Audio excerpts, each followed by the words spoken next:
kita baru selesai submission examination dengan ni semua kita punya juri-juri. So, kita mau resume proceeding untuk sambung daripada sebelum ni kita ended the trial kira awal lah. So, ya kita mau sambung. Witnesses, you will now retake the stand. Dua orang ni lagi. Tengok pun tahu apa salah.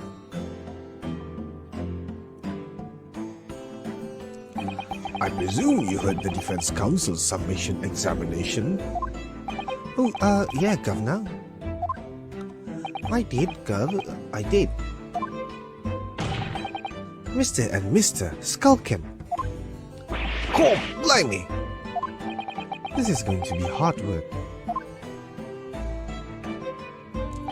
Earlier in this trial, you gave the following testimony about your action after you entered Windybank. Well, it was battling soon as, wasn't it? It was, Nash, it was. Didn't even have the time to pull me dukes out me lucky lockets. Bukan lucky, Lucy. However, that was a lie. You brothers. Oh, blimey!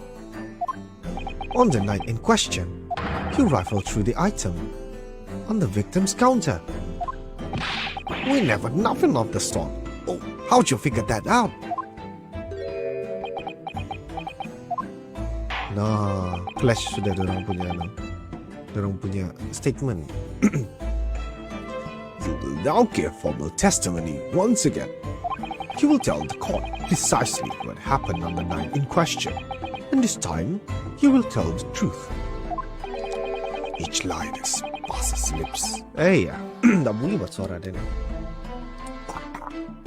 Each lie that passes your lips serves to increase the severity of your punishment. And that, gentlemen, may deal a crushing blow to your chances of ever seeing the light of day again.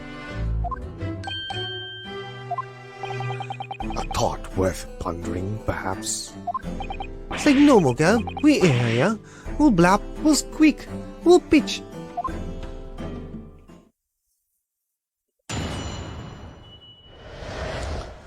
The whole truth, okay? Alright, we did knock a few things over, but we weren't rifling for nothing. It was when we heard the gunshot, see, made us both jump, and all that stuff went flying. Lummy, It didn't half give me a fright. We were thinking the shoe would come up the door and get us next. We stuck everything back where we found it and capered straight into him in the black. We couldn't have shot the pawnbroker, see? We never had a chance, did we?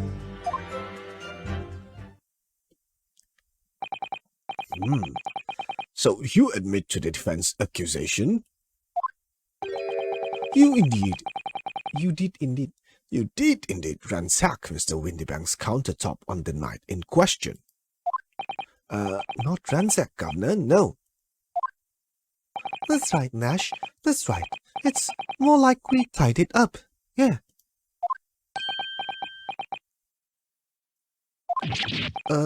Sorry? By their own admission, these brothers entered the pawnbrokery under dubious circumstances. However, they panicked and fled on hearing the gunshot, having first made good their mess.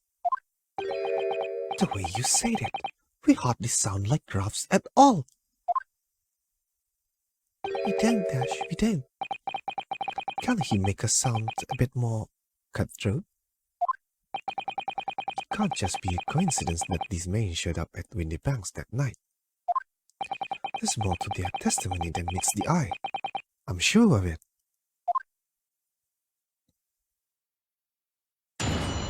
Okay, apa cerita di sebalik kamu dua ni? Alright, okay, ni kita mau press. If that's the case, then why didn't you testify to that effect in the first place? Well, you know, we ain't exactly squeaky clean, are we? We ain't, Nash, we ain't. If we admitted to something like that, people would think we was up to no good. Well said, Ringo. We old China. We only land ourselves in even more trouble. And in fact now, as a result of lying in your previous testimony, that's exactly what you've done. Landed yourself in even more trouble. That's rotten luck, says the rotten apple eater. Hey, controller. Witnesses, explain your action to the court. Why did you ransack the victim's counter? We never ransacked nothing. Right, Nash, right. More like we tidied up the place.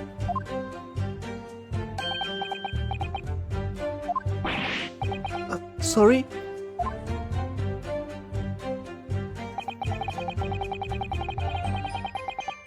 Iya, salah tekan. Saya mau push yang second dong. Ini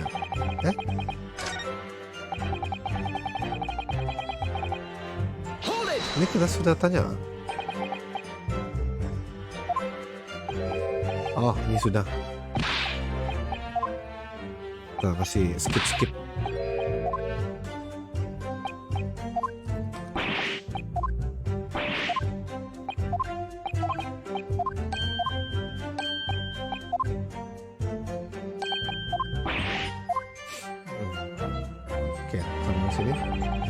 It was when we heard the gunshot, see?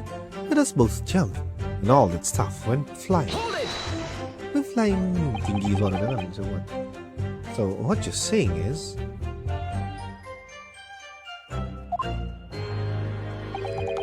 the sound of the gunshot shocked you so much, you knocked all those things off the counter? Well, it shocked one of us that much, yeah? The back of nerve needs to learn to keep his shit on. It was loud alright, blimey. That granny would have woken up at that bang. Big bruv, he screamed like a bloomin' baby and fell over the counter. He knocked over a lot of books, a candlestick, and some skullwood knock. That got tangled in some marionette. What knocked over a picture frame? What knocked them scales off the floor? You have really mastered working quietly then. What a racket! Me granny would have been scared back into her grave at a clatter like that. So, in short, the gunshot took you by surprise. And then some. I mean, it was quiet as a mouse. And then of a sudden, BAM! Excuse me! Inspector Gregson, do you have something to add? Like I keep saying, I don't appreciate being lumped in with these scoundrels. No. Something to add about their testimony. You seem to react just now at what Mr. Skulkin said. Did it make you think of something? It's probably nothing, of course. It wouldn't even bother to mention it. Only, well, the fact is, cases don't get solved if you ignore the little details. How about you just tell us what's on your mind? As you know, we brought these fellas into the yard for questioning last night. And the statement they gave then told a slightly different story to what they are saying now. Menipu lagi kamu. Did it? You claim you heard the victim shout something out before the gunshot. Might have, Governor, might have. Doesn't ring a bell now you mention it. Granted, it's only minor details, but still. I can't help feeling like perhaps you've been a bit sloppy with your testimony here, fellas? If I discovered the witness's testimony has been any more sloppy than it has hitherto proven to be, I shall be forced to bring the very harshest punishment to bear against them. Easy, easy. We'll get it right this time. That's it. Yeah, it's all coming back to me now. Then speak. Supplement your testimony with whatever details have miraculously returned to your questionable mind, sirs. Right you are, Gov. Just before the gunshot, give me that gun. Oh. Hold it! So, in fact, you heard the voice and the gunshot almost simultaneously? We did, Gov. We did. Although, suppose if you're being honest, we heard a kind of wavering voice before the yell and all. If you don't want to get shot, give me that gun. Kind of thing. The carrier is acting tragically miss. And where were these voices coming from? Can you tell? Of course we could. From the other side of that door behind the counter it was. From the storeroom, where the victim was found dead. And the voices you heard, it was that of the victim, Mr. Windibank. On Granny's life. Of course it was. On his Granny's life, of course it was. So, that would mean that you both knew Mr. Windibank and the sound of his voice. Hey, so that would mean what? What, Nash? What?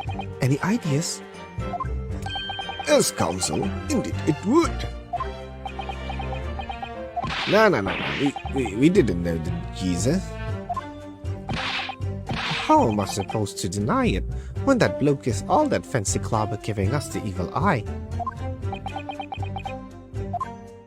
If you value your lives, you will ensure your testimony is accurate and true. Oh, on me Granny's life it is. Oh, on his Granny's life, it must be. It's a good job his Granny's dead. To summarize, immediately after hearing the voice of the victim, you then heard the gunshot, causing you to stumble and upset the items on the counter, scattering them over the shop floor. You make it sound like we're clumsy. Don't forget we tied it up after like good little boys. Anyway, the way I see it,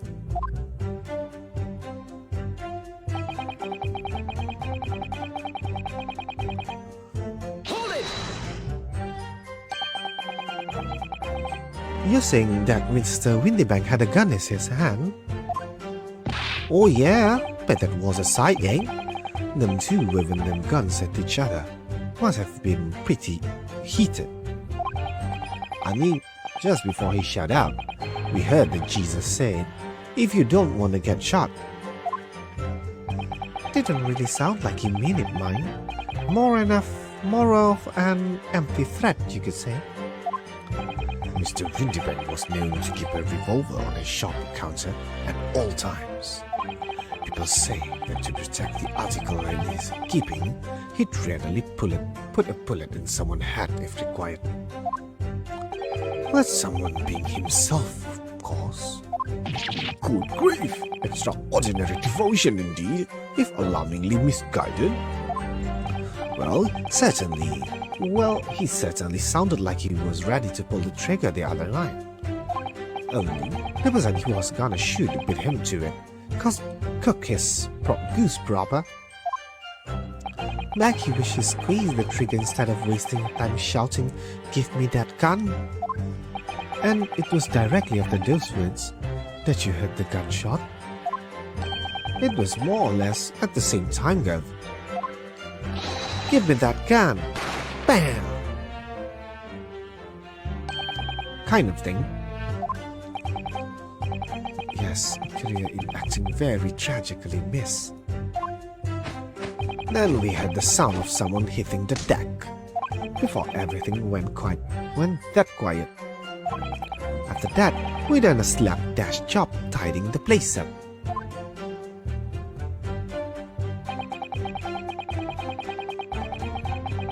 Hold it! So you didn't try to open the storeroom then? Not on your life. It went deathly quiet after that it did, but the wind right up on me. Right up me apa tu. But anyway, the door was locked, weren't it? No way that was opening. Yes, of course. It was locked from the inside. Or so we've been led to believe. It was, Gav. It was, from the inside. Right, so we had no way of knowing what was going on in there, did we? Unless there was some other way to get a view of the inside. To get a view of the inside of the storeroom. Like through the keyhole, or a spy hole perhaps. Don't ring no bells, don't light no lights. We had to cut and run before we noticed anything like that. We're still cutting off teeth in this game, see? But one day, we really cut the mustard. Please cut it out. But as we know, behind that door was the victim's lifeless body, with the accused not 2 feet away. Yes, unfortunately.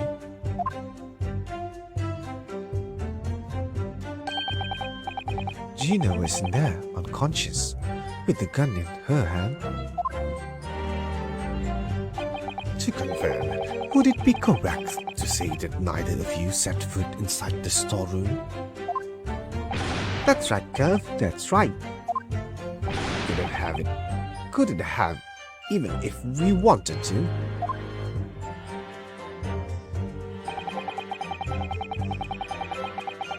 Hold it! Yes, whereupon you fired a shot from your own gun at Mr. Herlock Jones. Oh, yeah, we was a bit nasty there. Hasty bukan nasty. We was, Nash, We was. Truth be told, I was already shaking like a leaf when you lot turned up. If you're shaking like a leaf, don't put a loaded gun in your hand. Good advice, miss. Good advice. Truth be told, me mind. Truth be told, me mind went totally blank. Before your mind goes totally blank, make sure you don't have a loaded gun in your hand. With mental note, miss.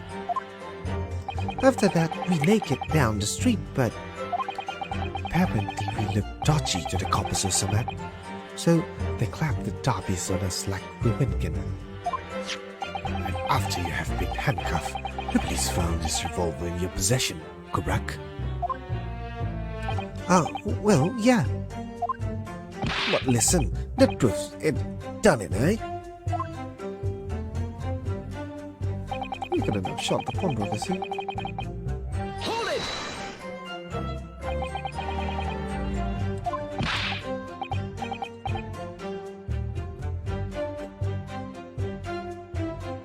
Eh? What? Well, 'cause it's true, innit? The place was totally empty when we went in. That time, the victim was already in the store, having forced to open the door by the accused who had the gun to his head. In other words, on the night in question, his 2 witnesses never even laid eyes on the proprietor of the pawnbrokery, Mr. Windybanks. Correct? We got it. You got it, mister. Down to a T. So the Skulking brothers never actually encountered Mr. Windybank? Is that really true, I wonder? That's it? That's the full extent of their testimony. What is it, Bruno? You look very fierce. I could pour you some herbal tea if you're tired. Oh, thank you, but I'm fine. Being such a logical thinker, you'll probably laugh. But I feel as though these brothers are still hiding something important. It is nothing more than a feeling, though. I've got no proof to support it. Well, feelings can be very logical at times. Sorry? People's expression, the movement of their eyes, the words they choose. You can think all that and your brain will quietly analyze it to come up with a feeling like you describe. You've concluded that there's something suspicious about this testimony without knowing why. That's all. I think you should trust your instincts. Iris, thank you. Sometimes I think she's 10 years old. I must be 5.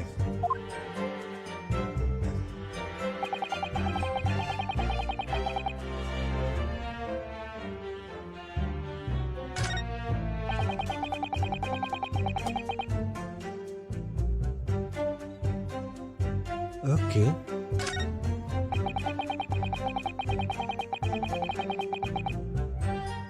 Macam mana kau nampak?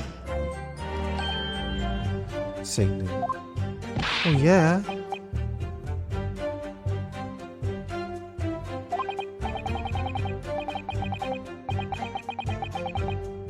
Apa dia merepek ni? Macam mana saya mau?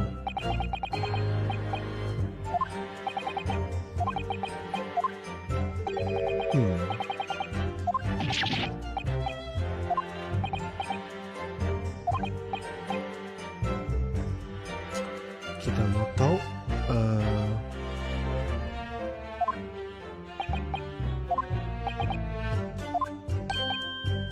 macam mana.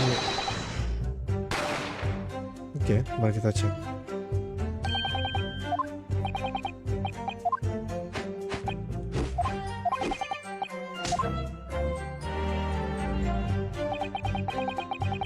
Okey, mari kita cek.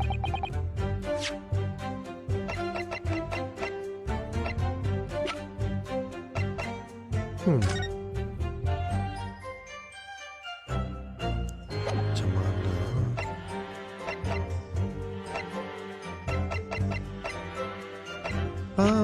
Para.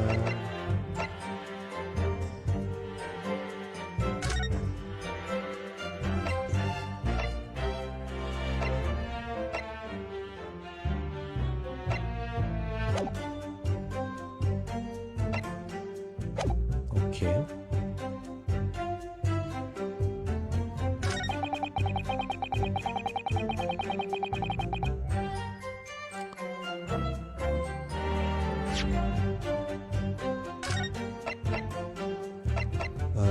Save.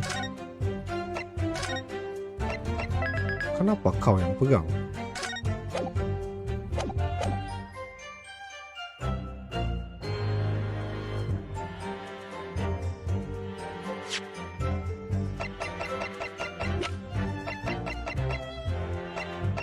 Objection! You are saying that on the night in question, the victim, Mr. Windybank, was wielding a gun. Is that correct? That's it, Kyle. You got the picture. He has, Nash. He has. No question. And yet, the photographic evidence from the time of the incident clearly shows that Mr. Windybank was not in possession of the firearm of any description. Objection! You surprise me. Does the defense really intend to highlight evidence that compromised the position of the accused even more? Furthermore, the defense has failed to establish that the photographic print presented was taken suitably short time prior to the victim's death. Your chronology is severely lacking, counsel. Yeah, that's right. Too right, Nash, too right. The old geezer could have been about to turn the tables on the girl, yeah? Hardly likely. No, I'm afraid this won't stand as conclusive evidence. Continue with the cross-examination, counsel, and heed my earlier warning, witnesses. A skulking, never skulking. Okay.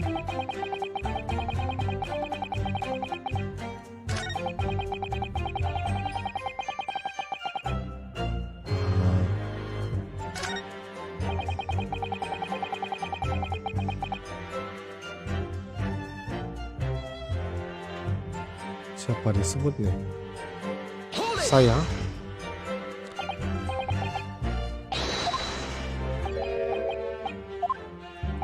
Ini sudah.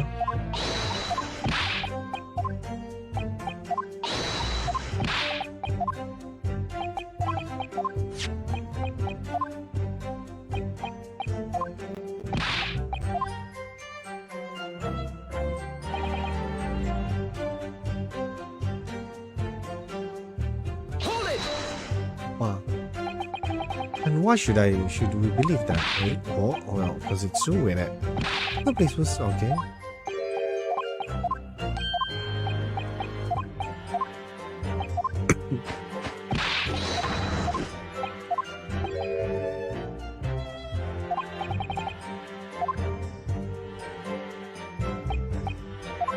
Okay, kita go through one more time. Oh, ini yang bikin lama nih. Tidak jumpa. Macam mana mau kasih pecah dia punya anu nih. Dia punya dinding.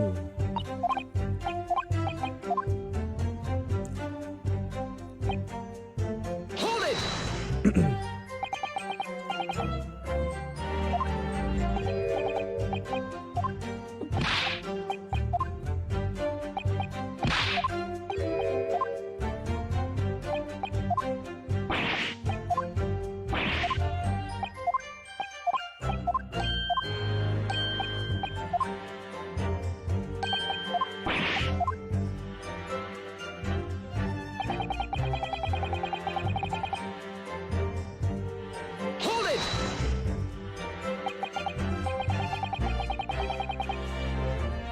So the fact you heard, okay, maybe we're a bit out of play. We did, girl. We did. We did. But then I suppose if you've been honest, we heard a kind of wavering voice before the yell and all. If you don't want to get shot, give me that gun. Bam. Kind of thing.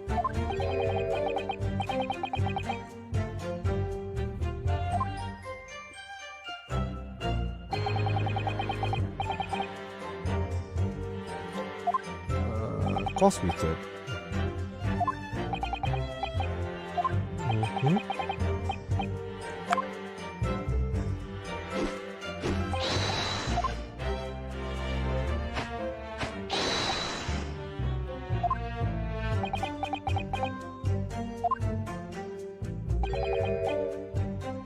Okay. Ada bukti kah?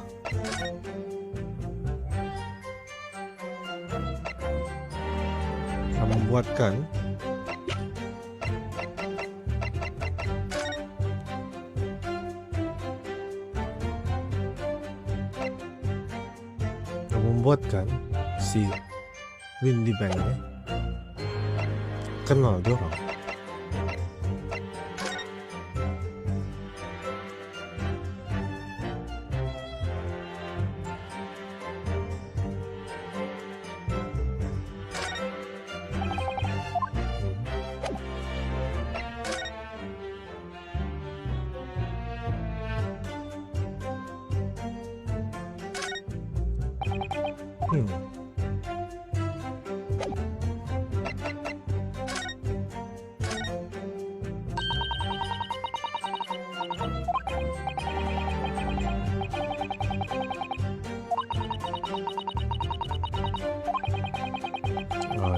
Dia bercakap.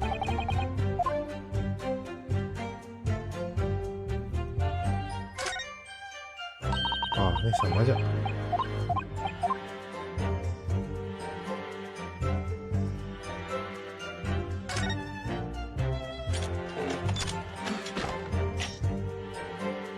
Oh, look at that. It's totally changed shape. Just from one little button press.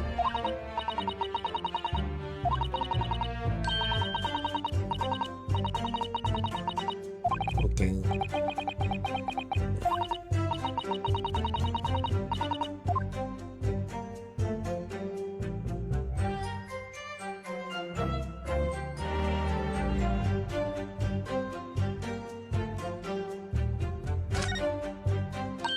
Oh, saya kena pilih gambar kan?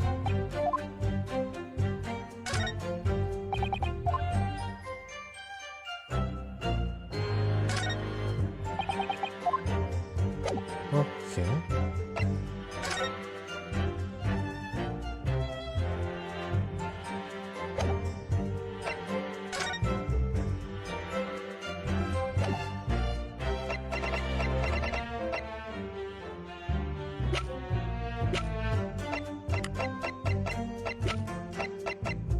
Adakah?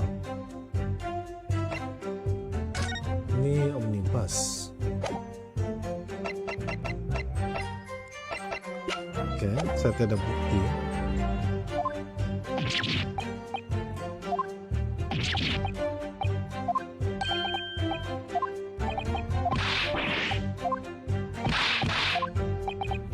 Oke.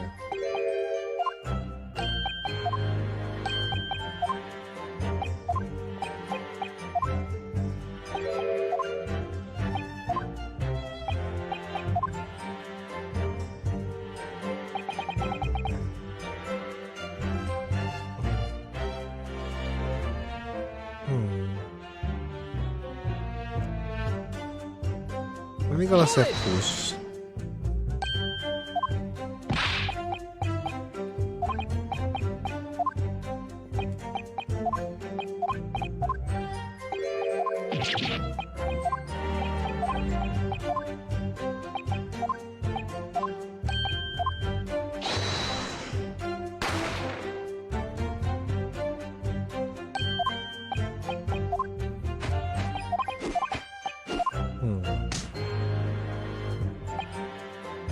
Hold it! semua sudah saya press.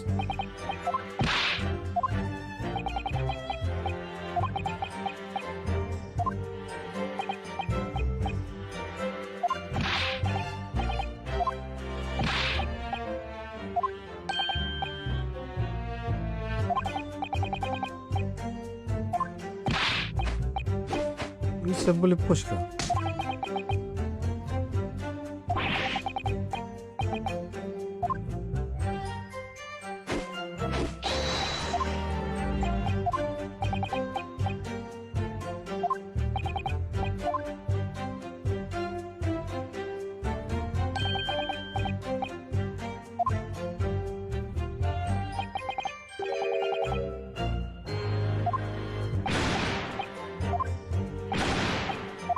Macam mana kita mau push?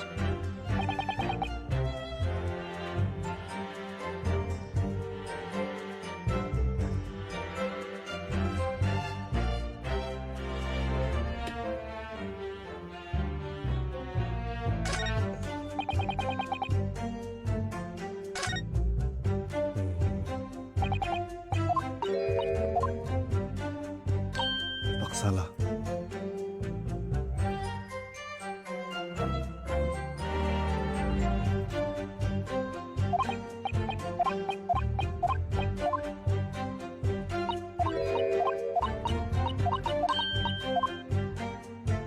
Apa?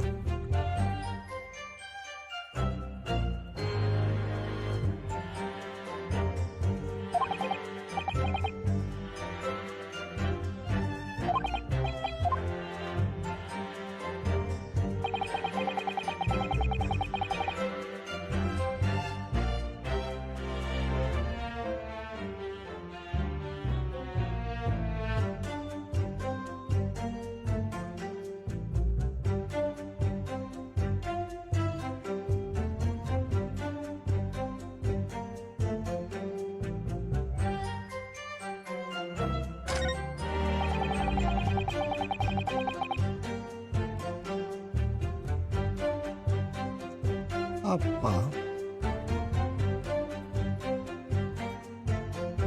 Pelik.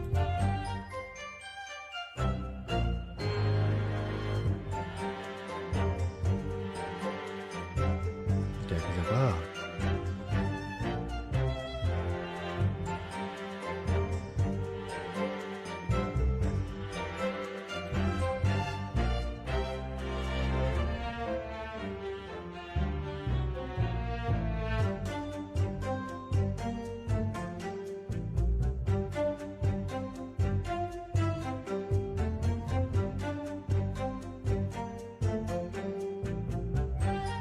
Oh. So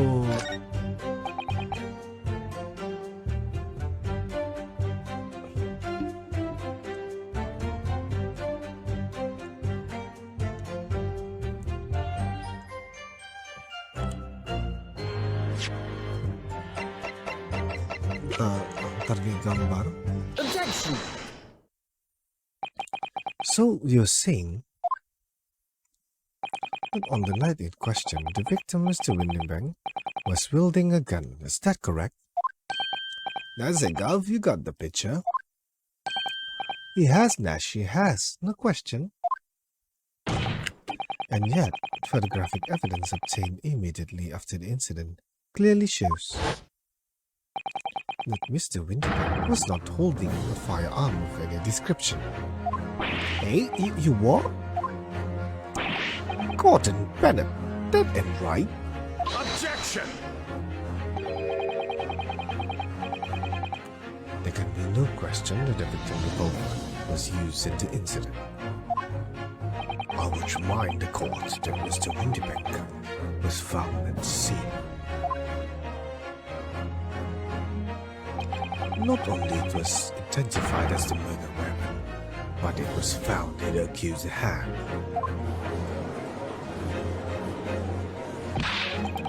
Yeah, that mold tool, that mold tool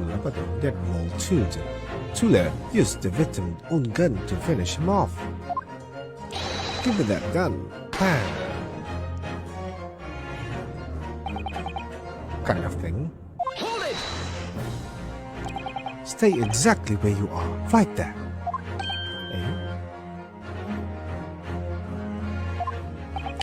If the crime has taken place as you colorfully describe in your testimony, it would give rise to an undeniable and significant inconsistency. The final moment you just acted out. Goodness, are you sure, counsel? You intrigue me, my little friend, but let's see some evidence to support your claim. Where is the proof that demonstrates this inconsistency in the witness portrayal of the victim's final moment? Mana bro? Mana ada pen? Ini kah? Corona report ni kah? Bukan?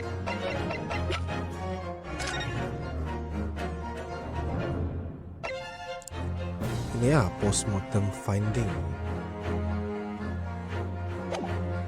Kejap. Apa yang belakang tu? Ni. Autopsy finding. Take that! According to their testimony, the witness claimed to have heard a shout of "Give me the gun," followed by the gunshot. Indeed, with the two events happening almost simultaneously, or so we have been led to believe. Yes, that's right. Now, if that testimony is true, it would mean that at the moment of death, the victim and his attacker would have been facing each other. However, in the autopsy report, it clearly states that the victim died instantly after being shot from behind. So, as I stated before, there is an undeniable inconsistency in your testimony, Mr. and Mr. Skulkin.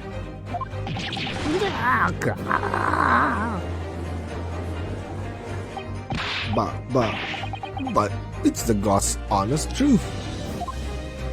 It is, Nash, it is. When he was shot that night, the shopkeeper had a gun in his hand. We saw it with our own bleeding eyes. Did I hear you right just now? You actually saw Mr. Windibank holding a gun? Something like that might have slipped out. Ladies and gentlemen, you have all just heard the admission by these two witnesses that on the night in question, they actually saw with their own eyes the victim wielding a gun, which can only mean that despite their testimony to the contrary, the Skulking brothers must have encountered the victim in person.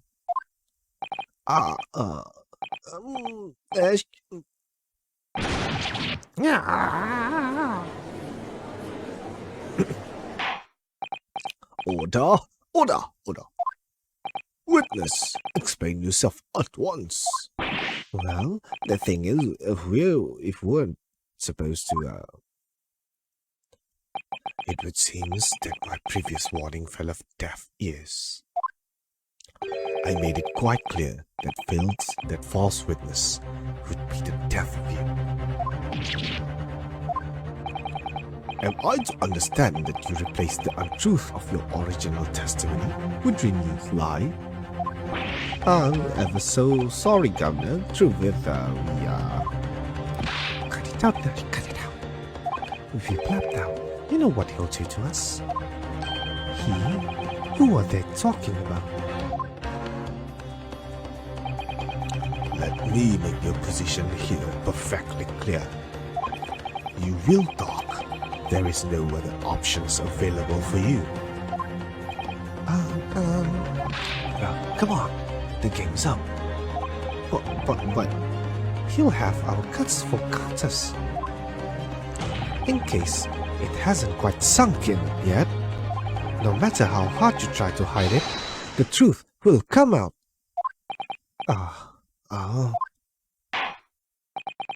On the night in question, is it now apparent that you brothers met face to face with the victim? It is now apparent. Dia cakap fakta pula tu, bukan soalan. I demand that you testify again to explain the precise circumstances under which this meeting took place. Well, do we have to?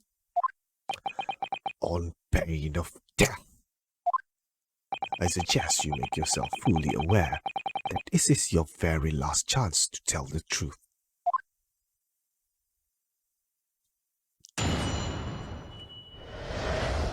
Encounter with the victim. Alright, so we just got inside the gaff and heaved a sigh of relief when the geezer showed his mug. Give me that gun, he bellowed. And then he flew at us like he was possessed. I thought we had him. For an old geezer, the bloke was strong as an ox. He chucked me over the counter. I pulled my gun on him, and then he legged it through that door into the back room. We never had nothing to do with killing him. That's all what happened, I swear.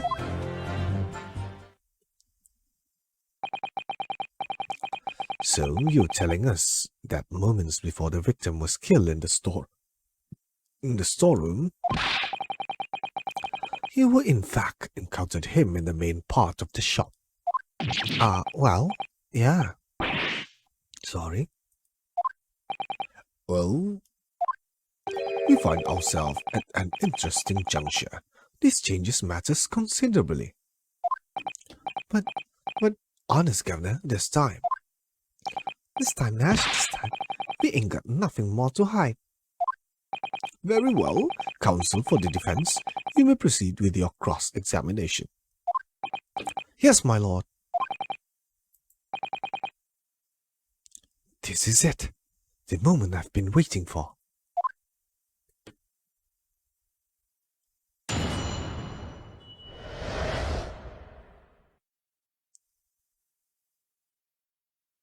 Encounter with the victim.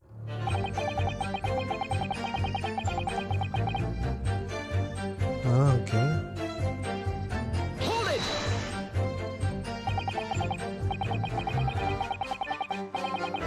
When you say geezer, I presume you mean the victim and proprietor of the shop, Mr. Windybank? Well, sorry, that's right. We was keeping a close eyes on the entrance to the gaff, obviously. But we never thought no one was gonna come out of the back room like that. The back room being the pawnbrokery storeroom? Yeah, that must be where he popped up from. Only place he could have been. So, it would seem the victim was already in the storeroom when these brothers entered the premises. Which means Ginny must have been in there at that point as well. That doesn't make sense, does it? If Gina had threatened Mr. Windybank into the storeroom with her at gunpoint, Then why would he have emerged from the same room all alone when the brothers arrived? Oh, I don't know. Did you see the accused at that time? What? That mall Tula? Couldn't tell ya. No way, Kaba. We had bigger fish to fry them. I mean, the old geezer just lost it.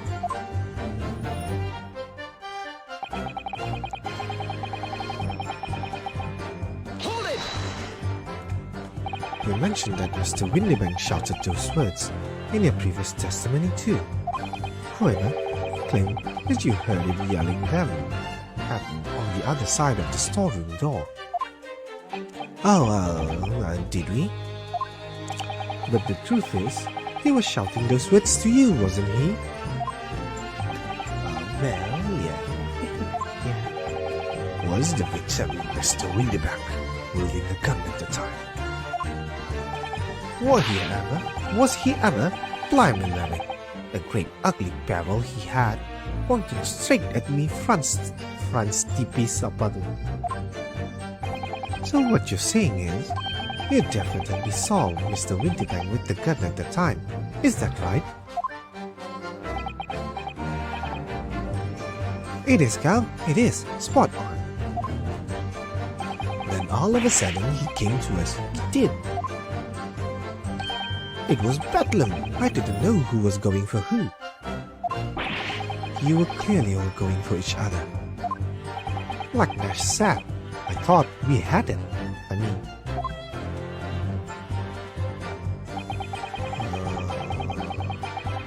Hold it! Yes, I noted that you mentioned the counter in your previous testimony too. Well, yeah, of course we did. He knocked over a load of books, a candlestick, and some skull whatnot. What got tangled in some marionette? What knocked over a picture frame? What knocked those scales on the floor? So in fact, it wasn't the sound of the gunshot that shocked you and made you knock those things off the counter. Well, Red Glove here went flying over that counter like a gunshot. I can tell ya, when the old geezer pinned him. He did, Nash, he did. Even you having me there, the bloke wouldn't flatten me like blooming pancakes in seconds. The time in question, the alarm was raised at the local police station via secret cable from the pawnbroker. There is a button under the counter used to activate it, which was presumably pressed by the victim. That's right. When the brothers fled the scene and back onto the street, they went straight to the arriving police, didn't they? But Mr. Windybank, he did everything he could to protect his shop. I pulled the gun on him, and then he legged through that door into the back room. Hold it! Were you intending to shoot Mr. Windybank? No, never. I was just, Looking up from the bruv one time. He was being flattened, don't forget. By a man whose shop was being burgled, yes. And then the man fled into the storeroom when you pointed your gun at him. Is that it? Yep, that's it. He shot me away, then ran off through that door and shut himself in. There's something about that last remark. Something that doesn't quite ring true. I wonder why Mr. Windybank ran away into the storeroom. What? Well, according to what everyone's saying, Ginny was in there, waiting for him, with a gun. Yes, that's right. Gina allegedly used Mr. Windybank's gun to threaten him and force him to open the storeroom door. In which case, how did the gun end up in Mr. Windybank's hands again? I have no idea, but that is strange, isn't it? This little inconsistency could be significant. I should make a mental note of it. Look, the point is, me and my bruv here. That's right, Nash, that's right. Me and me bruv here. You have nothing to do with killing him. That's what I happened. Hold it! I swear. You said you had nothing to do with it. Nothing at all. Nothing, Gov, nothing. The old geezer went and shut himself in the back room, didn't he? Locked it was, from the inside. We know it was, because we tried to open it. But it's a decent door, that one. Good and strong, wouldn't budge an inch. So in the end, the situation remains unchanged. Inside the storeroom with the pawnbroker, there was only one person. The sole person who could possibly have shot the victim, the accused, was Miss Gina Lestrade. It would indeed appear so. What say you to that, counsel? I don't know. Was there anyone else apart from Gina who could possibly have shot Mr. Windybank?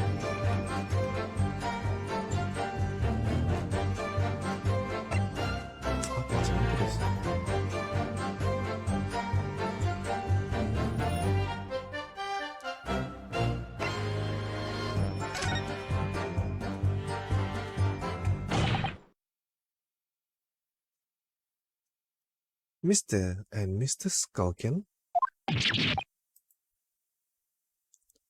What? What's that look for?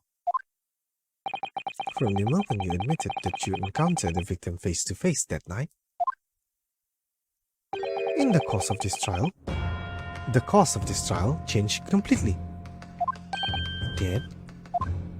What is your point, my learned friend? The question we must answer is, who could have shot Mr. Windybank? And it is the belief of the defense that the defendant is not only the possible answer at all.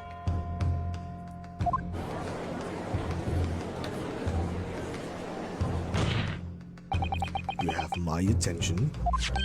In that case, let us return to this plan of the premises. The victim was killed in the storeroom, which was locked from the inside. Those are the facts, so pray, what other possible answer to the question of who shot the man could there be? Counsel, you must now provide answers to the court in respect of two conundrums. Two, my lord? Twice as many chances to be right, maybe. Indeed, namely, from what location did the culprit shoot the victim? And furthermore, where was the victim at that time? Understood, my lord. Are you alright, Reno? I'm not entirely sure, but there's one thing I'm sure about. If I can prove that there's a credible new alternative to what happened, it would change Gina's prospect hugely. So now, time for some clarity. Show the court on this plan the answers to the question posed by his lordship. Saya save dulu.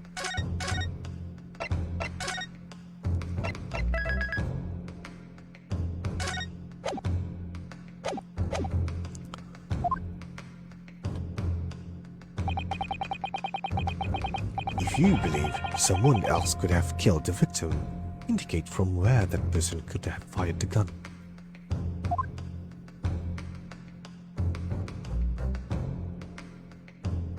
Take that!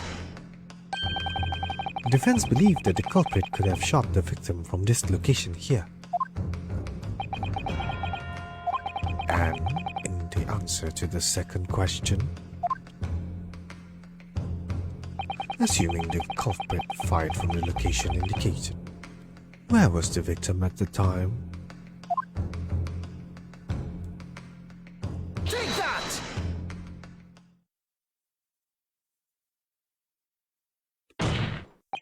The culprit shot the victim from outside the storeroom. Continue.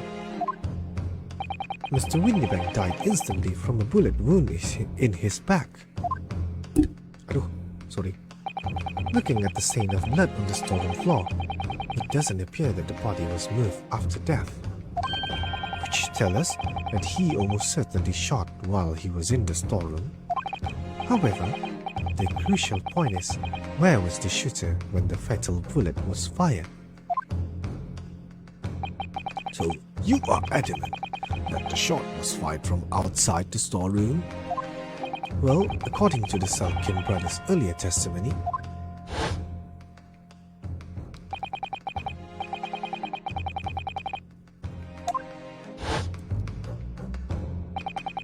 if Mr. Windybank ran away through the door, we have to assume that the door was open at the time. It was at precisely that moment when the victim was fleeing from his life, for his life, from his life to benda lain, that these brothers had the perfect opportunity has the perfect opportunity to shoot the man in the back once he was inside the storeroom.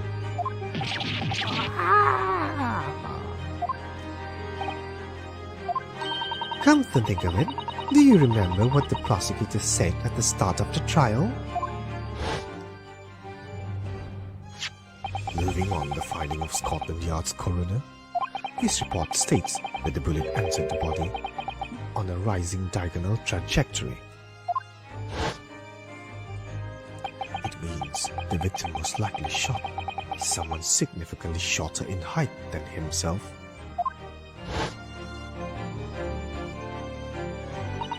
Poor man. Shot while he was running as fast as he could to safety. Ah, of course. He would have been leaning forward as he was running away. So, even if the bullet was fired horizontally, it would still have entered his body on an upward trajectory. So the culprit isn't necessarily someone shorter than Mr. Windybank. Objection! I'm sure my learned friend can't have forgotten that the storeroom door was found closed and locked from the inside. You claim the victim was shot as he fled into the room. You also claim his corpse was dexterous enough to turn the key in the locked. But what if someone else locked the door? Yes, there is someone else could have locked the storeroom door. Is that so? Very well then, counsel. Present your hypothesis to the court. In the scenario you just described, the defense assertion is that the victim was shot from outside the storeroom.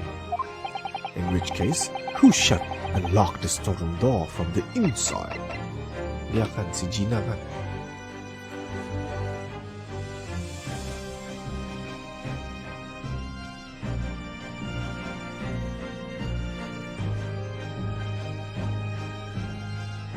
Take that!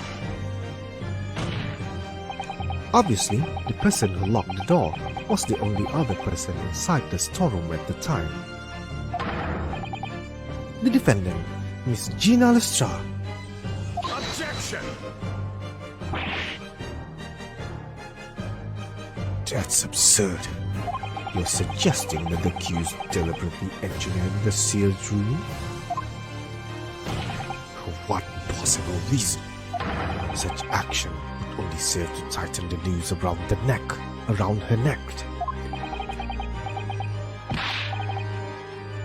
I am inclined to agree, I must say. Well, counsel?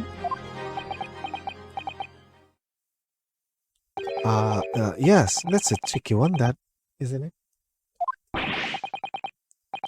Half-baked notions have no place in my courtroom, counsel. Remember that, please. But of course, Ginny would have locked the door. It almost goes without saying, doesn't it? It does. Well, if I was Ginny in that situation, I know I would have locked the door as quickly as I could. I mean, Those two burglars has just fired a gun in her direction, haven't they? Oh yes, obviously. Before the two brothers arrived, Miss Lestrade and Mr. Windibank were in the storeroom together. Now, I don't know what went on between them at that time, but at some point, Mr. Windibank must have heard the intruders breaking into his shop and left the storeroom. Intruders, eh? That's us, bruv. If your theory is correct, that would leave the accused alone in the storeroom. yes, it would. Then, probably only moments later, the victim fled back through the storeroom door, hoping to escape danger. Hit in the back by the bullet, Mr. Windibank fell off to the floor where he was, just inside the storeroom. And what we have to ask ourselves now is, what would the defendant have done in the moment? I see what you're going with this. Outside the storeroom was a terrifying killer who had just murdered Mr. Windibank. As soon as that thought struck Miss Lestrade, she slammed the door shut and locked it. In order to save her own life. Hold it! But we ain't the ones who done it. We ain't. You can't believe us. I mean, come on. We never shoot no one. Objection! It's blatantly untrue. I know for a fact that you would. Because before my own eyes, you shot Mr. Herlock Sholmes. There is only one logical conclusion here. Mr. and Mr. Skulkin, the brothers, had every opportunity to be the true perpetrators of Mr. Windibank's murder.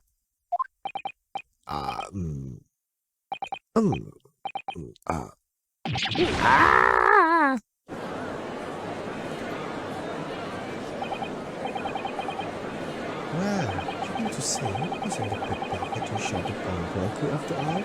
I should have known it was those three brothers.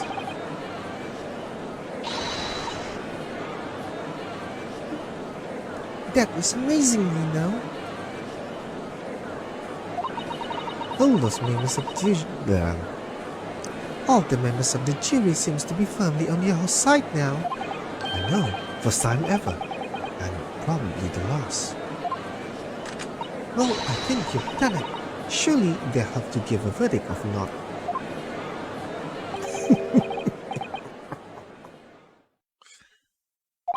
An admirable effort, my learned friend. What's this now?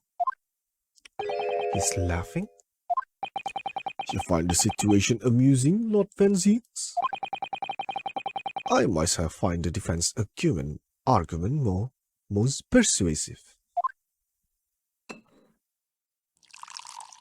I dare say, such chicanery is the bread and butter of the street performers in your provincial eastern nation. Okay, saya rasa saya stop di sini.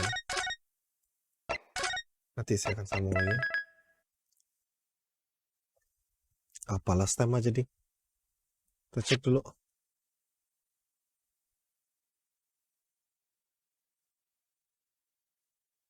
Oke. Mana kita ada berjaya buat submission examination lagi. But such blatantly malicious conjuring tricks amount to nothing more than inexcusable pettifoggery here. Mana mau sebut tuh? What? Saya lupa pula, tidak sound pula, tidak OST pula time ni. Sebab part penting. Oh ya, sebelum saya lupa cakap. Bang Dani Nasty. Thank you for the follow. Terima kasih. The hypothesis he put forward so ostensibly credibly cannot and will not stand. Because, you see, it contains a fatal flaw. A fatal flaw? Do you mean to tell me that you're unaware of your logic's failings?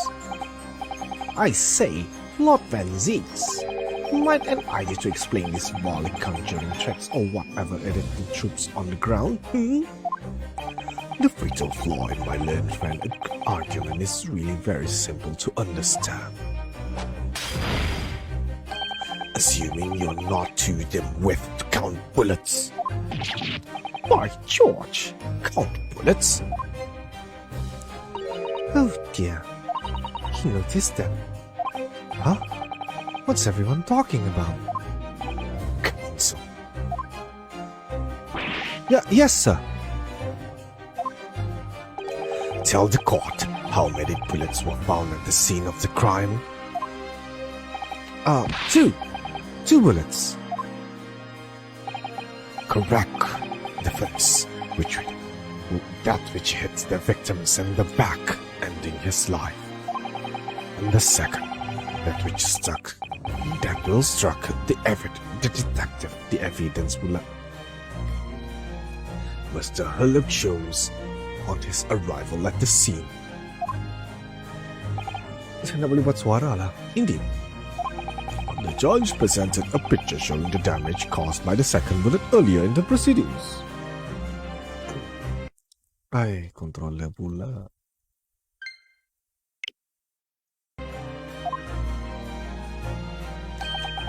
The bullet which injured Mr. Sholmes appears to have passed through his body to strike the calendar. Your lordship understanding is correct. Furthermore, we know there are two firearms involved in the incident. The revolver belonging to the victim, Mr. Windybank, and the Skulkin brothers' revolver. The evidence shows that a single bullet was fired from each gun. Yes, indeed it does. A single bullet from each. Now then, my learned friend. You yourself told the court only moments ago that these two brothers shot Mr. Herlock Jones right before your eyes. Yes, I did. Oh my goodness, I think you'll find... But if the single bullet was fired from the brother's gun hit Mr. Jones, it means...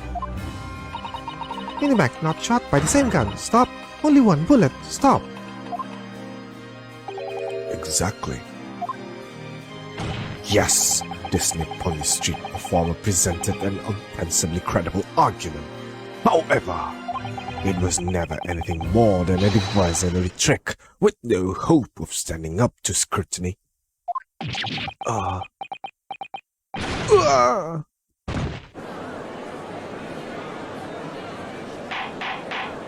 Order! Order!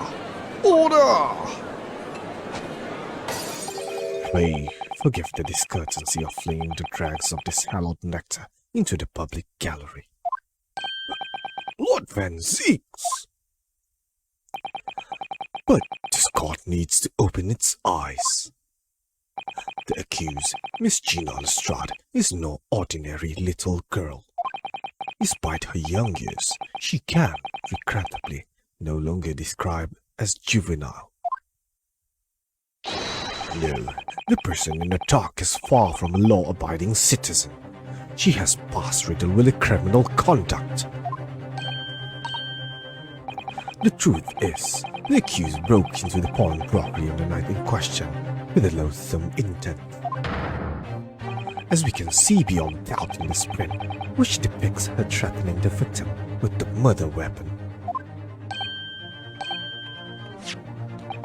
And I have here in my possession one more piece of evidence the prosecution wishes to present.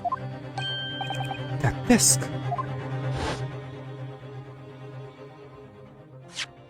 I'll be taking that, whatever it is, of McGilder down to the yard, thank you very much. No, don't give it to him. It's mine. That is mine.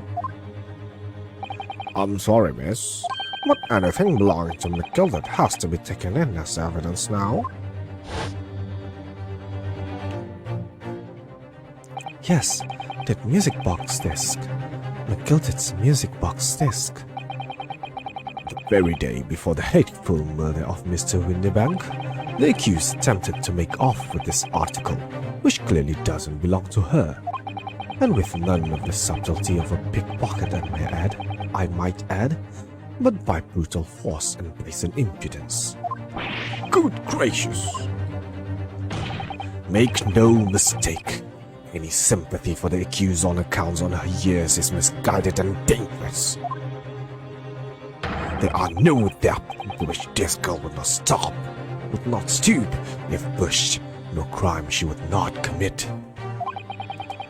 The court forgets that the court forgets that fact at its peril. I see. I think it would be prudent to take this music box disc into evidence, counsel, as a grim testament. Oh, Lord Van Six. Inspector Gregson, what? Yes, Inspector. We had a meeting yesterday in the yard with the prosecution service, and I think it was agreed that this wouldn't be used as evidence. What's this all about? Why is the inspector acting strangely? That's the first time he said anything to Van Six at all. I am unaware of any such meeting. But those were the instructions right from the top. The government big rigs were insistent. Inspector, I am the prosecutor, and I alone determine how to present my case. Your warning is noted. Thank you. The prosecution wishes to proceed with something this as evidence. Indeed, bailiff. Okay.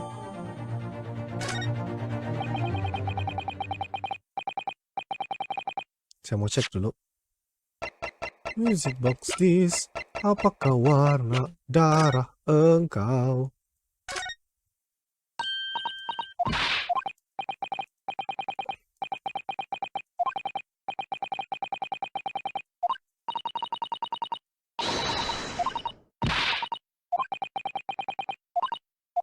Apa warna kau? Hijau.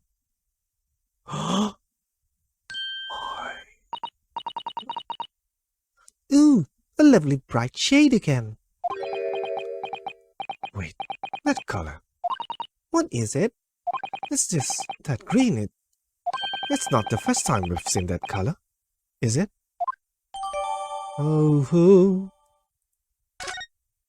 Oh ho ho ho. Ini dah tahu siapa yang kena tembak sini. Ini pun warna yang sama. So, adakah darah di sini? Juga adalah darah di sini. Ini.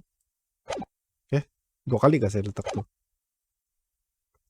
The prosecution has established the accused motive, opportunity, and baseness of character.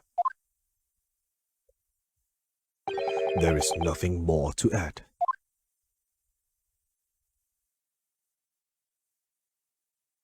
Ladies and gentlemen of jury, I will wait your informed decision and rest my case.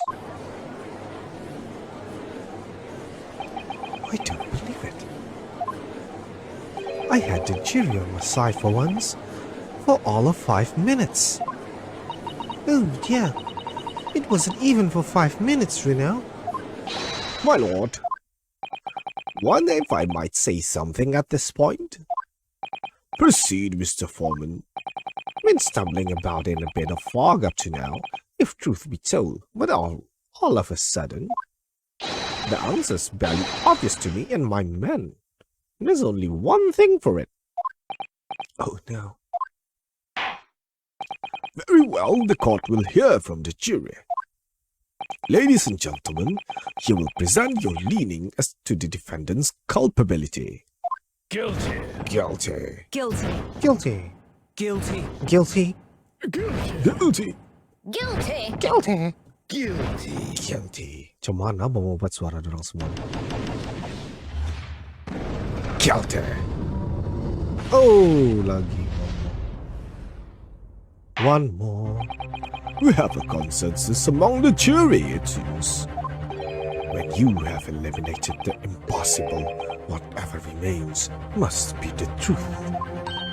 That's my line. I wrote that for Hurley. How dare he uses that against us? Don't worry, Iris. I don't think we're finished yet. There's still more to this case than we realize. There must be, because there's one thing that I'm absolutely certain of. Gina didn't shoot Mr. Windybank. That's beyond any doubt. Very well. We will proceed with the second submission examination of the day. Mr. Foreman, are you and the other jurors ready? Candidate Squadron is prime and ready for action, sir. Very good. So, ladies and gentlemen of the jury, you will each explain on what grounds you have now determined the defendant to be guilty.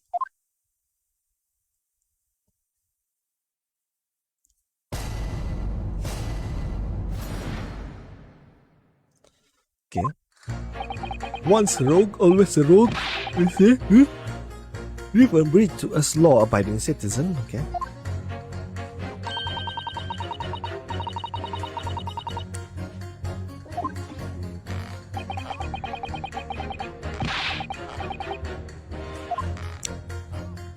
I never understand the operation of complex degree.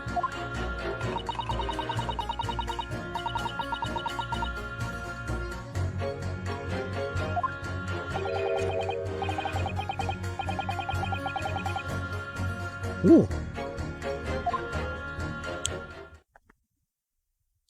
Oh.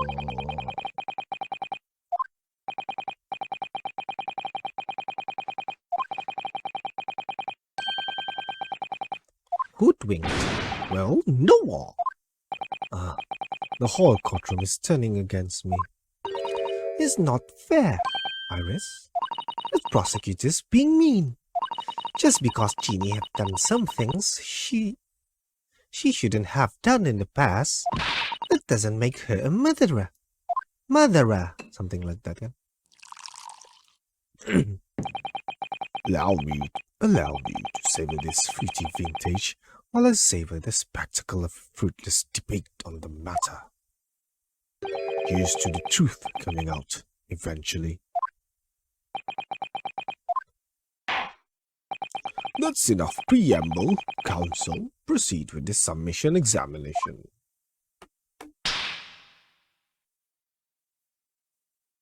Yes, my lord.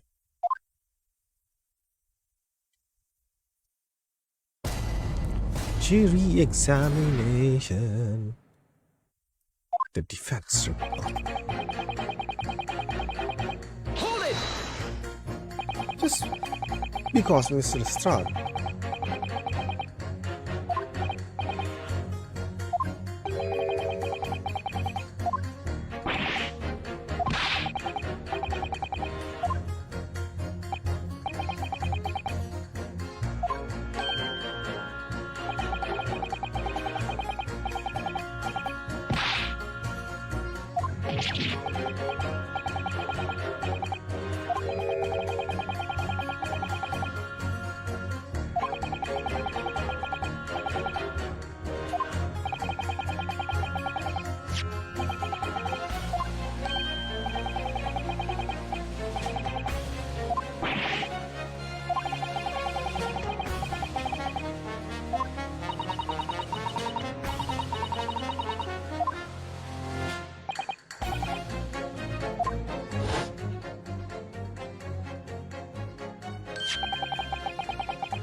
Apa agaknya tune-nya clear. Rahasia kerajaan kan?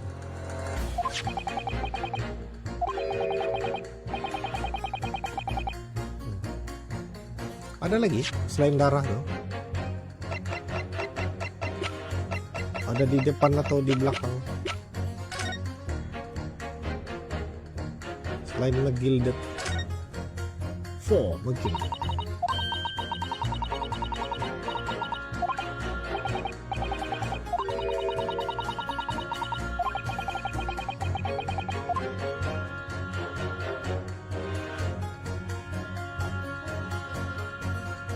Tajam.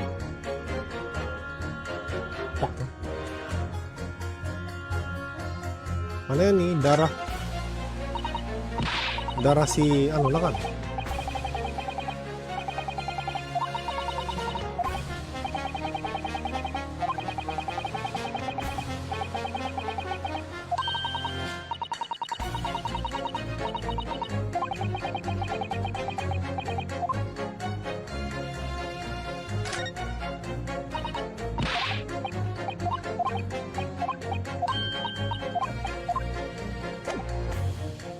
So, sudah bertukar kah? Dia punya.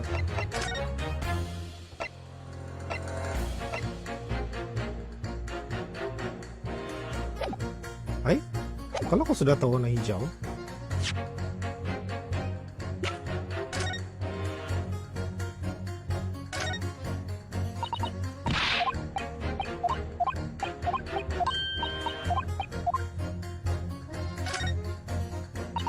Coba lah tukar.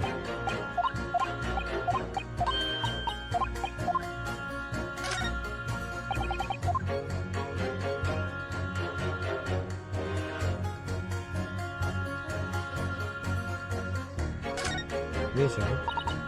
Kita udah beritahu sudah.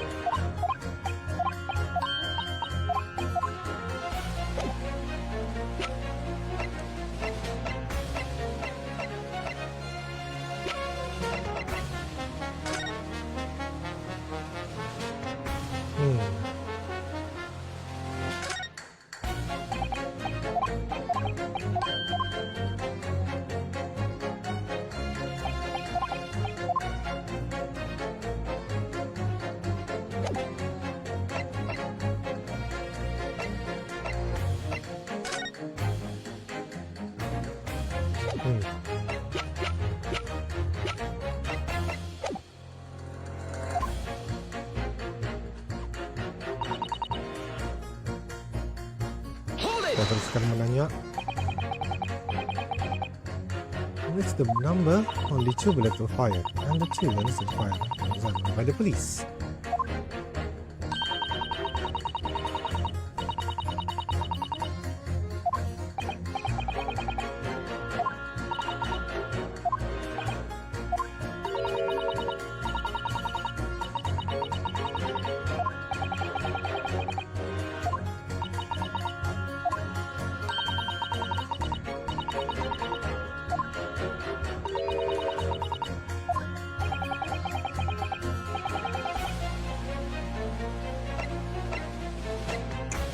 Ada lagi kah?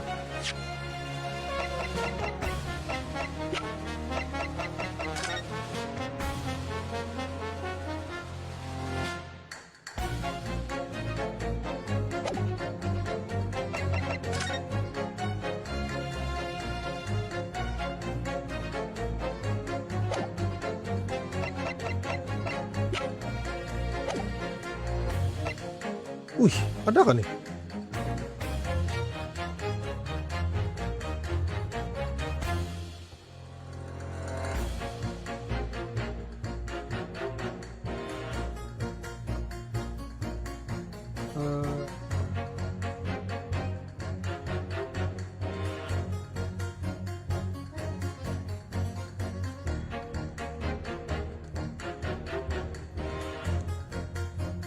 Apa?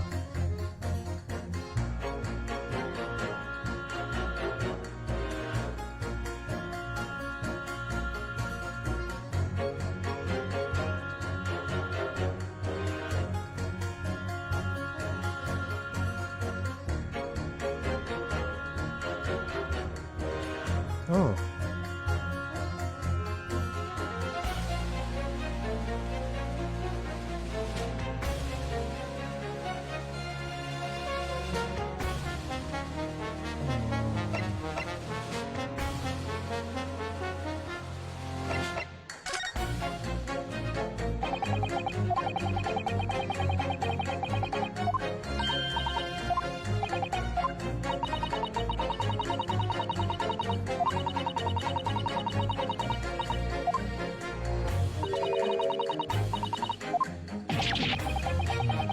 Apa?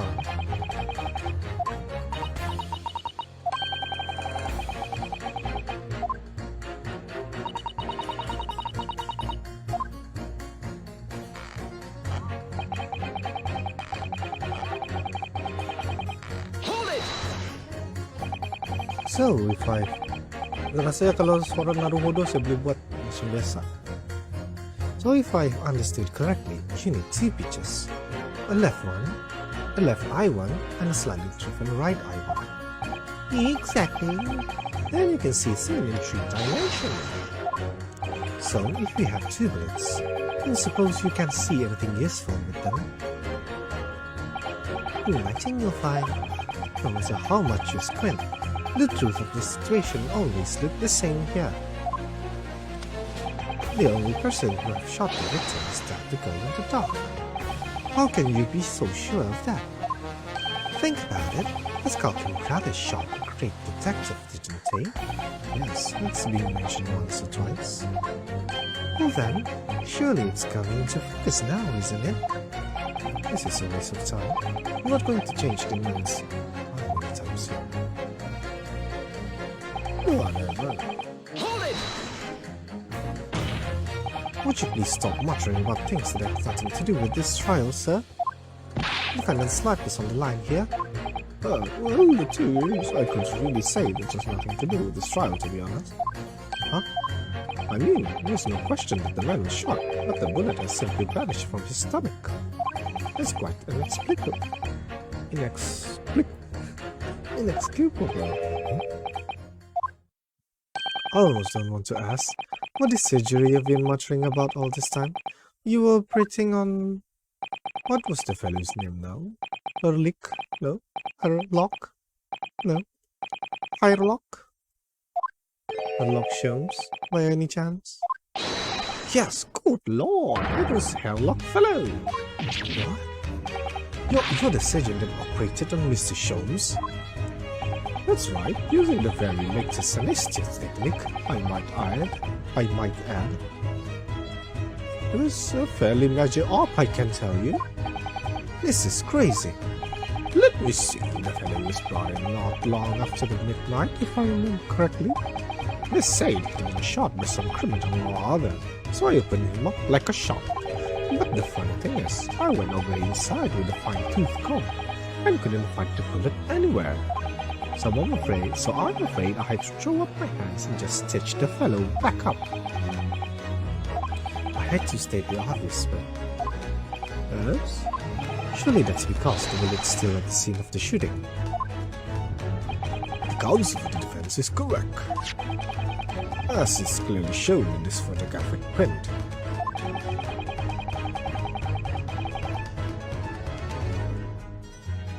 The bullet in the skulking brother's fired towards the stomach. Mr. Sholmes hit him in the stomach region. Then it sides his body and lodges into the shop wall, where the calendar is hanging by the door. I think you'll find it's really quite simple if you just consider the problem 3 dimensional. Oh, what do you think I am, son? Huh? Well, juror number 4 is about the best I can do. As soon as I saw the wound to the man's stomach, I flipped him over. Like a pancake. Of course I did. And there wasn't a trace of injury, no sign that the bullet has left the body at all. What? Whoa! That's the point. The only logical conclusion was that the bullet was still somewhere in the man's innards. Which is exactly why I said about slicing him up. And I'm still none the wiser even now. How many times do I have to say it? Can somebody please explain how it happened? Oh. It's almost as much of a mystery as how this jury was put together. Oh, peluru apa? Hold it! What do you mean for a visitor? I got to say.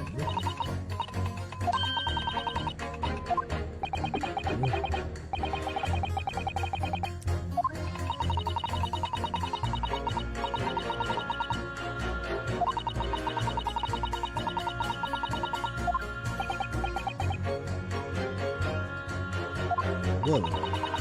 Ush, makin rancang. Oh yes. She was getting equally worked up.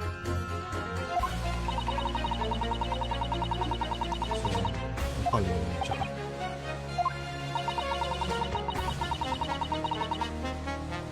Okay. Macam mana orang beli hebat bukan menulis lah, communicate dalam Morse code bukan susah gitu. Sebab dia letter by letter kan, so kamu tulis satu patah perkataan pun boleh tahan lama.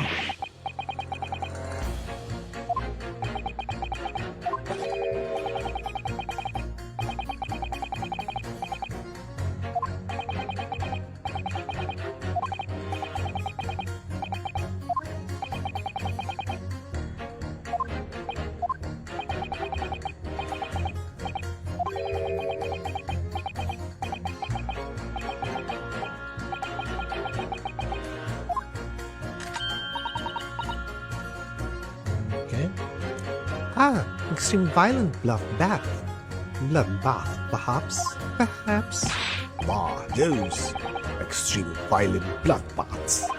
English is very difficult tongue. Considering the sort of people you associate with, I'm surprised you still have a tongue. Anyway, if you have questions about bullets and guns, you ask me. There is nothing I do not know, no mystery I cannot solve. He's very confident in his knowledge of guns, that's for sure. But, if possible, please, only in Russian language. He's not very confident in his knowledge of English, though, is he? No, still, we should bear it in mind. He's a man if there's a mystery about guns or bullets. So, kamu nampak kah? Okay, yang saya nampak sekarang ni jura keempat dengan jura keenam. Kita boleh pin, kita boleh bawa dia orang berbual.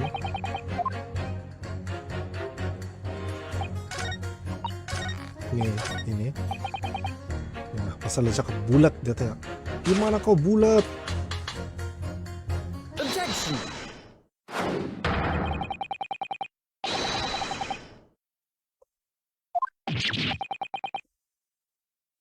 Oh, a ballistic expert. Bitting. B-I-T-T. On the night in question, Mr. Sholmes was shot by one of the skulking brothers.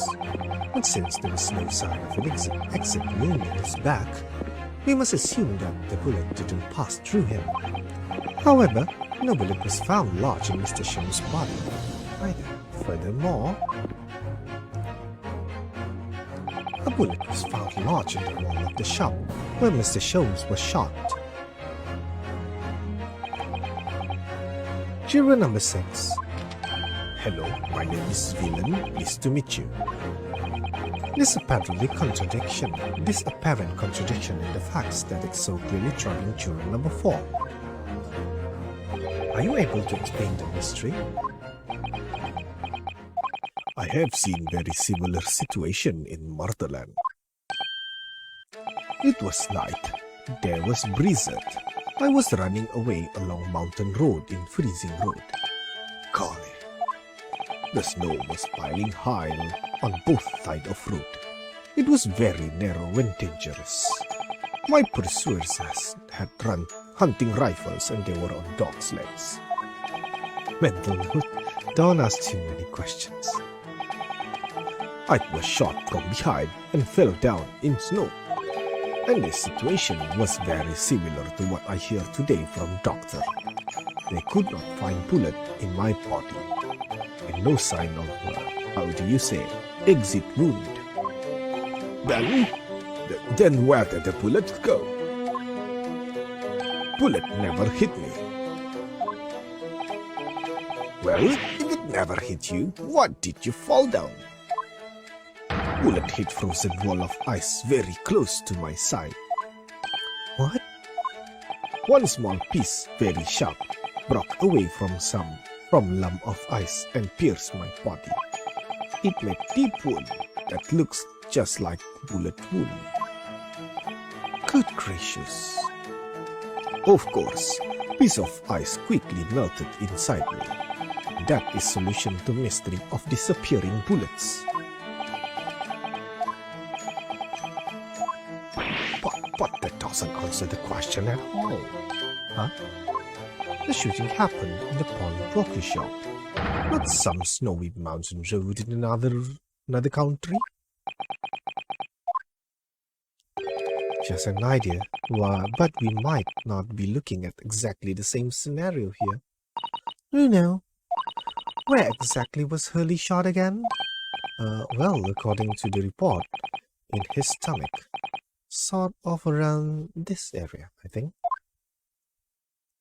Well, that's precisely where he would always wear a little pouch on his belt. A pouch? Actually, I might have noticed something like that. Yes, a pouch. It's where he kept 3 glass vials of very dangerous chemicals that he used in his investigation. What? Really? Doctor, where is the pouch Mr. Sholmes was wearing? Well, the fellow had nothing like that on his person when he arrived at the hospital as far as I remember. If I may. Lord Van Zeeks? While I realize it is forbidden for the prosecution to interject during the summation examination, I should inform the defense that I have the pouch in question in the empty chamber outside of the courtroom. Sorry? As I understand it, when the police arrived on the scene and found Mr. Sholmes injured, they removed the pouch in order to assess the wounds. Oh, thank goodness! I thought I was getting forgetful for the moment. Since then, it has been in my safekeeping along with all other evidence relating to the case. I can personally vouch in fact that he has not been touched since the incident occurred. Very well, while extremely unconventional during a summation examination, I must demand the prosecution present the item in question with all speed. Bring forth Mr. Sherlock Sholmes' pouch. I see. So this is the pouch worn by Mr. Sholmes on the night in question, is it? Look at that! One of the files is broken, and the leather around it is scotch blacked. It's almost as if the file exploded. Exploded? So that night, the bullet from the Skulkin brother's gun struck Mr. Sholmes' pouch. And it was the glass file exploding that caused the fellow's injury. This bullet did not penetrate victim, but was deflected into the wall of shops.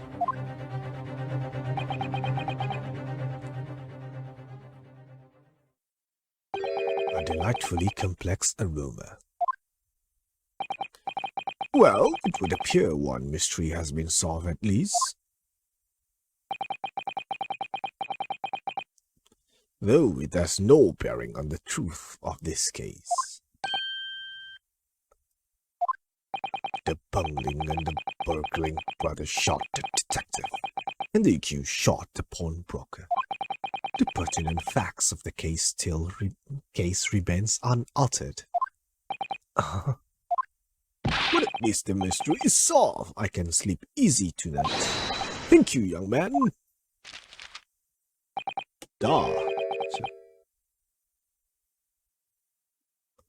Thank you very much. Well, I could help.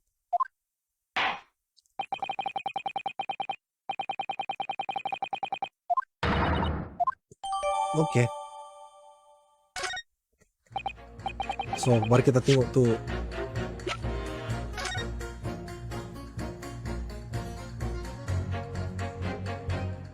Tuh,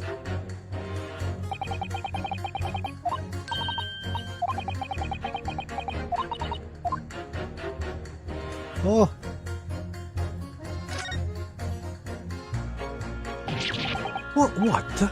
Iris, look at this. Behind where the broken file was. Do you see?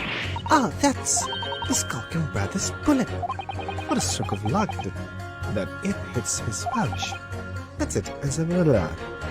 This is an amazing discovery. What this means is there was 3 bullets fired at the Baxter. We found exactly what that Churu was talking about. The 3rd bullet. It's time to press that Churu again, I think. Ada darah. Tidak. Ada laba darah. Tidak.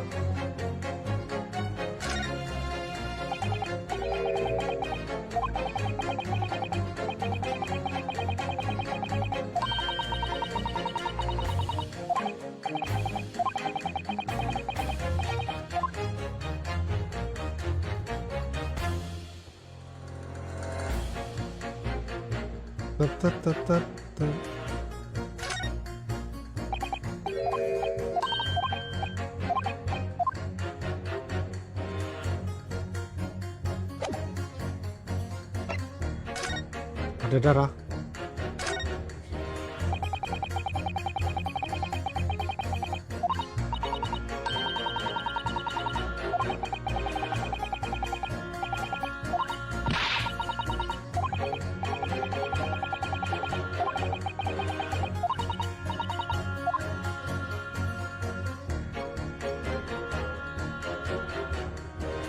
Tidak ada darah. Saya mau cek darah. Tidak boleh kah?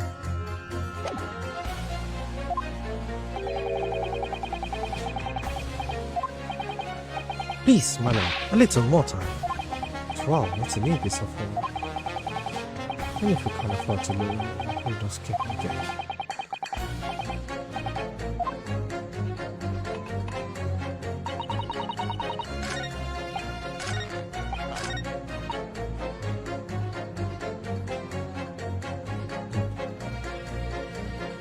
Hold it!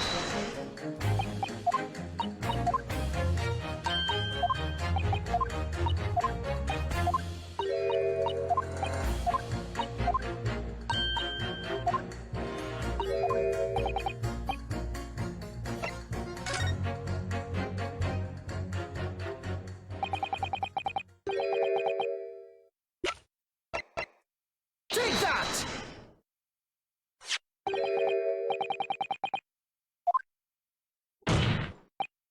Yes, on the night in question in Widibank's pawnbrokery, another bullet was fired. Hold it! Hold it.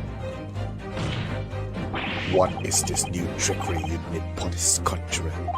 Where did you find that bullet? It was lodged inside Mr. Sholmes' pouch. What? His pouch was removed from around Mr. Sholmes' waist before he was taken to a hospital. And since then, it has been touched by no one. Do you mean to say the shot fired was the Skulking Brothers that night? Yes, as your lordship has surmised, it hit this pouch. But that makes no sense whatsoever. We already know the whereabouts of the bullet fired at Mr. Sholmes. It's clearly visible on his photographic prints. 2 guns from the scene have already been submitted into the court record as evidence. Yes, that of Mr. Windybank and that belonging to the Skulking Brothers. An examination of both gun revealed that only a single bullet has been fired from each. But that must be... That's right. We now know that on the night in question, 3 bullets were fired. However, only 2 bullets were fired from the guns recovered from the crime scene. And until that uncontrovertible inconsistency is somehow explained, we cannot and must not pass judgment.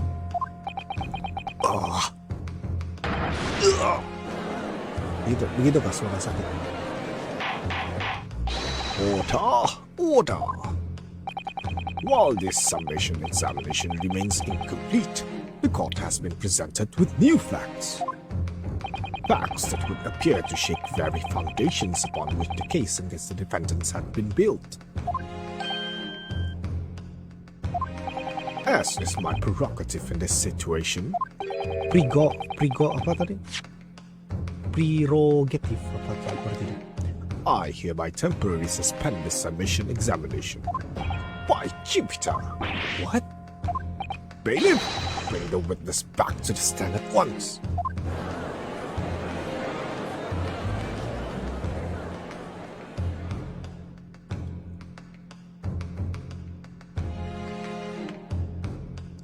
Witnesses? Governor, were you listening to proceedings while the defense carried out the submission examination? We was, Governor, we was. Perhaps we can dispense with a tedious preamble. Simply answer this one question. A third bullet has been identified at the scene of the crime. What do you make of that? Make of it, Gov? I don't make nothing of nothing. Is it one of yours?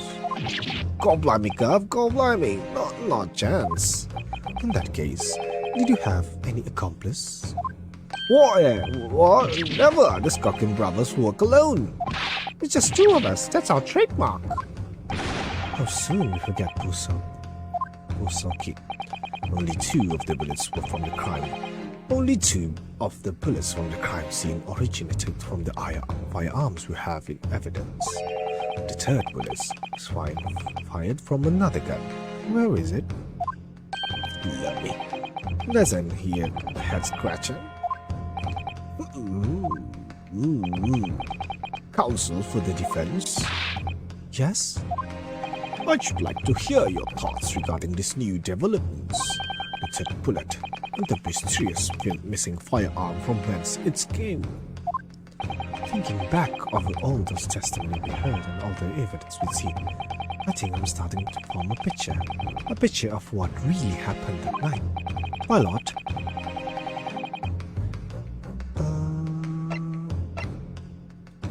Sekejap. Apa?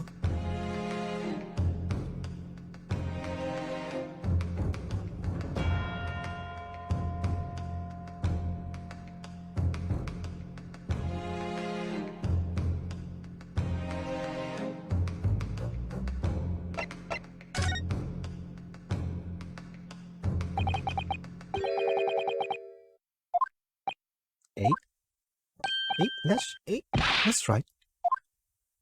Yeah, nothing to do with us, Gov. We've established that one bullet was fired from each of the two guns already known to the court. The logical conclusion, therefore, is on the night in question at Mr. Windybank pawnbrokery, there was another person present in possession of a third firearm. Whilst the brothers may have nothing to do with the third gun or the bullet fired from it, it's conceivable that they have nothing to do with the third man. Yes, the brothers were working with an accomplice who was carrying a gun.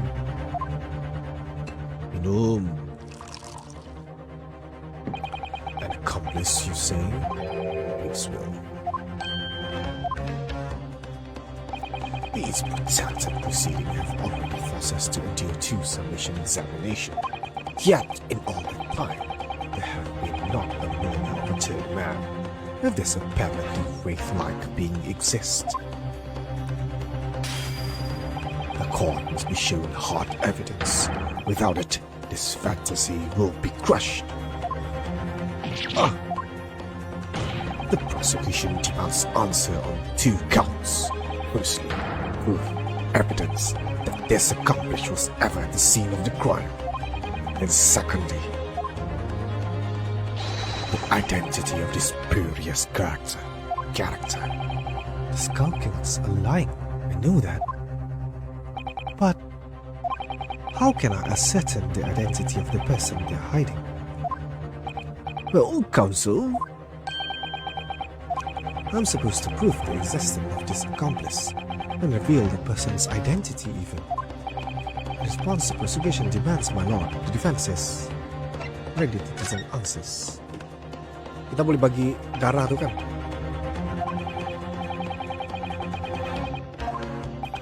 So, my police friend, despite the swimming eyes, you seem to think you have something to say. This promises to be interesting. Pah! I have to push forward now. There's no other option. I need to use every single piece of evidence available to me, and it will make a difference. In that case, Counsel, I will ask you to present evidence without delay. On the night in question, in the moments leading up to the death of the victim, Saya mau save dulu lah.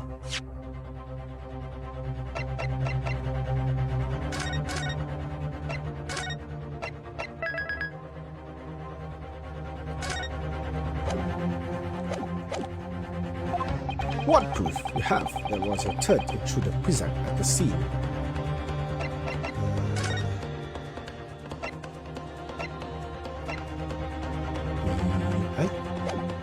Ini kah? Take that! The evidence is right here in this portfolio. By Jove, that portfolio again, is it? Do you expect the court to rifle through your papers itself? Be more specific. You claim one of those blood sample proof results of this third intruder. Well, which one is it? Ini? Take that!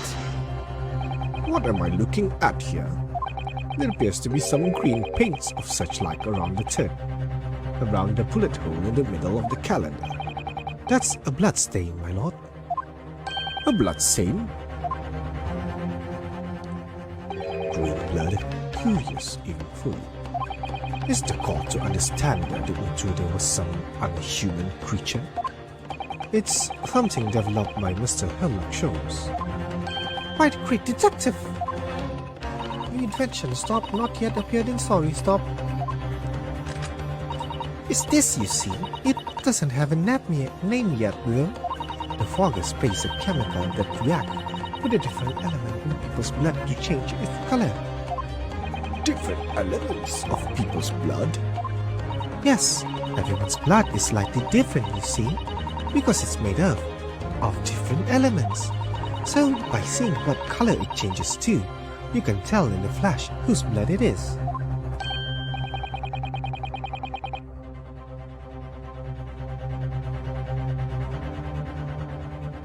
Ooh, that breathing hole is a dimension to looking at blood. Okay. Talk of blood in courtroom. Stop. Very exciting. Stop.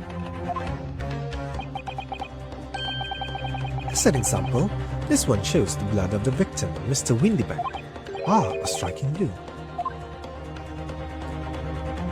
Yes, so you see, the green color of this bloodstain on the calendar shows that somebody else was shot in the main part of the shop. Now hold fire there, young man. Could be from some unrelated incident, couldn't it? No, it's not unrelated. The date showing on the calendar is the date on which Mr. Windybank was killed. By God!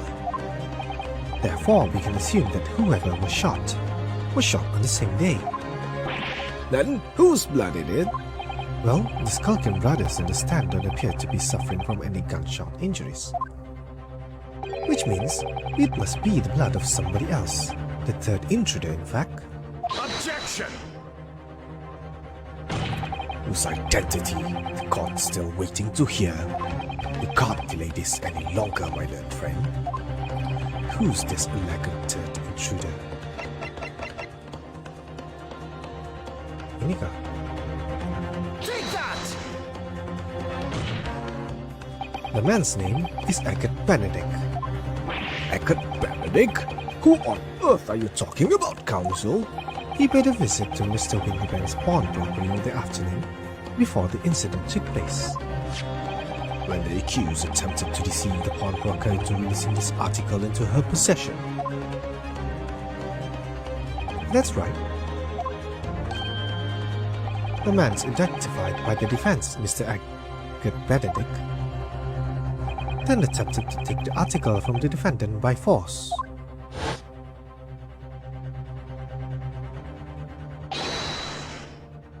Macam mana sudah? Broker? Yes, sir. I believe this filthy I believe this filthy pocket thief has just redeemed an article from you, no? Yes, The article in question belongs to me. I demand for it to be returned at once. Now that's a lie. What are you trying to pull? Give me back my overcoat, you wastrel, and needless to say, I need music disc too.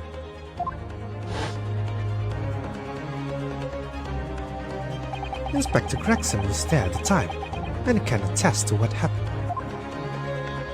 In the end, it was the inspector himself who took the disc. Can you corroborate this account, Inspector? Yes, my lord. That's more or less what happened. And in the interest of being thorough, I asked Windybanks for a print showing the felon. Taken from one of his rat-handed decoder gubbiness. Yes, that's him talking to Mr. Windybank that morning. And you claim this man is the brother's accomplice? Well, Mr. and Mr. Skulkin. Never seen the Kisah before in me life. All me life, God. All me life. Never seen him. Well, somewhat unsurprisingly, it appears our witnesses disagree with the assertion. I'm sure your lordship recalls my learned police friend's actual assertion, which was that he could prove the identity of the alleged accomplice. Yes, and I can. And show us the evidence. I agree, we must see proof that the clean-cut gentleman and the photograph is the filthy criminal you say he is.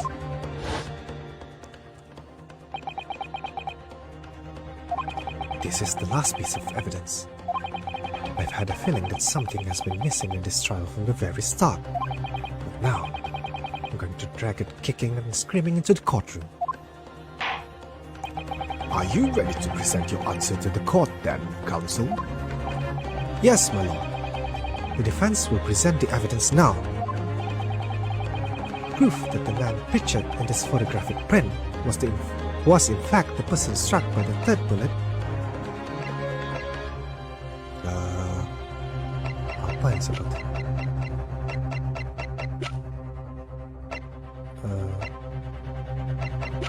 Inikah? Sekejap, saya save. Let me save. Just in case saya salah pilih. Supposedly that one lah. It's supposed to be this. Oh, okay lah, boleh. Can I select any one of this? Take that! That proof is right here in this portfolio. Good gracious, counsel! Does that portfolio contains the answer to every question posed? I see you share my interest in claret-colored liquids, my honest friend, but enough. The court demands to see further evidence. Which blood sample proved the man you identified was the one shot by the third bullet at the scene of the crime? So kita tunjukkan ini. Take that! As I mentioned before, on the afternoon of the day in question, the defendant attempted deceitfully, admittedly, to reclaim this disc from Windybanks. Which is when the aforementioned Agate Benedict appeared on the scene, I believe. This man then attempted to purloin the article from the defendant's possession, no? That's correct, my lord. I myself was present at the time. It was following this man that a minor incident occurred.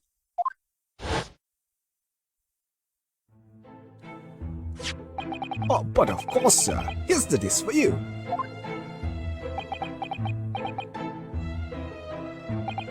Very well. Then I shall bid you farewell. Say goodbye to style. Wait a minute. That disc is mine! Ah! What do you think you're doing, you little tramp? You've drawn blood, you filthy animal.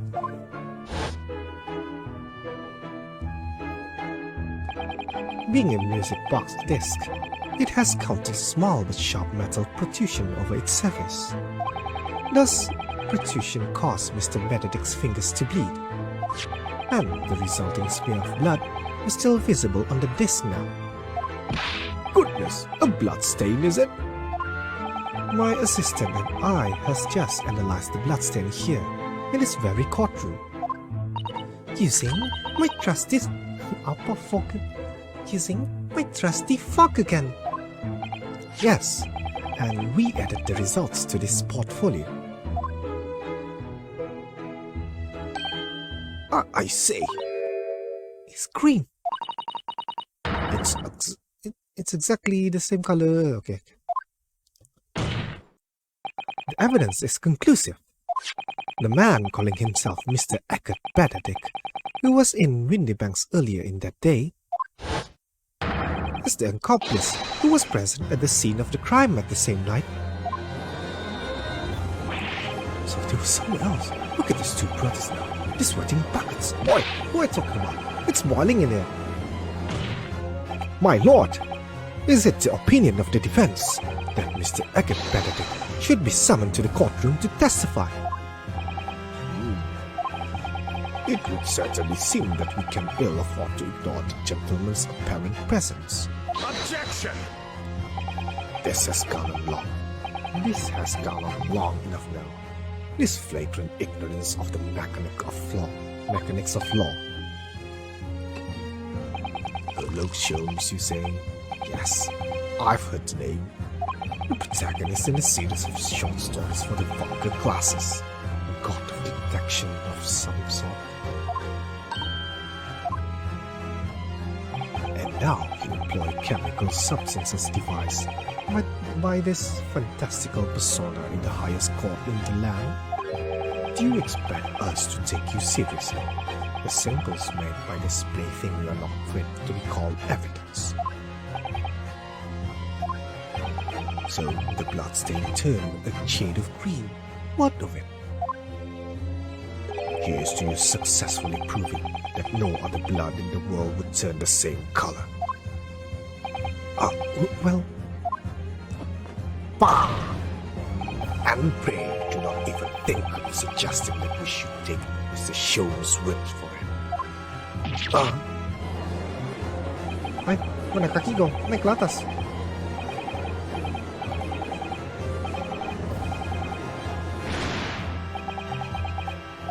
I knew it would come to this. Of course, Mr. Sholmes' invention is going to be recognized by any official body. But what other choices did I have?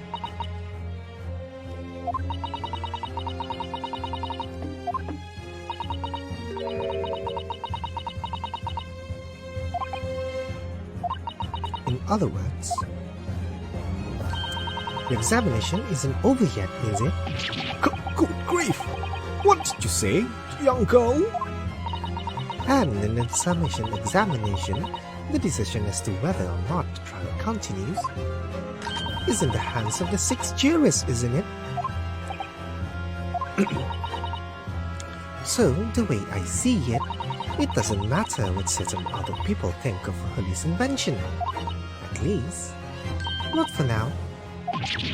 Yes, she's right. Young lady, you have quite a devious mind. It really just comes down to one thing. Whether these ladies and gentlemen of the jury are convinced by what you say, Bruno. Is that about right, would you say? Or did I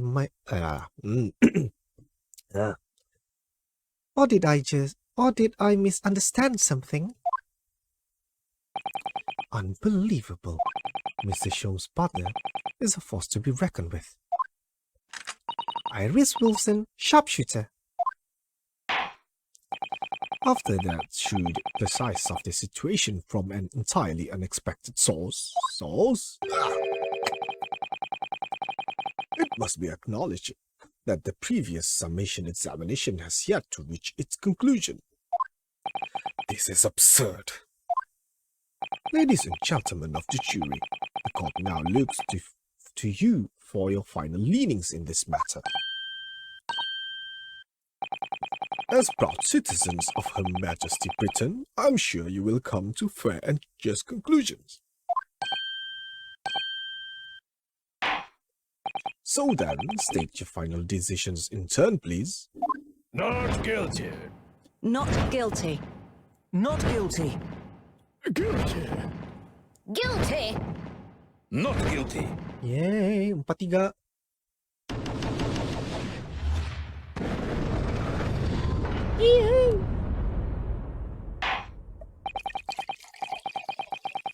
Eh, 4-2. Oh, apa cara saya kira ni? 2 are guilty and 4 call not guilty. Such is the outcome of the summation examination. Objection. My lord, with all due respect, this is an outrage. The prosecution refuses to accept this decision. On what grounds? If these jurors are persuaded by some... Flamikun, thank you for the like. Adukah saya lupa? Siapa? Kasih enable balik saya punya volume. If these jurors are persuaded by some half-baked concoction devised by the pretender to a real police works, then they are too ignorant to be trusted with the judgment of anyone's guilt. I'm sorry, Lord Francis, but the outcome of the summation examination cannot be ignored. The trial will continue.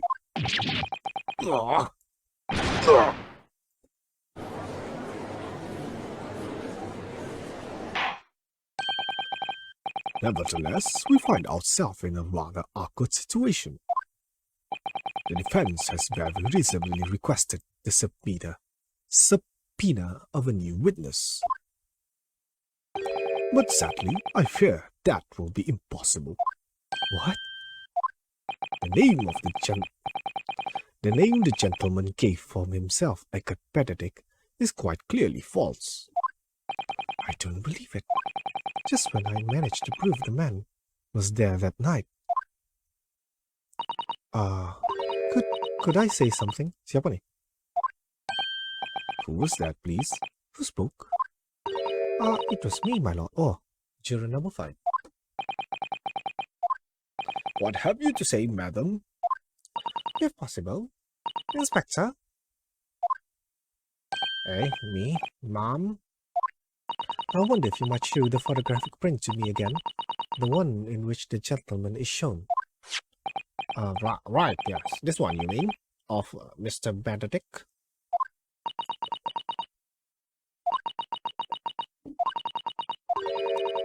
There's no doubt in my mind.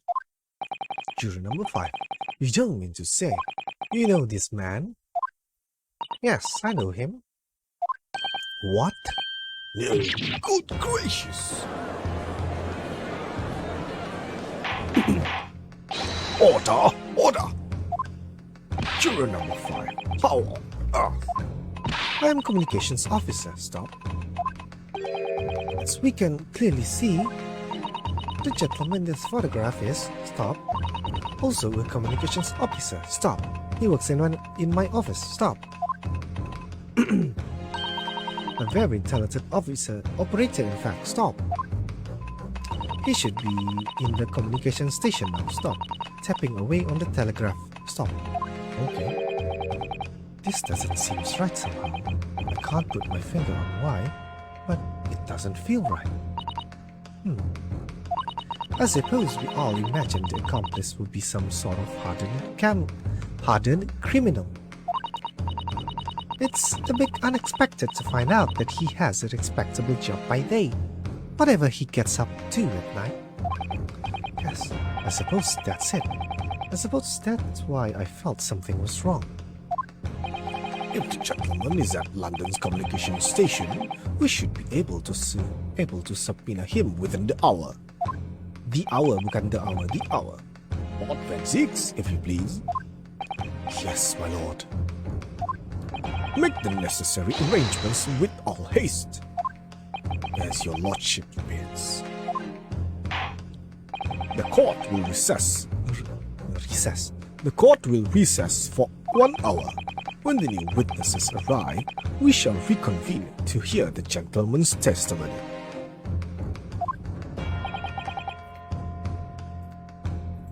Inspector Gregson?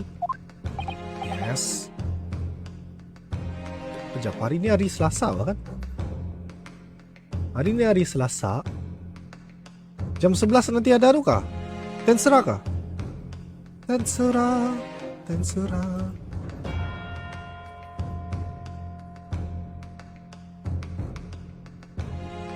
Ada bahkan terserah.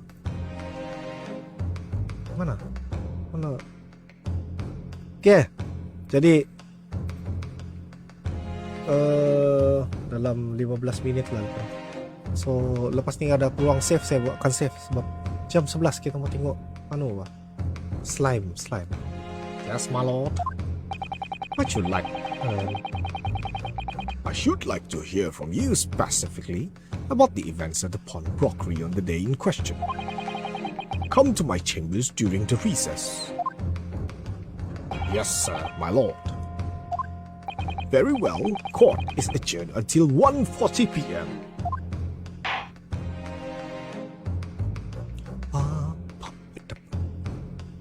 To be continued. Yalah, cari makan apa dulu. Habis apa? Habis terserah. Mungkin saya sambung lah. Mungkin lah. Cannot confirm, no deny that the existence. So, kita sambung trial part 3.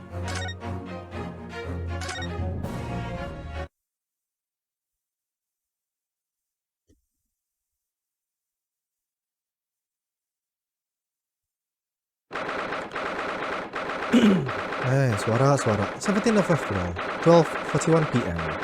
The Old Bailey Defendant's Antechamber. Gina, how are you holding up? I'm starting to feel quite warmly towards her frequent cold shoulders now. Ginny, are you alright? Why aren't you saying anything?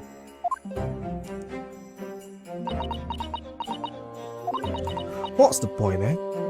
Why go all this trouble and fight so hard for the likers of me?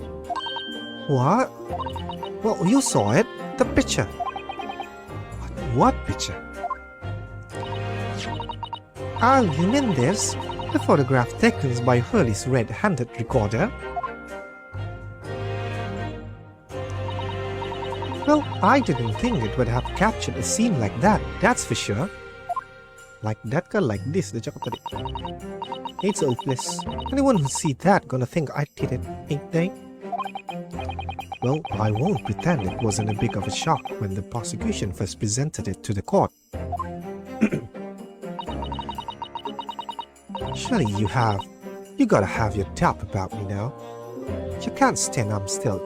You can't still think I'm innocent. Of course I can.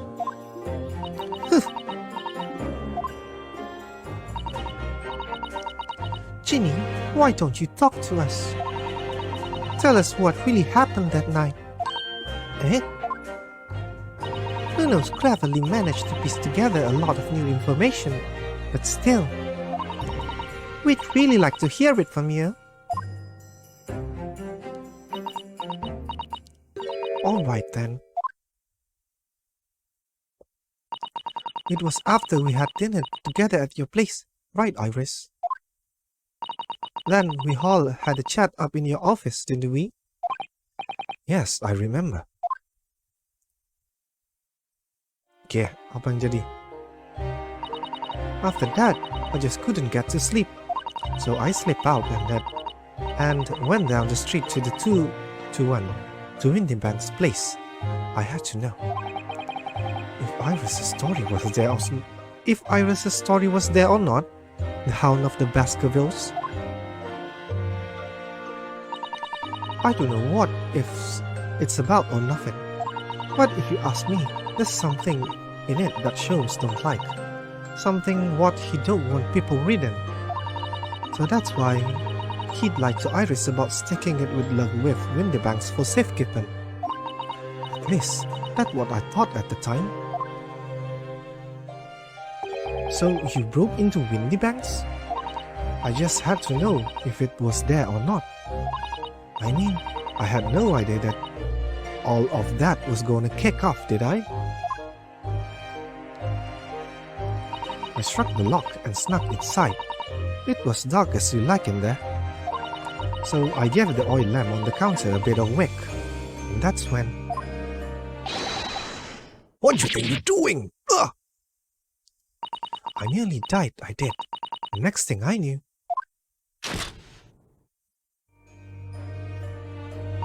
I grabbed the gun off the counter and was waving it in the air like I don't know what. Ah, you're the girl who was in here this afternoon. I didn't think pickpockets went in for armed robbery. The mental script. You got in here. Did Sholmes leave a lot of papers with you? A story? I beg your pardon? The Hound of the something or other. If it's here, I want to see it. I'm sorry, young lady, but I'd sooner die than relinquish an article belonging to one of my customers. I don't want it. What do I do with it anyway? I just want to see if it's here, that's all. Oh, you want to see it, do you? I want to know if Sholmes really pawned it here or not. Please, just let me see it and I'll go. Oh, very well then. But for pity's sakes, stop waving my gun around, would you?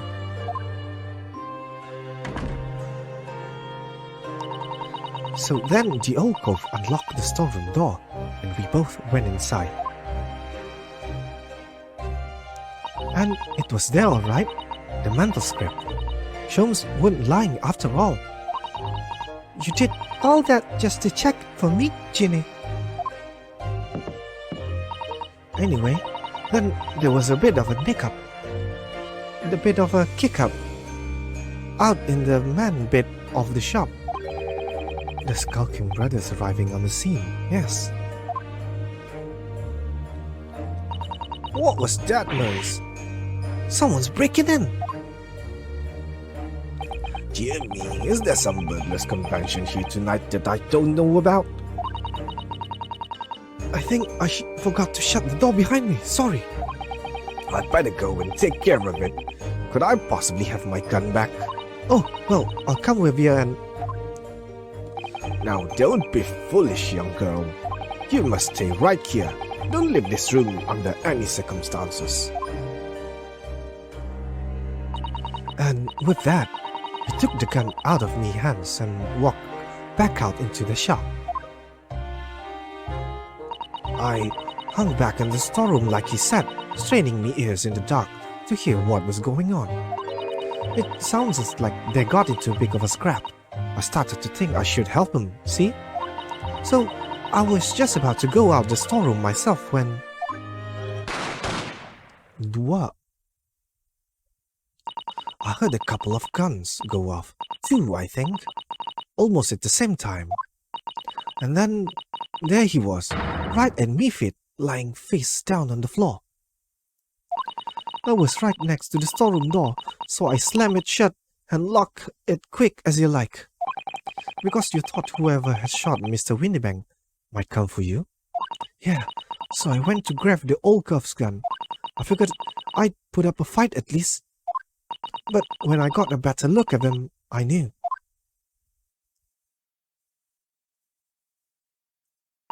Windybanks was a goner.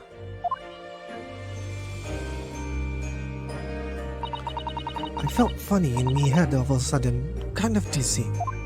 And after that, I don't remember nothing.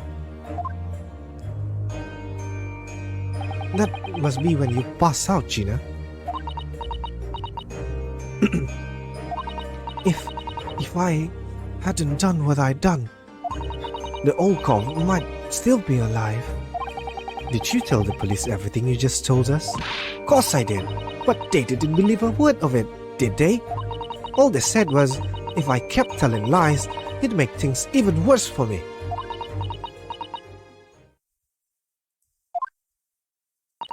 You'll be alright, Ginny. Don't worry. Just stay strong a little longer. Who knows about to put the real culprit through the mill? That cough was that coward was there in the afternoon? The agate Benedict? That agate Benedict?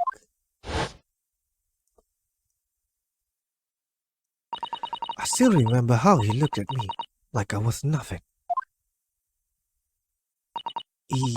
He was there that night. We don't know his real name yet, but I'm convinced that he's involved somehow. Anyway, thank you for telling us what happened, Gina. I appreciate your honesty. You what? You can leave it all in Reno's capable hands now, Ginny. Jangan nangis, jangan nangis. Okay. Mr.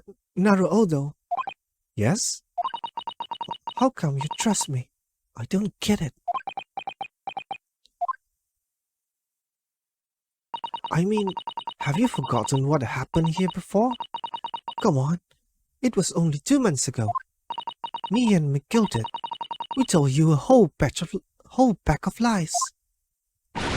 And you got the bog trotter off with him, even though he was a killer. No, I could never forget that. Oh, I did what I thought was best at the time. But the pain of that error of judgment doesn't get any easier to bear. Still, don't forget that I also made you a promise.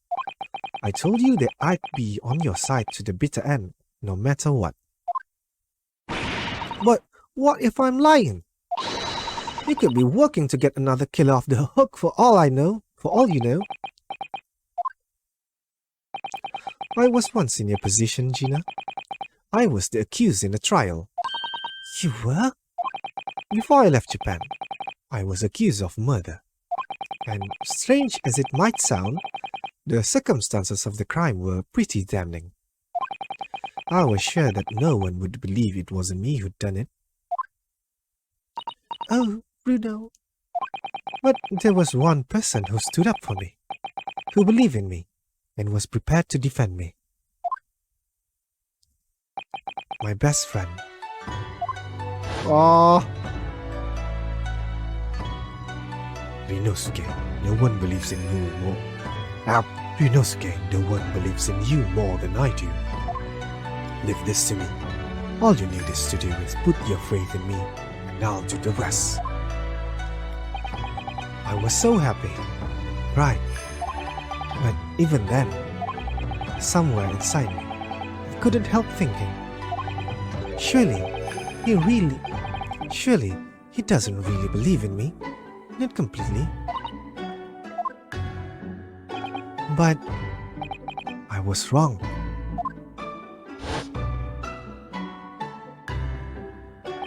As soon as my trial began, it was obvious that he had an absolute, unwavering belief in me.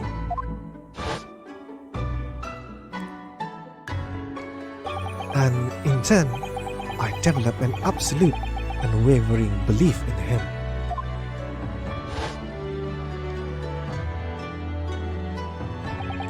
Since then, I came to realize, if you want someone to believe in you, you have to believe in other person first.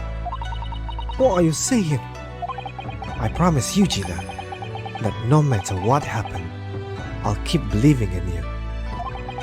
So you don't need to worry. I won't let you down.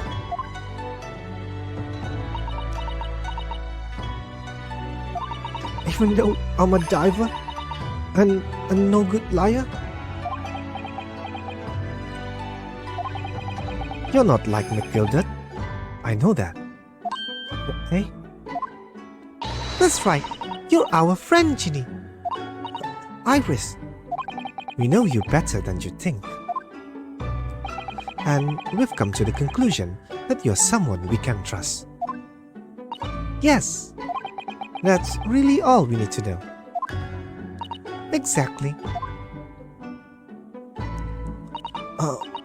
Mr. Naruodo,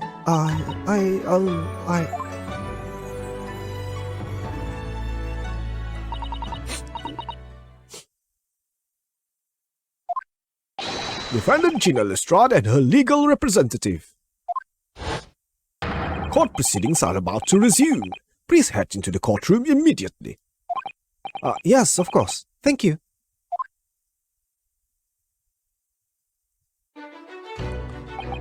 I've been both a defendant and a defending lawyer in my time, so I knew only too well just how hard it was to put all your faith in another. And I also knew just how hard it was to bear the burden of another putting all their belief, all their faith in you. This is it at last. The final chapter, the final battle. Wish me luck, Susato-san. And I hope you're watching over me too, Mata.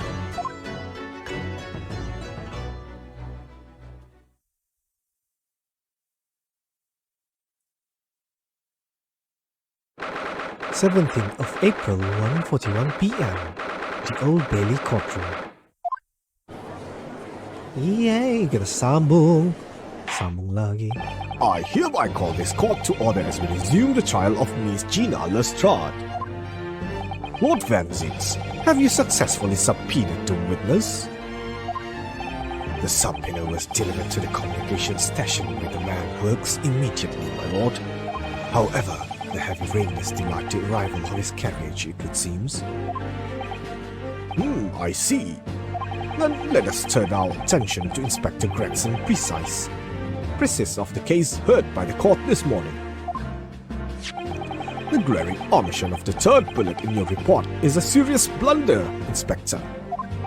Yes, I can only apologize, my lord. And although the defense chemical analysis of the blood at the scene makes for a compelling argument, I cannot permit such untried method to be used as evidence in my courtroom. It's a big mistake to cross Hurley-Henry. A very big mistake. My lord, the subpoenaed witness had just arrived in the building. Thank you, officer. Show him to the stand without delay. Mr. Eckert Benedict, I didn't expect to be crossing paths with him again so soon, and certainly not like this.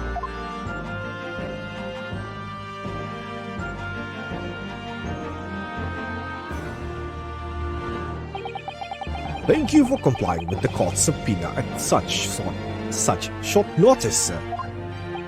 But of course, my lord, as an upstanding member of London society, it is my pleasure to oblige. Now, kindly state your name and occupation for the record.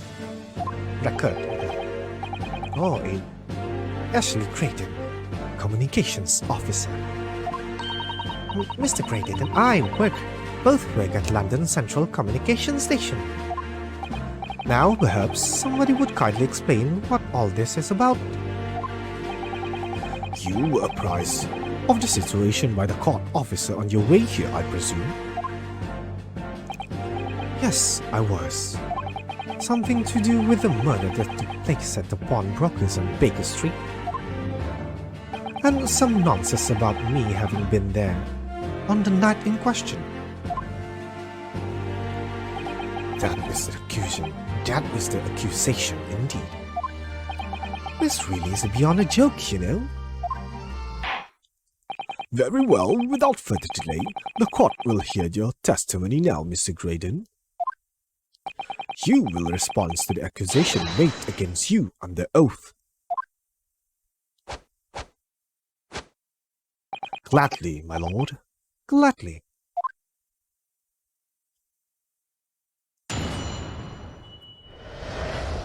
The accusation. Naturally, I have occasion to make use of pawnbroking services from time to time. But are you seriously suggesting I colluded with these thugs to break into the place on the night of the murder? I have no intention of admitting to such an outrageous accusation. Even if certain parties here present claims that my blood was found at the scene. Some Scaramouche detective's home picture can hardly be taken as serious evidence. Macam mana dia tahu semua tu? So, you deny the accusation completely, do you?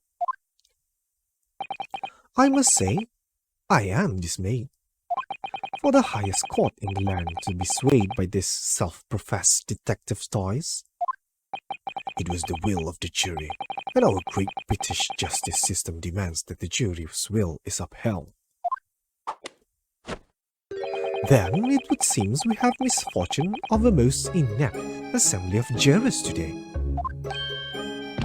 By golly! How long am I expected to be detained here? If, following the defense cross-examination, Your involvement in this matter has not been established. you will be free to leave immediately. Good.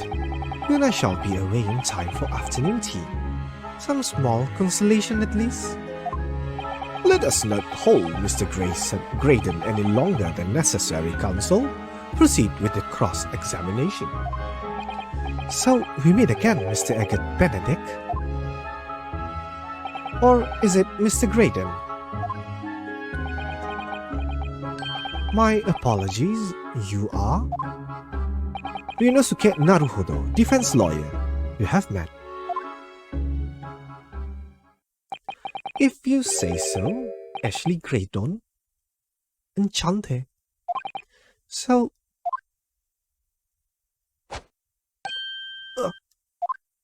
I trust we can conclude this quickly. huh? But I'm not holding your fleshy hat while we do.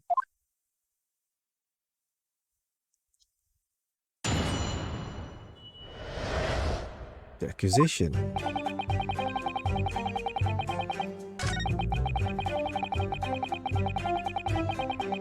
Hold it! Have you seen these two men before? This pair? No, I don't associate with criminals. Said by a man who introduced himself as Eggert Benedict. I'd like to know who I have to thank for this. Who made this outlandish accusation against me? The young lawyer there in the black. This is a farce. Whose idea was it to permit an outsider to work in the British court anyway? Well, needless to say,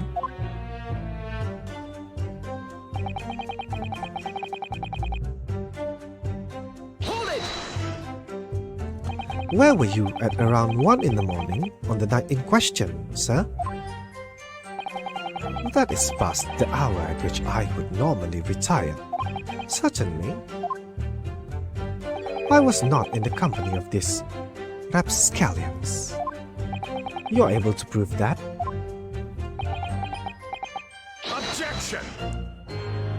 Listen carefully, my learned police friend, for you appear to be under a gross misapprehension on this point. What do you mean? The witness maintains he was not at the scene of the crime. He has no obligation to prove his absence. If your accusation is that the witness was present at the scene, the obligation lies with you to prove your assertion. You will fulfill that obligation before putting any more unreasonable question to the witness. Ah. A silent victor wiggle. Thanks.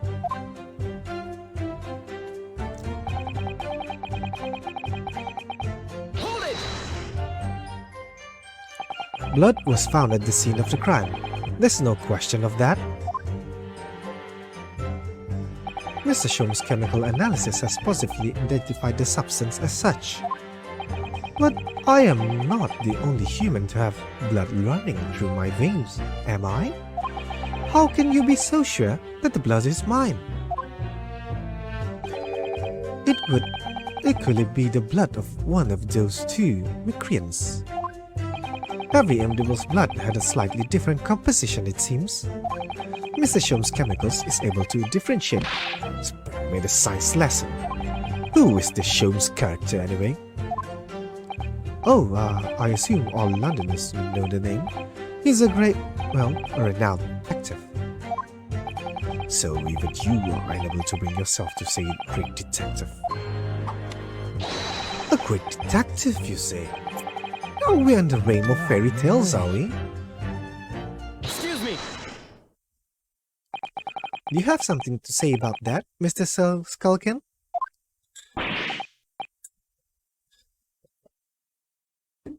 What, me? No, the Mr. Skulkin next to you. Why? I had it right up to here with this. How many times have I got to tell you? Yes, I know, you're not big bruv sulky. Mr. Nash Skulkin.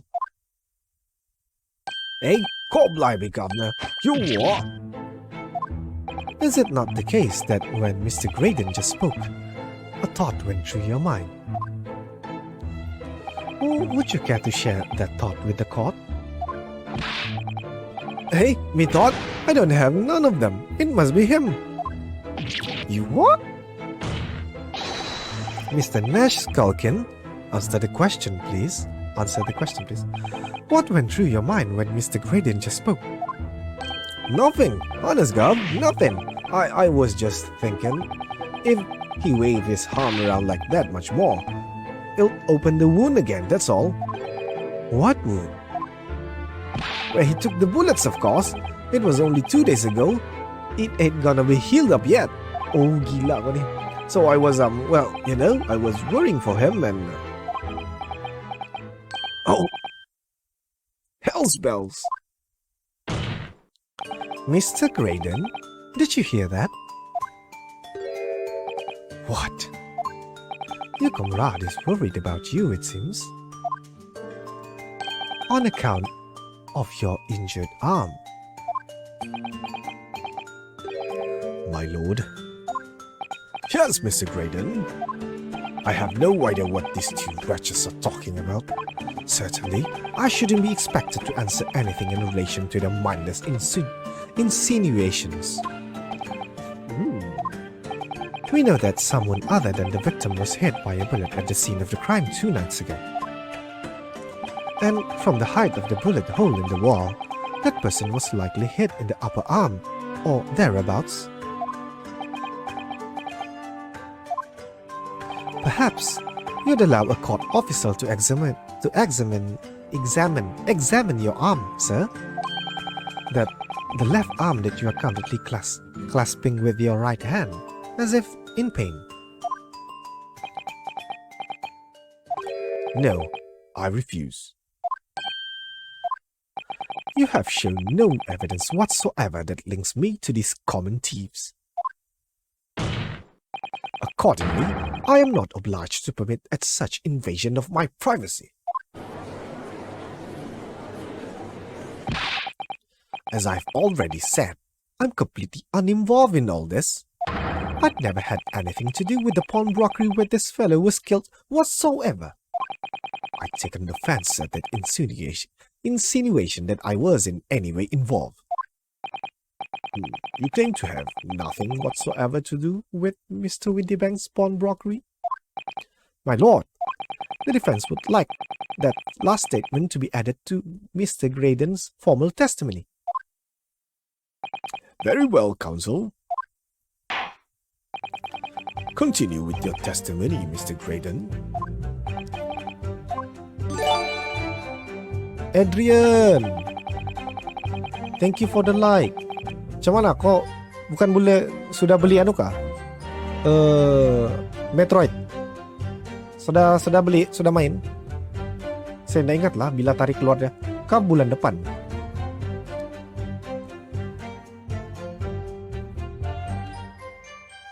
Hold it! Never have anything to do with it. Oh, sudah pre-order. Nice.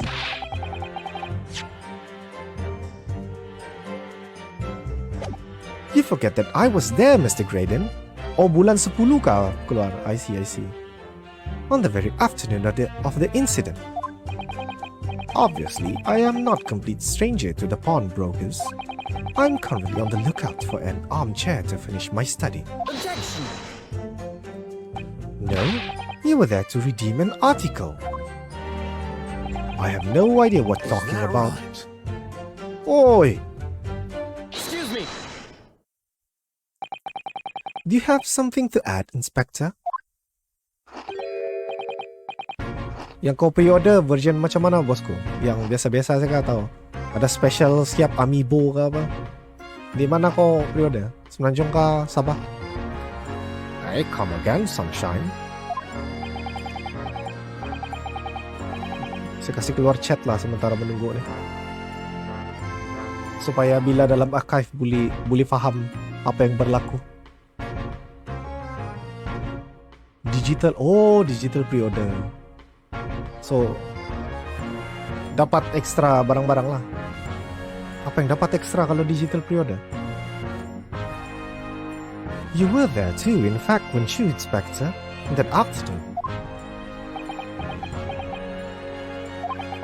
Well, yes, I do remember meeting yourself with the pawnbrokers that afternoon.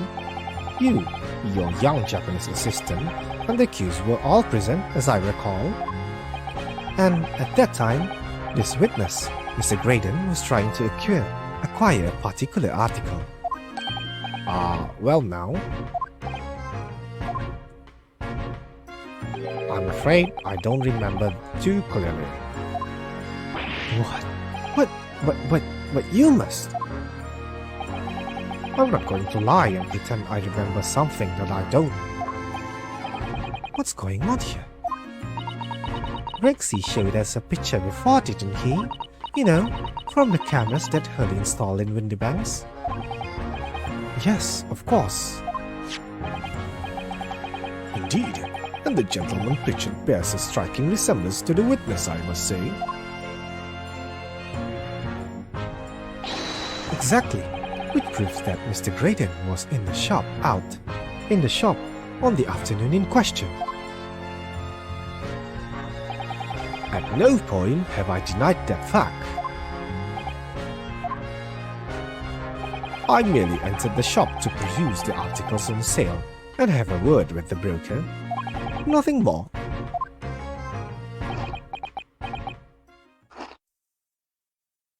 Kenapa ni? Apa yang dorang sembunyikan? This makes no sense. I understand why Mr. Graydon might be trying to cover his tracks. But why would Gregson be trying to avoid giving testimony about what happened? That's all he's going to say on the matter, is it? What do you think, Rina? I think he has no intention of telling us anything. He's well aware that the less he says, the less chance he has of giving himself away.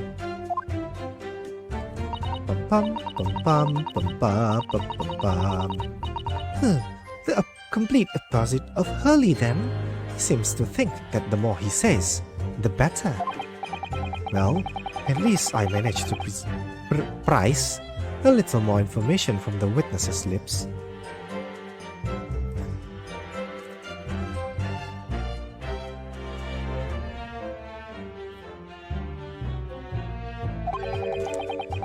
All thanks to the Skulkin brothers.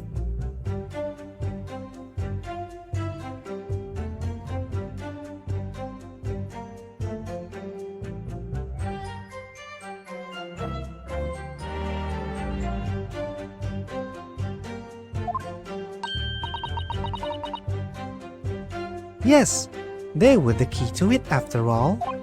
So he says he had nothing to do with the Windybanks. Well, we know that's not true. Perhaps now would be a good time to have a proper look through the court record. Apa? Apa kau suruh saya cek?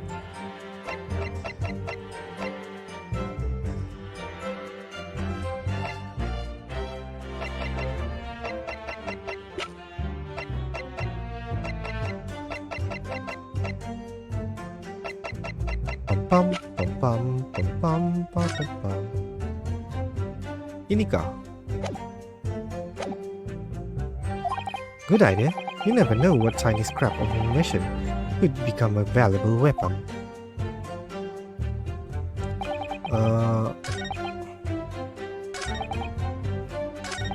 Saya rasa kita boleh guna nih.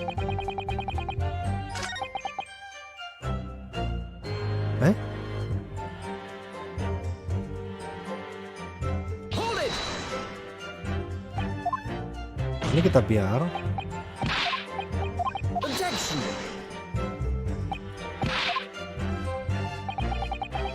Is that right?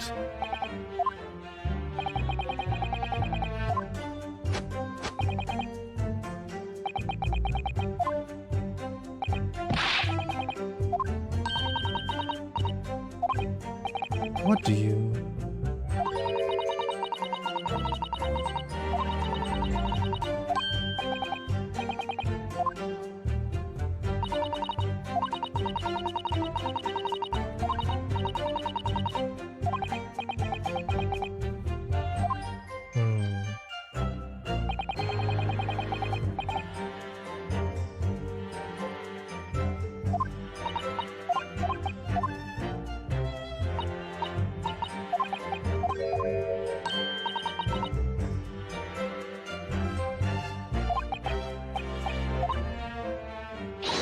So,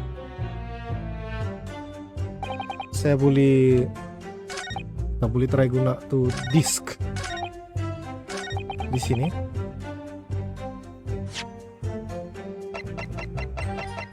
Kalau dia cakap establishment. Objection! Have you ever seen this disk before, Mr. Graydon? Why? Is it supposed to mean something? This was until the day of the murder in pawn in Mr. Windybank's shop. It was redeemed by the defendant, Miss Gina Lestrade, that afternoon. However, somebody mysteriously appeared to try to take it from her. And that somebody was you, of course. Wasn't it, Mr. Graydon? As I have reiterated numerous times now, you are mistaken. That was not me. I've never seen this before in my life. It may have escaped your notice, but there is a small smear of blood on the desk. Ah, yes, resulting from an abrasion of the thumb, perhaps. That's right. The surface of the disc is covered in hundreds of tiny metal bumps. In the skirmish to acquire the disc, the thumb of the person who tried to take it suffered a minor laceration. So, while the disc bears the remnant of that skirmish in the form of this mere blood, the thumb of the person in question must bear the remnants also, in the form of a scratch. Good gracious, indeed it must. Mr. Graydon, you refused to allow a court officer to examine your arm before. Are you now going to refuse us to allow? Are you now going to refuse to allow?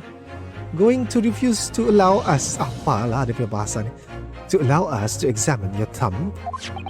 Because I have no doubt that it bears a small scratch consistent with the smear of blood on this disc. Well. It would seem I underestimated you. What is the meaning of this? So, you admit it now? You admit you have a scratch on your thumb from when you attempted to take the disc from the defendant?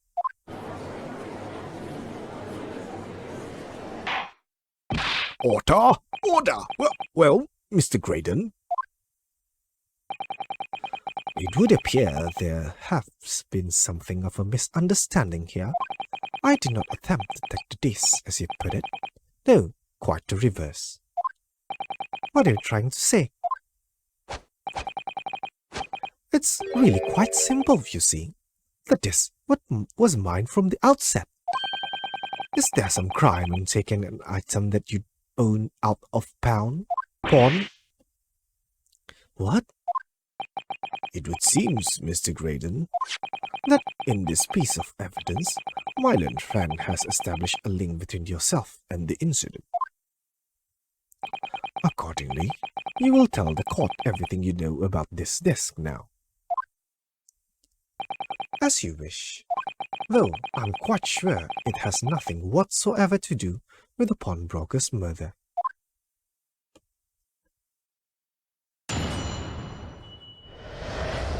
The disc.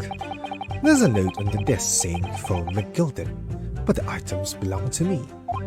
The redemption ticket was stolen from me by the accused, that filthy guttling, on the day in question. I proceeded at once to the shop in order to explain my situation and redeem my article. In the end, of course, the disc was taken by the police. In other words, I have absolutely no reason to break into the shop later that same night.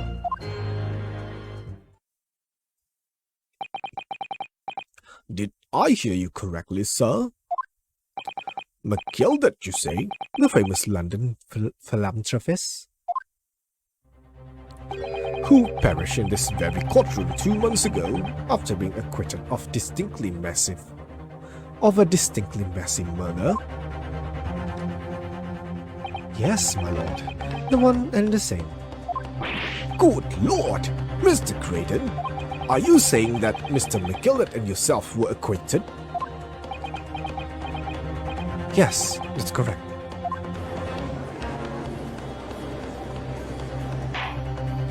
Order? Well, I certainly didn't expect to hear that name uttered here in my courtroom again. According to what Gina told us, this disc was placed in the pawn on that fateful night 2 months ago.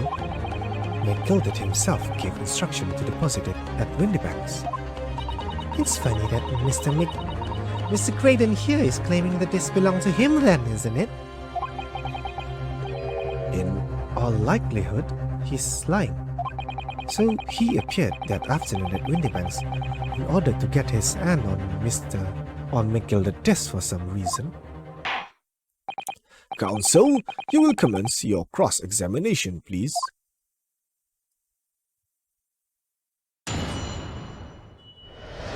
The disc.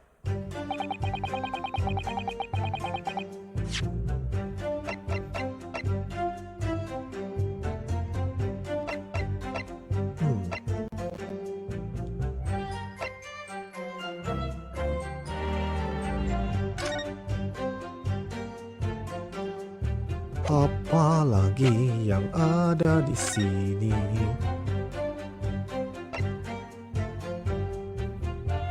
Okay.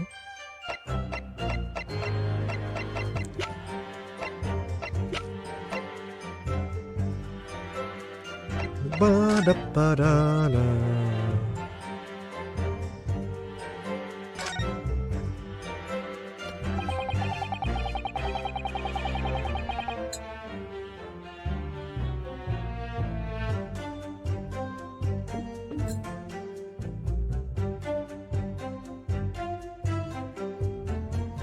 Okay.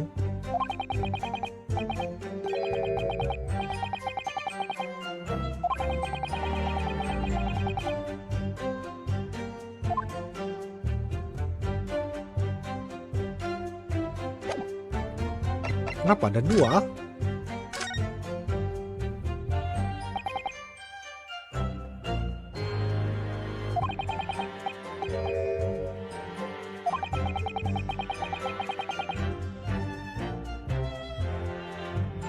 Sekejap, ini 15 Februari.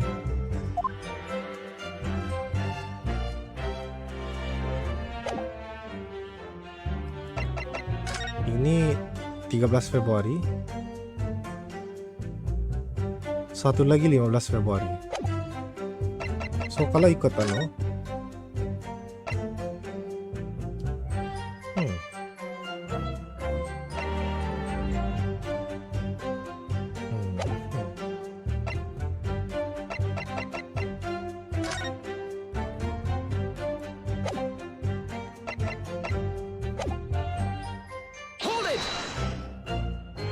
Would you care to explain how this belongs to you?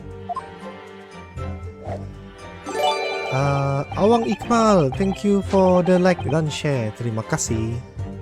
As you will observe, a communications officer such as myself commands a fine salary.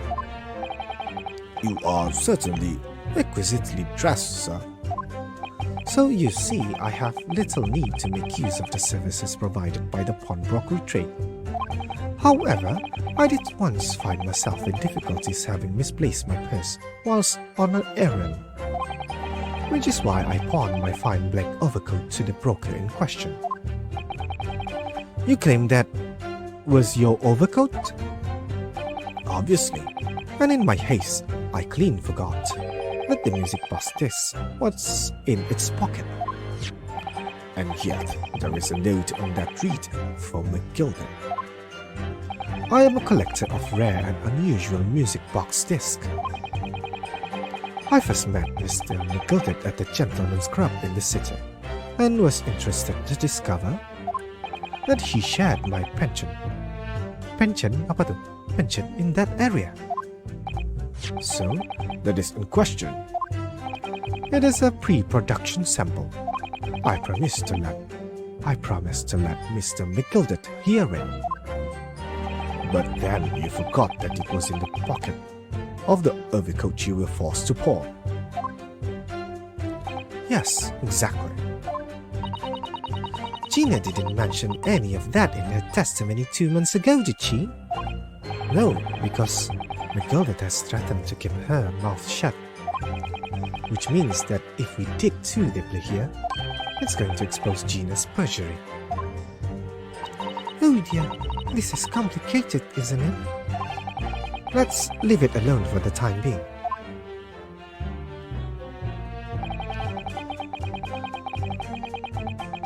Hold it! So, you're saying that Miss Lestrade lifted the ticket from your pocket or bag? That's right, despite being mindful of danger when walking in apa tu salubrious? When walking in salubrious areas, her kind frequent. Objection! Miss Lestrade did no such thing. Well, of course you would take the stance. The girl is a regular offender. You came to the pawnbrokery that day prepared with all the information you needed to identify the defendant. You were looking for her. That's what brought you to Windybanks. To get your hands on Mr. McGilden's desk. Objection! My learned friend is a veritable fond of nonsense. Nonsense? I concur with the prosecution. Counsel, you will refrain from conjecturing in this way. Is that clear? Yes, my lord. Then I will... Then I will continue with my testimony for what possible use it can be.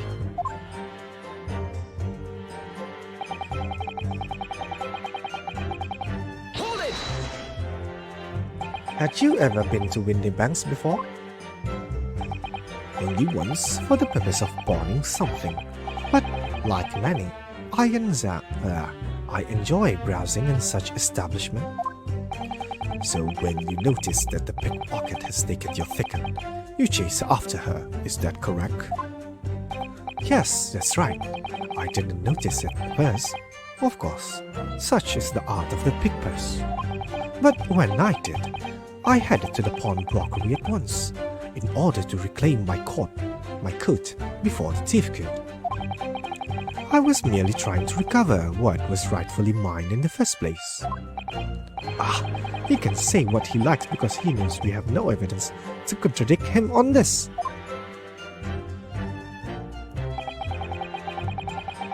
Hold it! Yes, it was taken by Inspector Gregson here, wasn't it? That's right. This was the very man. Apparently, right? the police are collecting anything that has a connection to Mr. McGilden as evidence. Excuse me! Is something wrong, Inspector? What do you mean? The last remark Mr. Graydon made in his testimony seems to trouble you in some way. No, it didn't. It's nothing. Leave it alone. Let me ask you this, Inspector. Why is Scotland Yard gathering Mr. McGilder's possession? I can't tell you something like that, Sunshine. What is it, Inspector? Investigative secrets? Yes, exactly. You should know all about that. Magnus McGilded, who died so unexpectedly after his trial 2 months ago. A man renowned throughout the capital for his great contribution to public life. Yet, he had a dark side too. Where are you going with this, Van Zieks? I suppose the police are dealing with the aftermath of his nefarious activities, are they? That's enough! Coppers like me have duties to carry out and we're not at liberty to talk about. That's all you need to know. Duties conferred by Lord Strongheart, I presume. The Lord Chief Justice appears to have great faith in you, Inspector.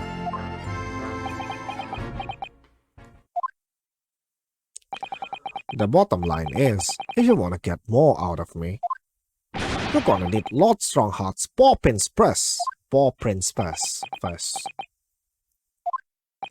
What's all this about? It's like there's something going on between Gregson and Lord Van Zieks here.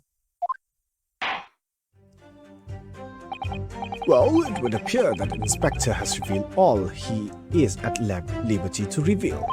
Mr. Graydon, let us return to your testimony. Gladly, my lord. In other words, Hold it! but perhaps you'd seen something of value among the forfeited items? No, not at all. Oh. A valuer was brought in by the police to assess everything in the shop. Without exception, every article on the shelves was common or garden bric-a-brac. In that case, it's clear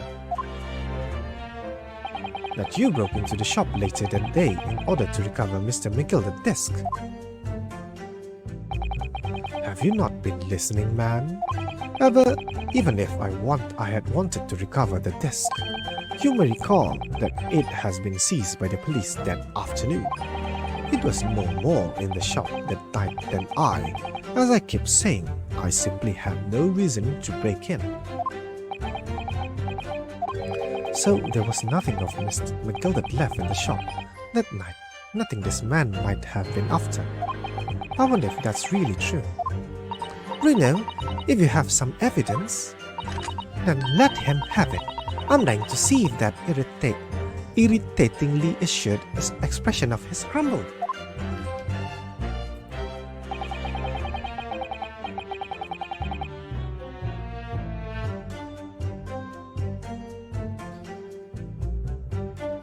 McGilder slipped the disc into his coat pocket and had it deposited at Windibank's. Then, when he realized he was going to be arrested on suspicion of the omnibus murder, he threatened Gina and forced her to take the redemption ticket.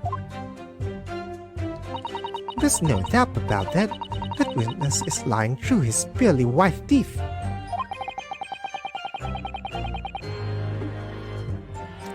The police were obviously after anything left behind by McGilder as well.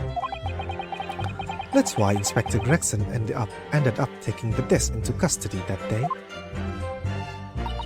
But Grex is being very strange about this. There must be a reason for that, I'm sure. There must be a reason for that, I'm sure.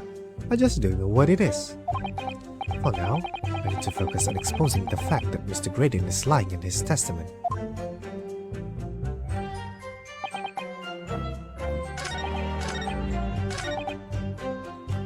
Ini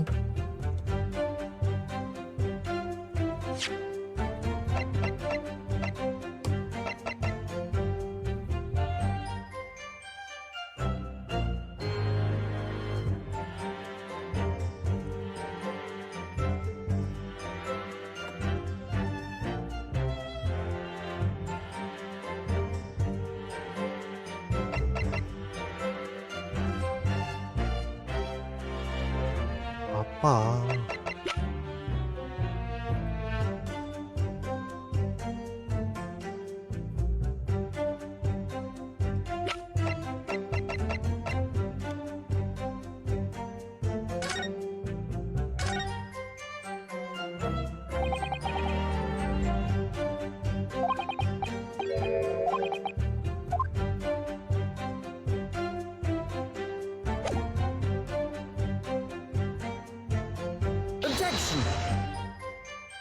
Let's just consider it.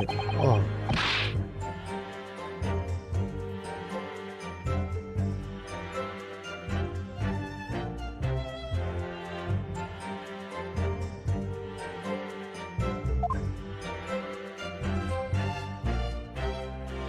What application? Exactly, right? Salah.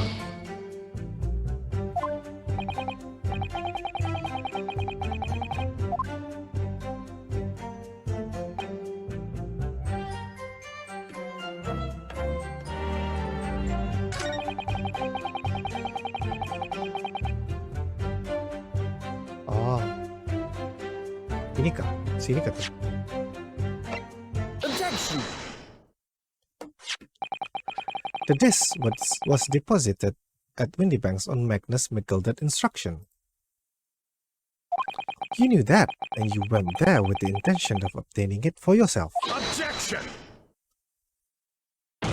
Conjecture again, and in any case, the disc was taken into custody by the police that afternoon.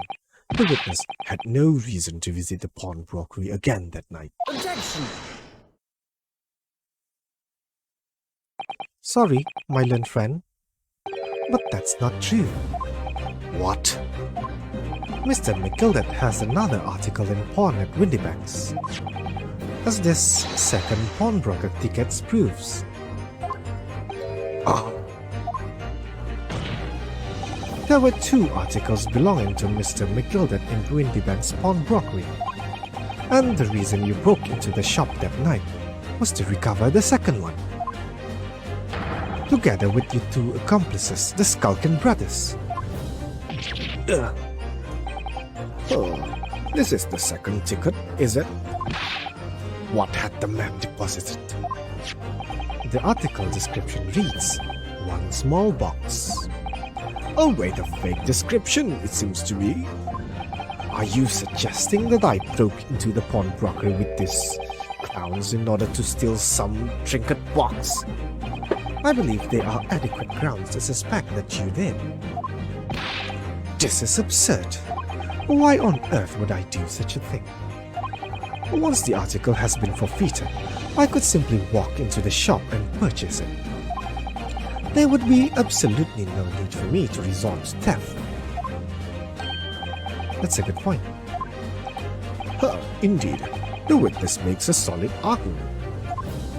So that means, for some reason, this Graydon fellow needed the small box that very night, does it? Objection! It's time to put an end to this nonsense, my lord. Could you Be a little less cryptic, Lord Venzigs?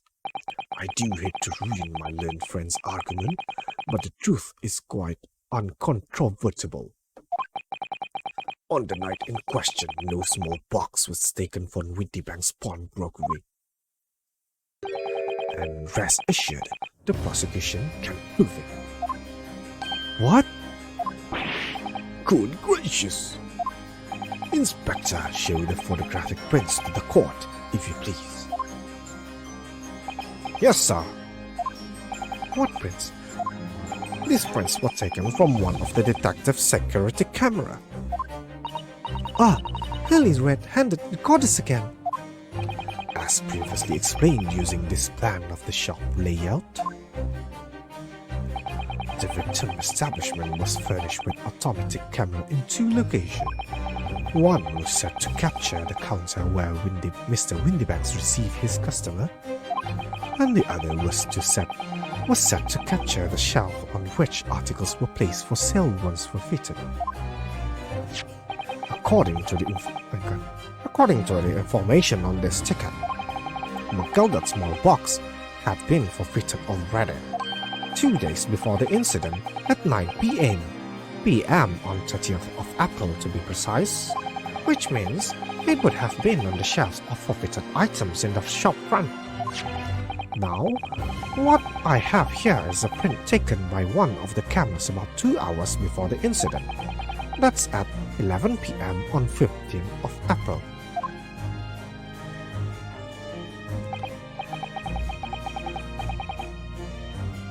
The victim certainly had a very full shop, it would appear. And then we have another print. This was taken about 2 hours after the incident. I see. So we have 2 pictures to compare.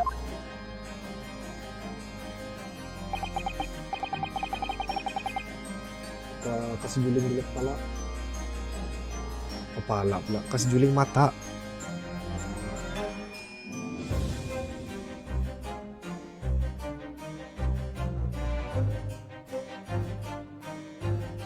Kenapa?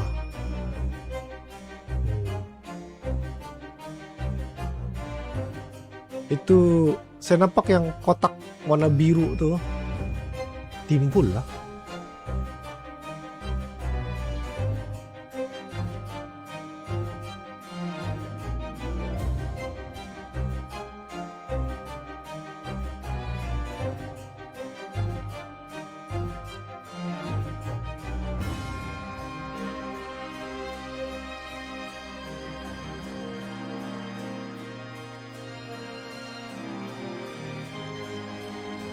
Oh, saya nampak.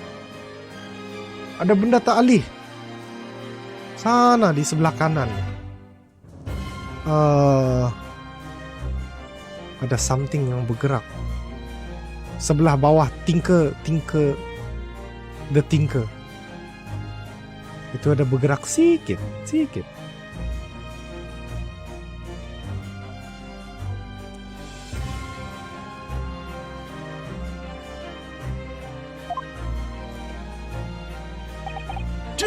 That's starting to make my heart ache. Obviously, at Scotland Yard, we consider theft as one possible motive in this case. We explored the possibility that something had been taken in addition to the victim's life. So your men have already compared these 2 prints thoroughly, Inspector? Yes, sir. We counted every single item in each of these 2 photographic prints. And the Yard's conclusion is that exactly the same number are present in both.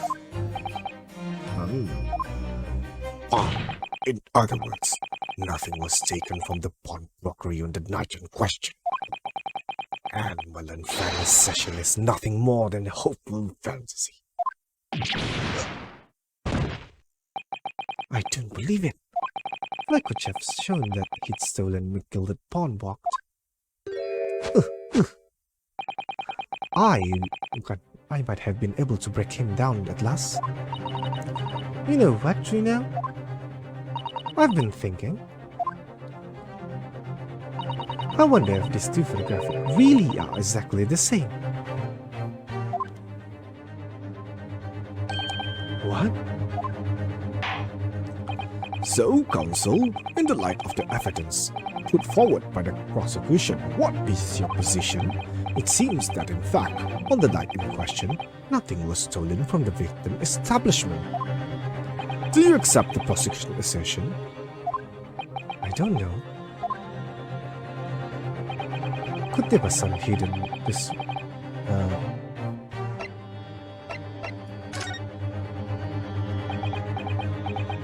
Saya mau save dulu.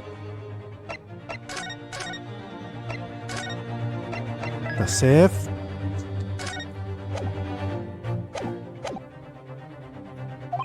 I wasn't sure at first, but there's a clear discrepancy within discrepancy. What? You must identify the location in question for the court, counsel. Indicate the precise location of the discrepancy of which you speak. Ini kan? Take that! Granted, these 2 prints are almost identical. However, there is one minor discrepancy between them. What? When you view the 2 pictures stereoscopically,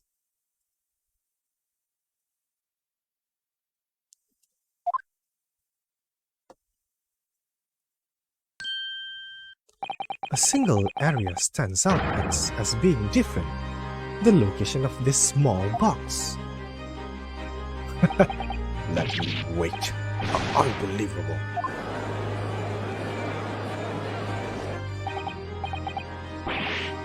By Jove, you're right. How extraordinary.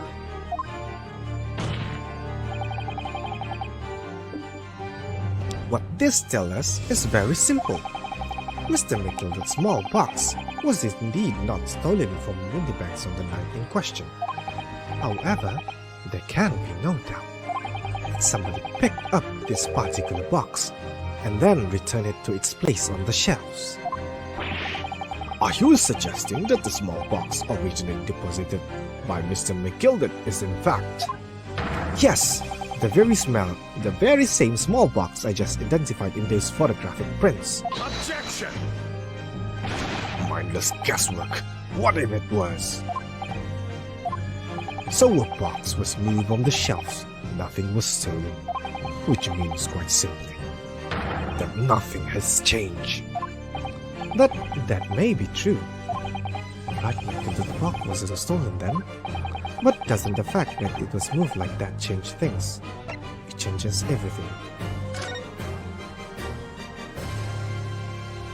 I believe this changes everything about the case. How can that possibly be? The crucial point is the fact that what was moved was a small box. In other words, we have to consider what might have been inside that box. What are you suggesting?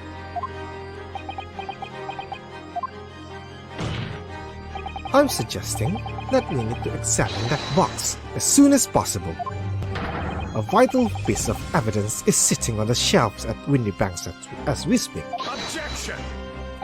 That won't be necessary. Some little box belonging to a man who died 2 months ago can't possibly be relevant to this trial. The court does not uphold your objection, Lord Benzies. Bailiff, arrange for an officer to go to Baker Street at once. Obtain the small box in question and bring it back here for further examination.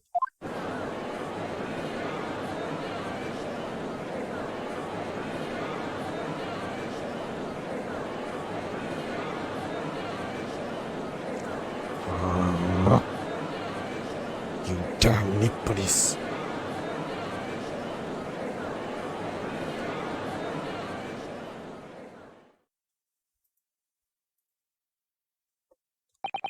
We should have a report within half an hour. I think perhaps we should recess for a short while until the evidence is brought forth. To be hoodwinked by such a farce. Disappointing. I beg your pardon, Lord Venzigs. This is nothing but a smoke screen. A Nippon specialty. A Nippon specialty, if it would seem. What are you trying to say? My learned friend had persisted with the same line of reasoning from the very beginning, that this witness's intent was to steal an article belonging to Mr. McGilded from the pawnbrokery. Yet, common sense tells us that none of the articles have value enough to be worth stealing in the first place. Christopher Chung, thank you for the like. Terima kasih. Exactly. It would be beyond absurd to break into a place for the purpose of stealing such commonplace property.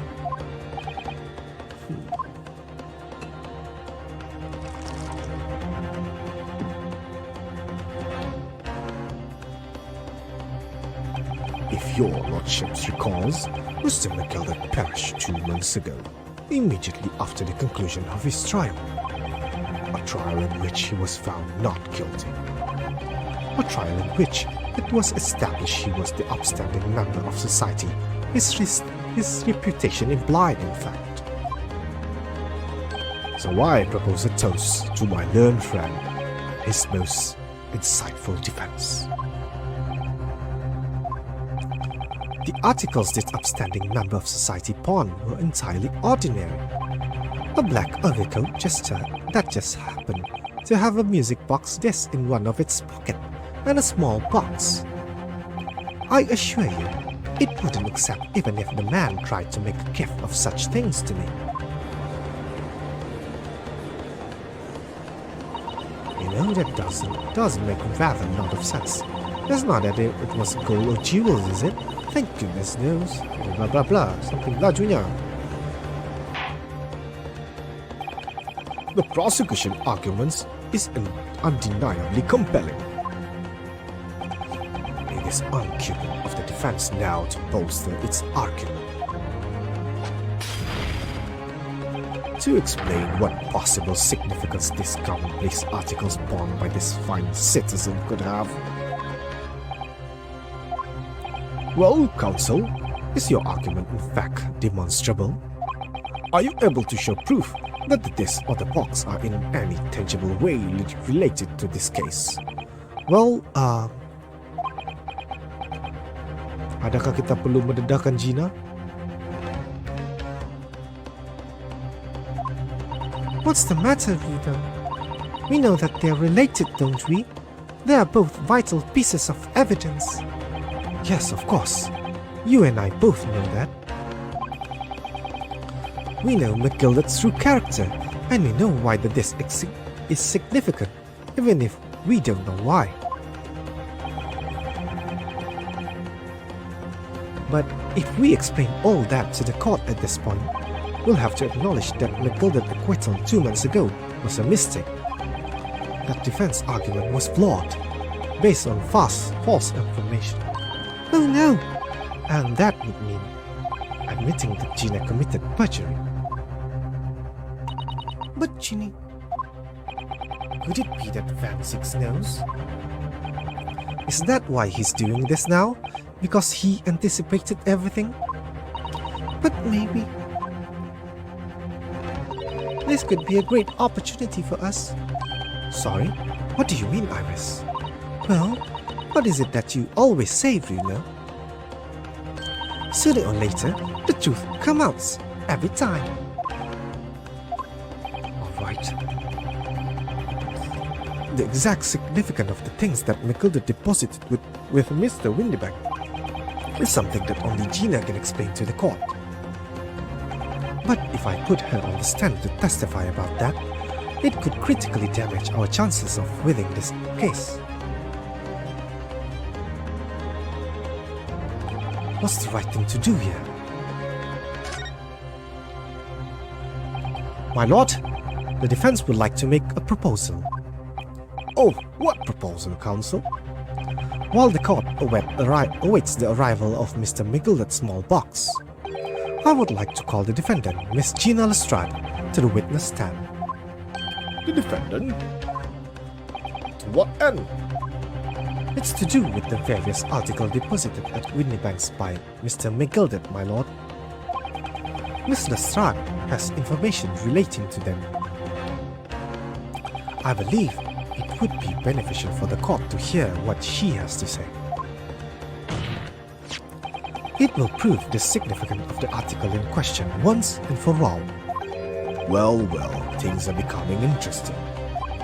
I presume you have considered the implication of the testimony you're proposing? In particular, the impact it will have on your accused standing, and indeed your own.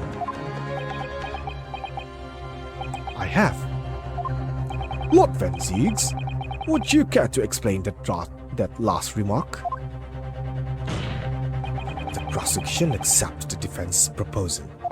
I move to interrupt the cross-examination to the current witness and hear from the accused herself. Very well, if you have no objection. So, the court will now hear the testimony of the defendant, Miss Gina Lestrade. Your witness currently in the stand may step down until further notice.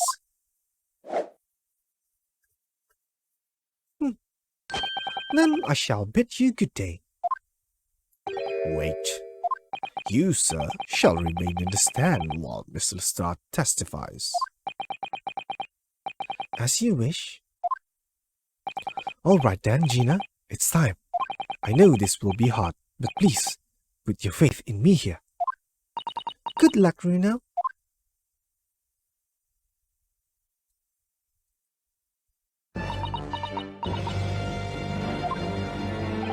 The articles that Mr. McGilded has deposited in Windybank's pawnbrokery are intimately related with the omnibus case, the trial of which was heard in this courtroom 2 months ago.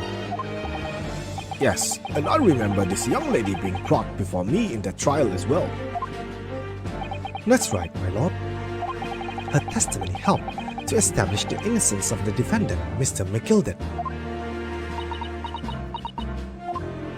The omnibus case was intriguing, to say the least. And now here we all are again, the same players in that trial facing each other once more. A twist of fate, perhaps, my Nepalese friend.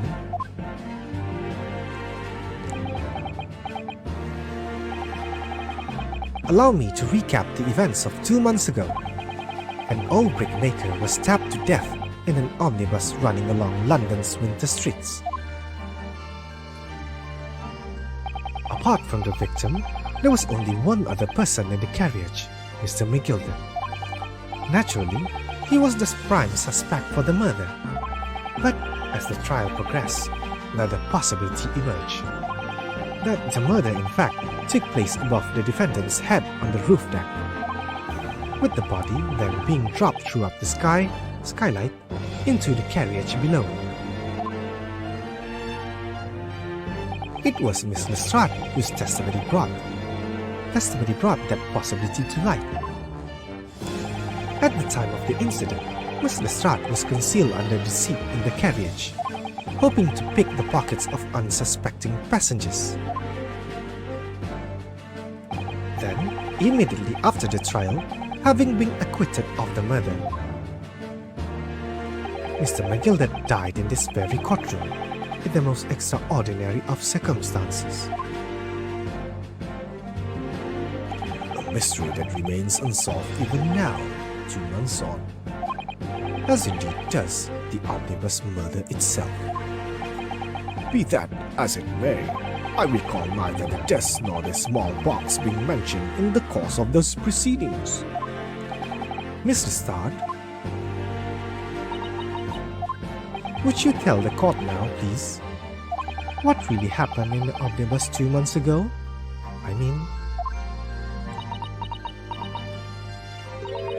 I don't know what you mean.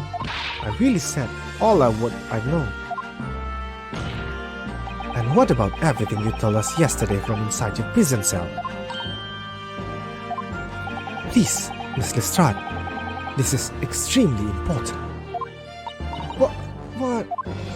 Remember, little girl, If it transpires that you willfully withheld information in the trial 2 months ago, the Home Office will seek to prosecute you for perjury. And naturally, you will lose all credibility as a witness. Although, let's face facts, have little credibility to lose. Ginny, don't listen to him. Please, you have to trust Reno now. Iris, we're on your side.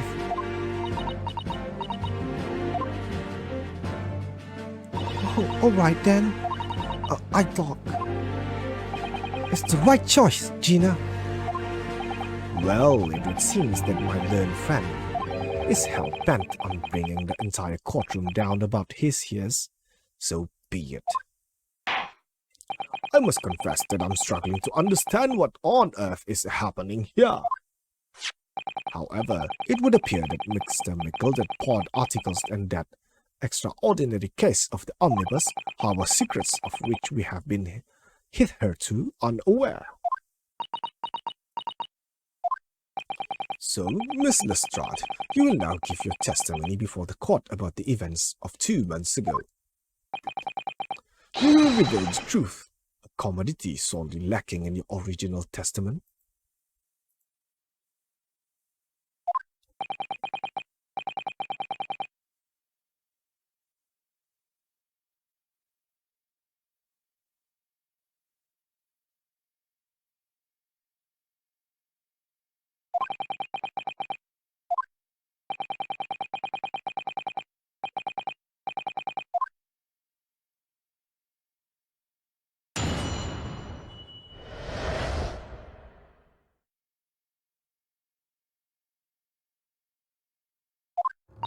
Look, that brickmaker cove was in the cabins of the omnibus the whole time.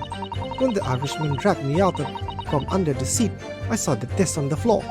All of a sudden, I heard a scream from over my head, and the pair of the roof deck went off to call the slubs. That's when Matilda slipped the driver something to do a run to the pawn shop runabout. He threatened me not to snitch, not to say nothing to no one about what I've seen or heard.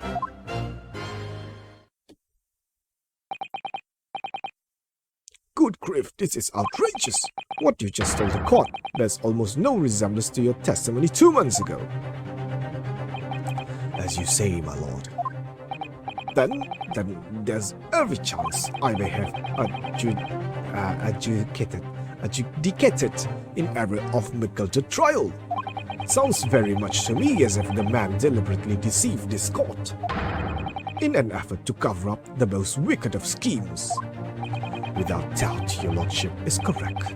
A great injustice was done in this courtroom 2 months ago. The action of the accused in the trial of this witness and of my learned friend are entirely inexcusable.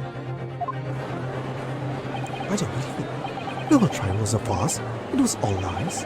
That wicked fellow was brought into the court, just like the forget lawyer from the East. They were all in it together. You're wrong, the lot of you. Mr. Naruhodo, the lawyer there, he didn't know nothing about it. Hamburg. I don't think so. Are we really expected to believe that? He really stitched everyone up, didn't he? What an operation to get the man off scot-free. Unforgivable. Stop. The lies have to stop. Stop. Yes, the defense made a terrible error of judgment. I intend to take full responsibility and suffer whatever consequences are deemed appropriate. However, it's imperative that the court allows the witness to elaborate on her testimony. Because the true significance of McGilded pawn articles must be brought to light. Very well, my learned student friend.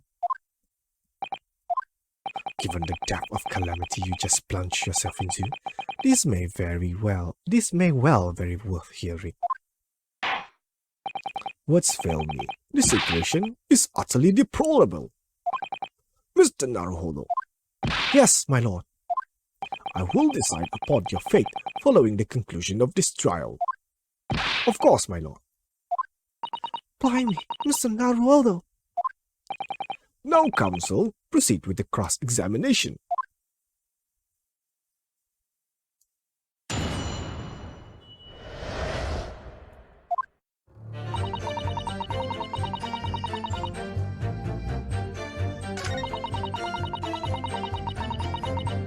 Hold it!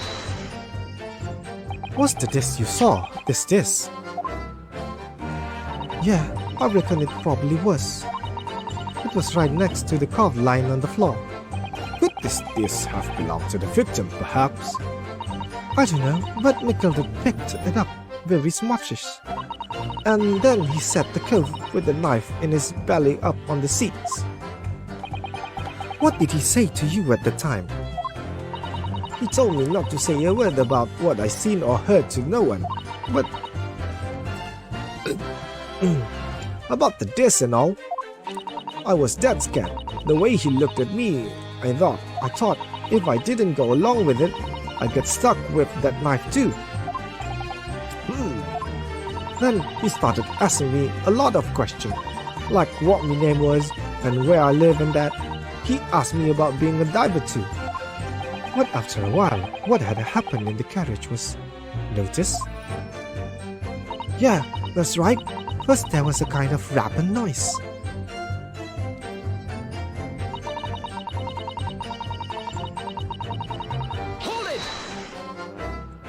There was 2 gentlemen occupying the seats on the roof deck, I believe.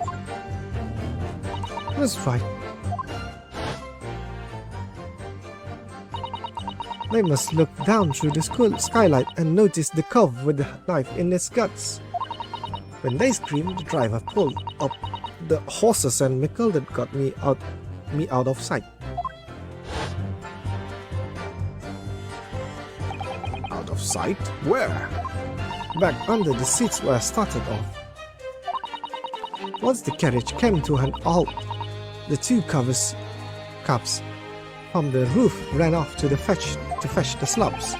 If they immediately left to fetch the police, it would appear they were entirely unrelated to the incident. So that left Matilda, the driver, and you still at the scene. Yeah, only the driver didn't know I was there because I was under the seat. I heard the cabin door open and a voice from outside. The driver? Yes, he also testified in the trial, I believe. A fellow who went by the name Beepo, if memory serves. What did Matilda and the driver say to each other? I don't know what happened, and stuff like that mainly.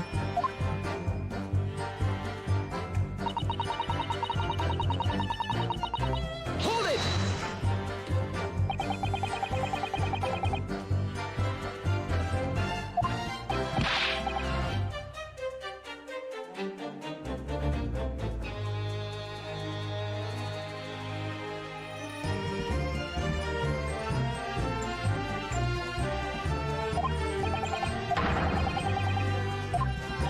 Perhaps the excursion to the pawnbroker slipped his mind because Indeed, Lord Benzooks.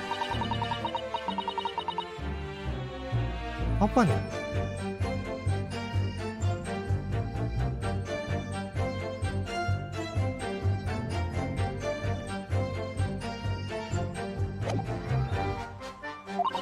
He folded it up. Excuse me. Apa ada orang bercakap nih? Is there something you would like to share with the court, Inspector Gregson and Mr. Graydon? Inspector! Mr. Graydon! What? Blimey, you were trying to give me a heart attack? You have been whispering at each other for quite some time now. Tell us, what is the discussion about?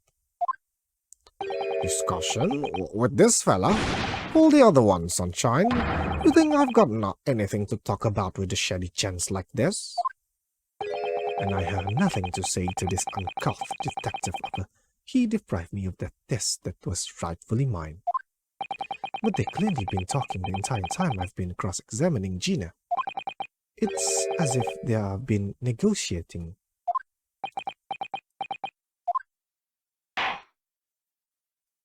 You will kindly refrain from talking amongst yourself while the witness is giving testimony. Yes, I'm sorry, my lord. What were the two talking about? Miss Lestrade, continue with your testimony, please.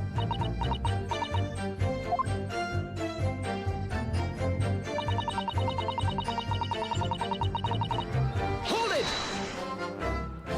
Threaten you how exactly? Told me I'd only be able to scrap her if I did exactly what he said. Which includes giving false testimony in court 2 months ago. Yeah, that's it.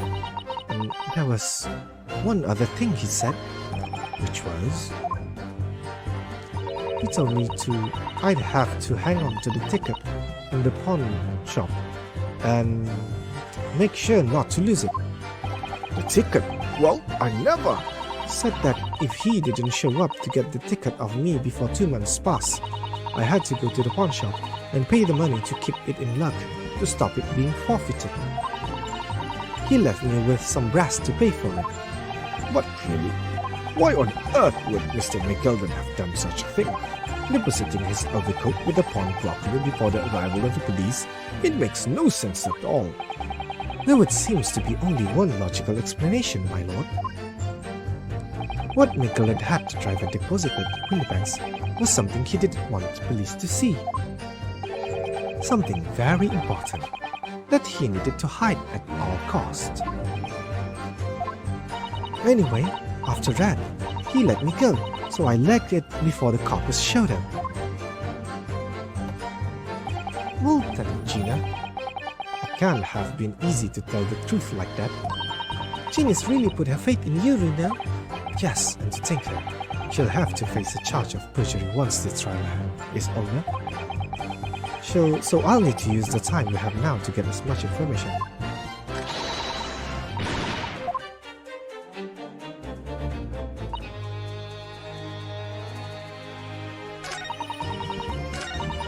Hold it! Ini kita biar jelas. Kita biar autoplay.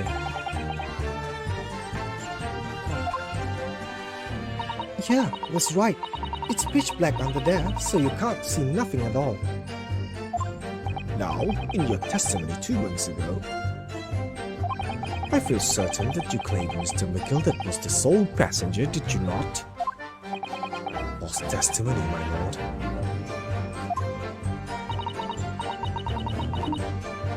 That's what he told me I had to say.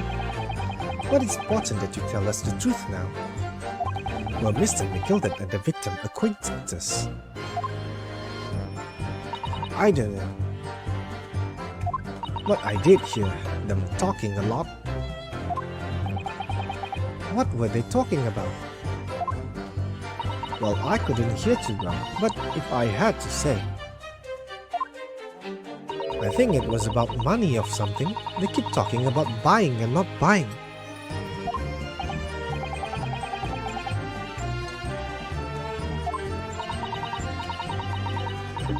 Anyway, they got louder and louder. It started to sound like a proper fight. I was pretty scared by then. I hardly dared to breathe, and then, all of a sudden, I heard noise kneeling over the floor, breathing loud, blah, blah, blah. And I believe in something. Yeah.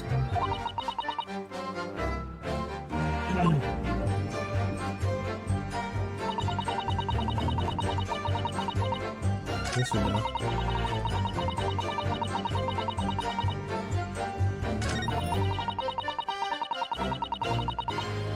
Hold it!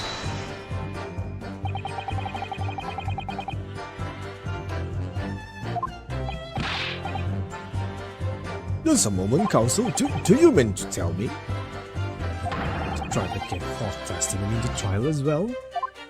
Perhaps the excursion to the pawnbroker slipped his mind when he was in the stand.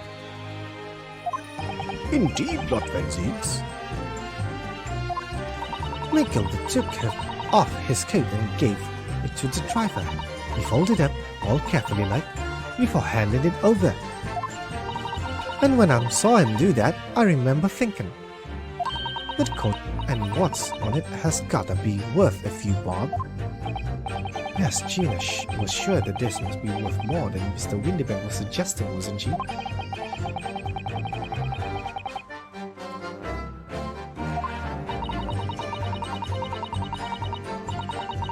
Okay.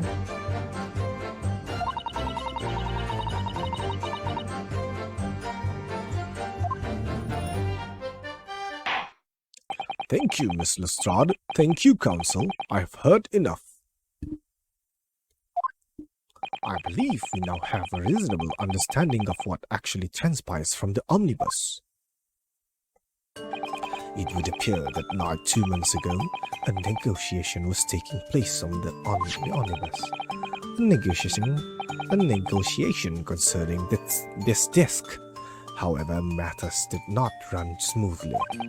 When the parties involved began to quarrel over price, McGilded took what he wanted by force, at the expense of the other man's life. Which proves my point. The disc is clearly extremely valuable in some way, although I don't understand why as yet. And 2 days ago, precisely 2 months after the omnibus incident, McGilded coats and its content were due to be forfeited. I didn't know what I should do with the tickets. I mean, the calf died right here, right after this trial. I knew that. so you decided you would try to claim the articles as your own. Well, why not, eh? They were only gonna be forfeited. Why shouldn't I have got them? Anyway, you can't blame me for thinking about this. Thinking ain't no crime. Miss Lestrade, it would appear Mr. McGilded was prepared to kill in order to take possession of this disc. Do you know why that would be? Eh? I ain't got a clue. What I reckon it must be worth a fair bit of brass. He was probably gonna sell it. And you can blame me for thinking that. Thinking ain't no crime. Why not? The evidence your lordship requested has been located and is ready for the court inspection, sir.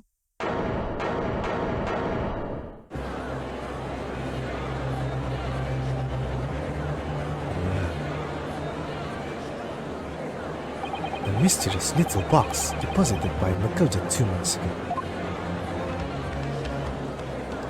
There's no doubt in my mind that it's a key piece in this far-reaching puzzle.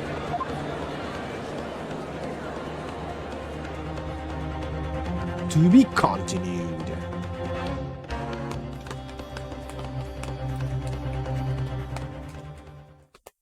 Prap, pap, pap, pap, pap, pap, pap, pap, pa.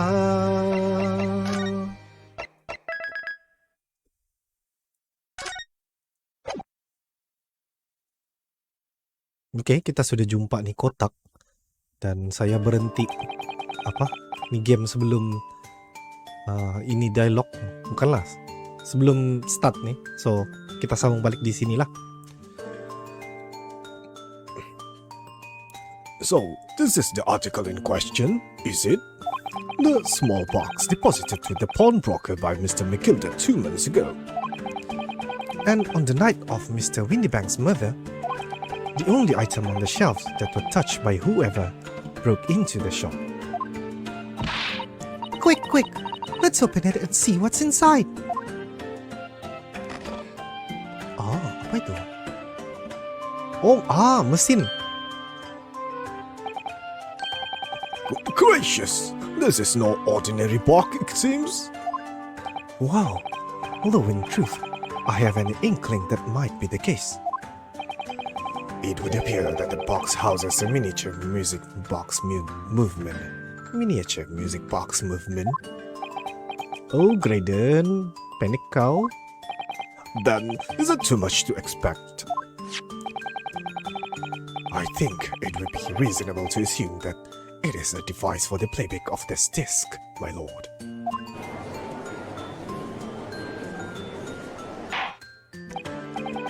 So, here we have the means to play back Mr. McGilded's disc, deposited at Windybanks at much the same time. Not strictly correct, my lord. It was not McGilded's disc. It was the disc of his victim in an omnibus. But why, for heaven's sake? Are we to understand that the brickmaker was trying to sell this music box disc to Mr. McGilded?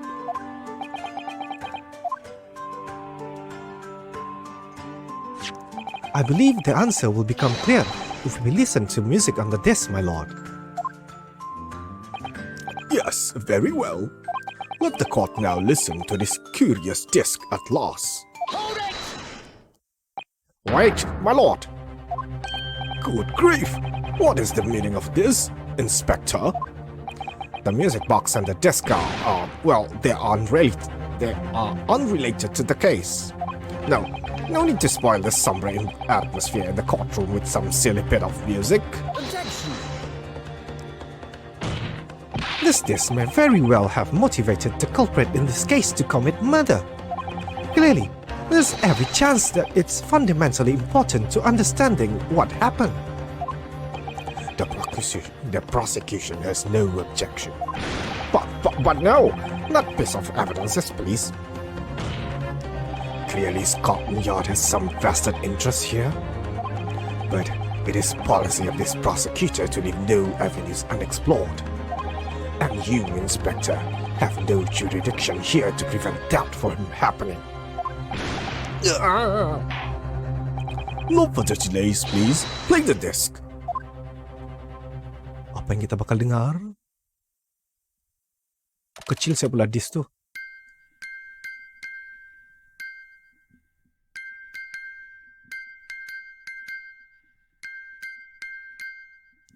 SOS berani kan?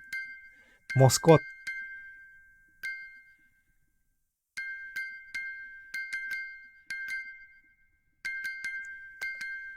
Moskot. What on earth? That's certainly not what I would call music. No. It's just the same note playing over and over again in an irregular sequence.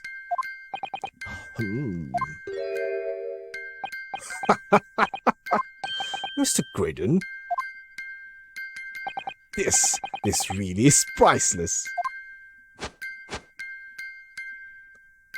After all that, the music box is broken. Broken? Wait, it can't be, can it? Well, obviously, in fact, I wouldn't be surprised.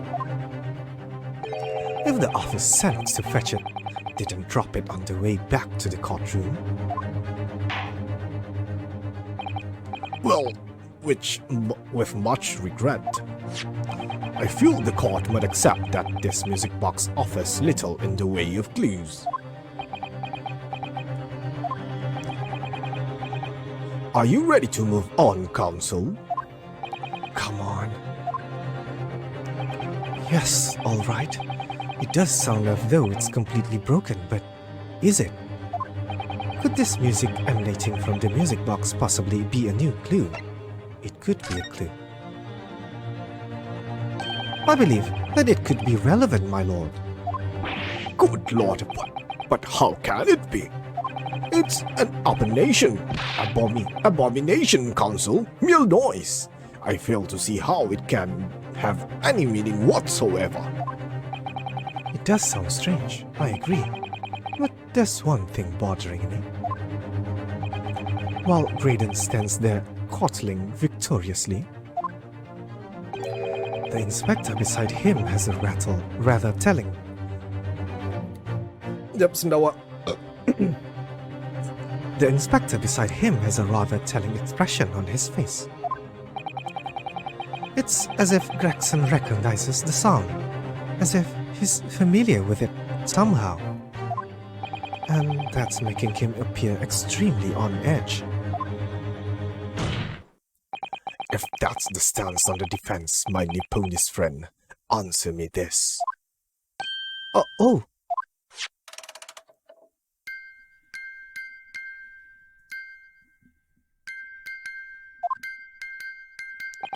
Just what relevance do you propose this woefing chiming has on this case?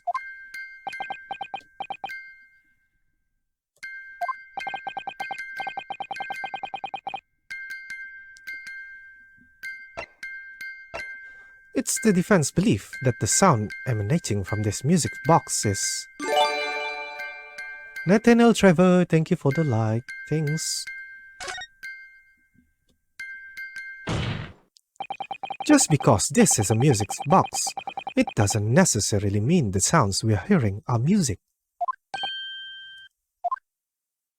Look at that. The smile vanished from Grayson's lips as soon as I said it. I'm on the right lines here. I must be.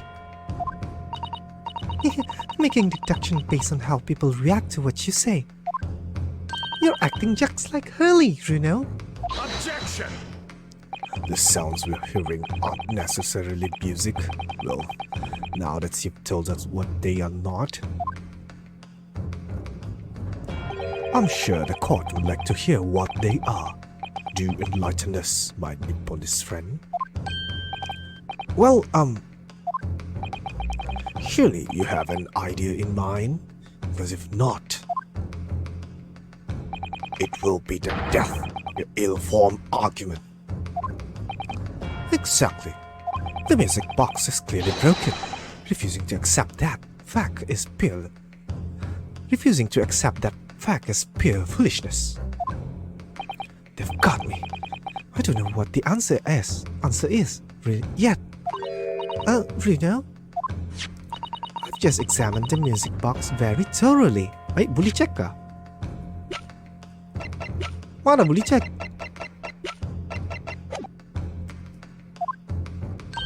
And and I'm fairly certain that it's not broken at all. Really? Really, the way it's been made, it can only produce a single note anyway. Thank you, Iris.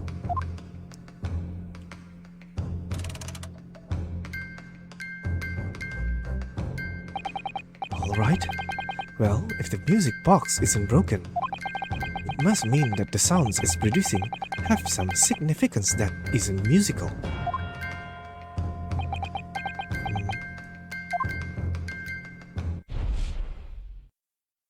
Ah! Could it be? Is that what these sounds are? Something just struck me, Reno. I feel like recently, in the past few hours even, I've heard another sound very much like the one in this music box makes. Yes, it's a familiar sound. Actually, Iris, I was just thinking exactly the same thing. I'm going to have to press the defense for an answer. Sekejap, saya cek dulu. Ada apa-apa kah? Tidak. If your assertion is that the sound produced by this music box is not in fact music at all, then what the devil is it, Counsel? All the evidence we've seen so far, all the testimony we've heard, it's all pointing to one single answer now. The prosecution demands that my learned Nipponese friend present proof now. Tangible proof of this latest wild speculation. Alright then. This could be the best chance I'm going to get to fight back in this trial. And if I'm right, it's going to join all the dots together. The evidence that explains the true nature of the sounds of this music box disc is...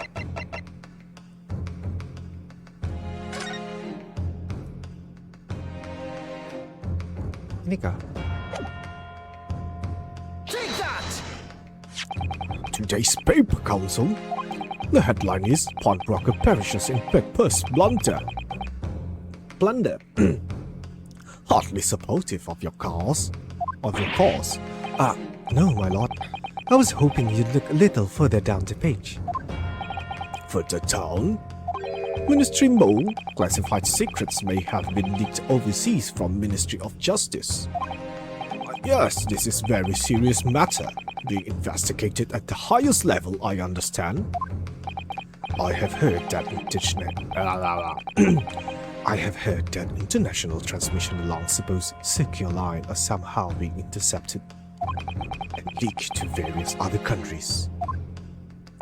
And presumably, those transmissions are in the form of wired telegrams? Of course. Juror number 5, your input, please. Stop. Oh, me, sir? Whatever is the matter? You told the court before that you work at the same communication station as Mr. Graydon, did you not? Yes, that's correct. And the particular station where you work deals with the government communications and newspaper reports? Oh yes, we're not your run-of-the-mill communication station at all. Our work is extremely important. Then tell me, is this not a very familiar sound? Hmm?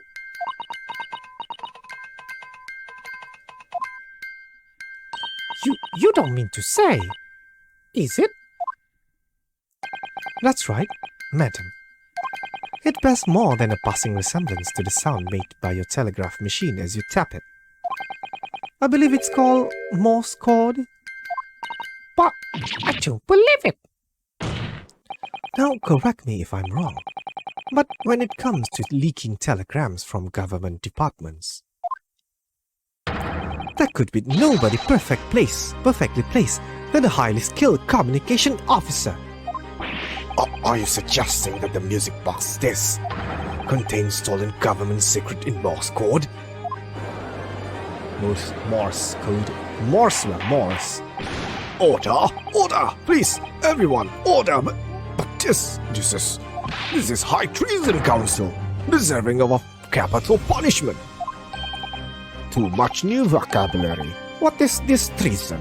And what is capital punishment? The sort of words I half expect you to know. For our sovereign government's confidential information, hostile nations will surely pay for almost any price. Yes, and on that night, 2 months ago. That was the very negotiation that was taking place inside the omnibus. But in the end, McGillard perished, and the all-important day desk lay unclaimed in the pawnbrokery. My word! In which case, whoever stole that information in the first place must surely have been beside himself with worry. Because if the disc were to be discovered before it found its way out to the country, it would feel an act of high treason punishable by death. So the culprit has no choice but to retrieve it. And in order to do that, he would have to gain entry to the pawnbrokery illegally in the middle of the night.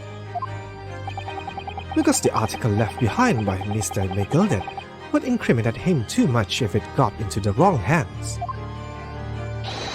Isn't that right, Mr. Graydon?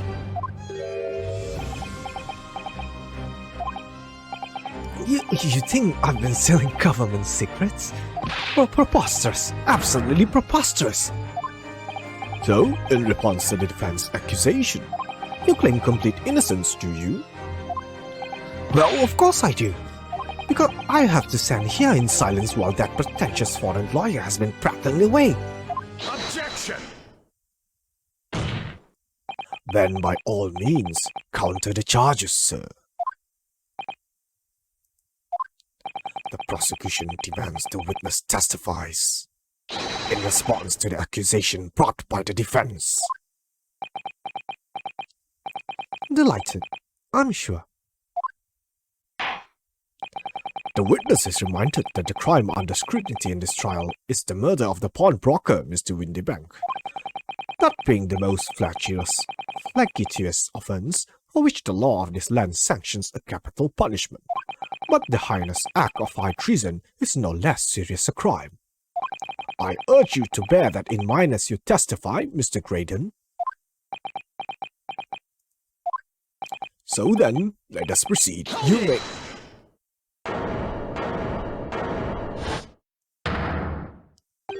You gotta let us have a rabbit and pork here, Governor. We got things to say. I beg your pardon? Who do you think you are? Name's Ness Culkin. Occupation is a professional baddie. Name's Ringa Skulkin. But we ain't baddies enough to sell out our motherland. That's right. We what they call the three Skulkin brothers.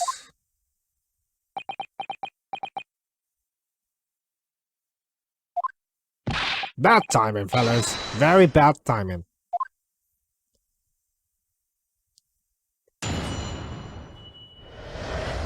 Graydon's counter. A mere communication officer couldn't possibly steal confidential government information. Besides, the sounds produced by that music box aren't even Morse code. It was some low-class brickmaker negotiating with McGillard anyway, was it not? I have no relation to the man. Look, all we've done is break into the cafe the other night like what we have told us to do. If we know there was dodgy government secrets involved, we wouldn't have touched it.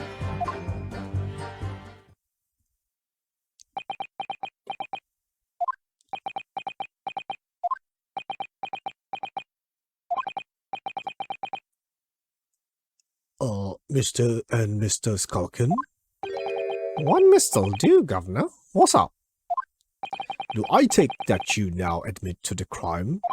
That on the night in question, you did indeed gain entry to the premises illegally? And moreover, you did so with a party of three, in collaboration with with Mr. Graydon here.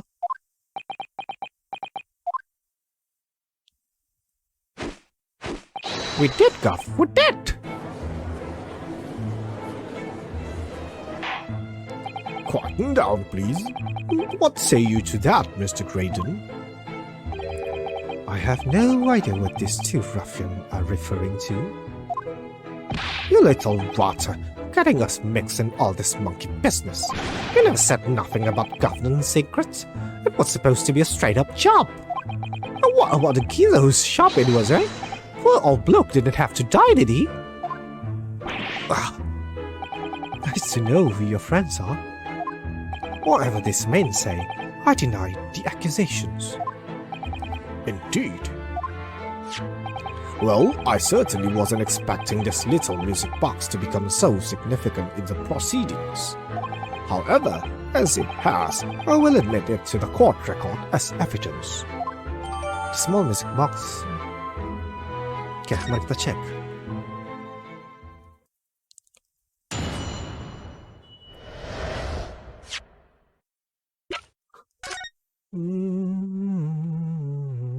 Apa ini? Oh! What is it, Rina? I've just noticed something about this music box. It looks like the bottom of it opened up as well. Ah, you're right. Well, come on then. What are you waiting for? Let's open it. Alright then, here goes. Look at that. There's another movement on the underside. So, does that mean you can set another disc to play back on this side? Yes, I think so. And it looks like the two movements are linked together. They're linked? So, if you have two discs, they would both play back at the same time.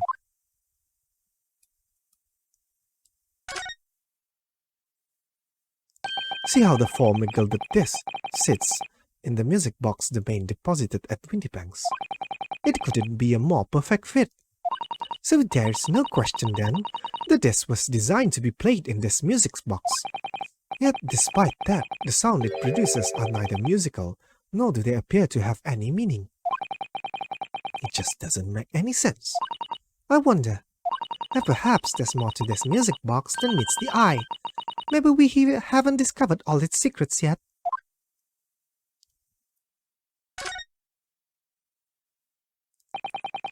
This is the mechanism that turned the bones from the discs into sound, isn't it? Yes, the movement. It's all thanks to the comb with its teeth that are plucked by the passing bumps. Usually, the teeth on the combs are different length, so that each one produces a different tone. But this comb is very strange. All the teeth are exactly the same length. Well, what does that mean? It means that no matter which tooth is plucked by the passing bumps, the music box will make the same sound. I've never seen a music box like it before. Yes, it is strange. A music box that can only play a single note. There have to be some significance to that, surely.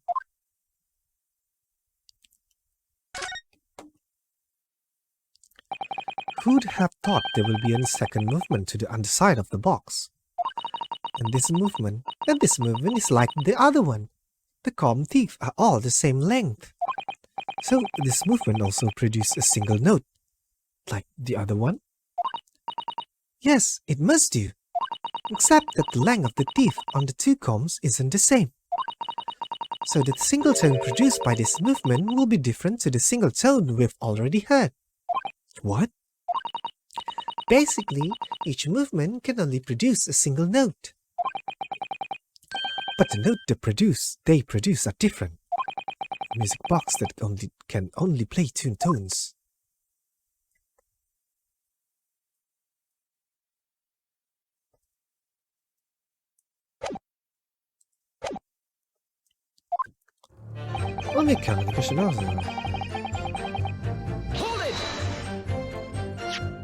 So this is the newspaper headline accurate? So is this newspaper headline accurate?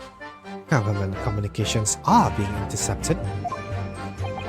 How could I possibly know? What do you mean by that? Any important government communications are handled by high-level officers, by specialists. general member of staff in the station where I work would never be entrusted with sensitive information. Oh no, stop. Must say something, stop. Yes. Juror number 5. We recollect communication station officer aren't as lowly as you've been led to believe. A team of us are responsible for setting up and testing the telegraph used by the ministry, and Mr. Graydon is the team leader. That's fascinating. Graydon is highly skilled operator, stop. Currently in presence of idol, stop. So you had access to the equipment used for this confidential communication, Mr. Graydon? Well, what of it? The transmissions are always made behind closed door, so they can't be heard. And in any case, all messages are sent in ciphered. Normal employees couldn't possibly understand them. Oh no, stop. Must say something, stop. Mr. Graydon regularly attends meetings with ministry technicians and the ministry communication teams. He assists them in ensuring there are no errors in important international communications. And he's received the top prize at the cipher cracking convention 5 years in a row now. That's fascinating. Graydon is highly skilled operator, stop. Currently in presence of idol, stop. Well, your idol would appreciate if you'd keep your mouth shut. She should really pick her idol more carefully. I tell you this, lawyer's accusations are completely unfounded. Besides, these sound loose. Hold it! They're not? To anyone with a brain, that would be blatantly apparent on listening to that music box for even a few seconds. Of course. Surely can't be my learned friend is unfamiliar with Morse code. Ouch, he looked genuinely shocked at my ignorance. I would be more than happy to demonstrate the basics for you, sir. A lesson? Here in court? Morse code is a continuous series of 2 distinct tones. Tones, you say? Yes, a short dot and a long dash. By combining this T in different way, you construct letters. I see. For example, this is A. And this is B. But when you listen to the sound produced by this music box, you only hear one tone, don't you? But it sounds so similar. The rhythm of it is the same and everything. But there's no discerning meaning to this apparently random sequence of sound. So your assertion is fundamentally flawed. This is not Morse code. No! Really, you shouldn't be so surprised. What did I tell you? That music box is nothing but a worthless piece of scrap. Perhaps you might consider studying your subject matter before casting aspersion in future. Stop. Nothing to say, but stop. Oh, it's so frustrating, isn't it, Iris? I mean, if the government secrets were somehow being leaked using the music box, so many other things will slot into place so nicely. Could there be still something I haven't discovered? Would it really be impossible to use this music box somehow to play back?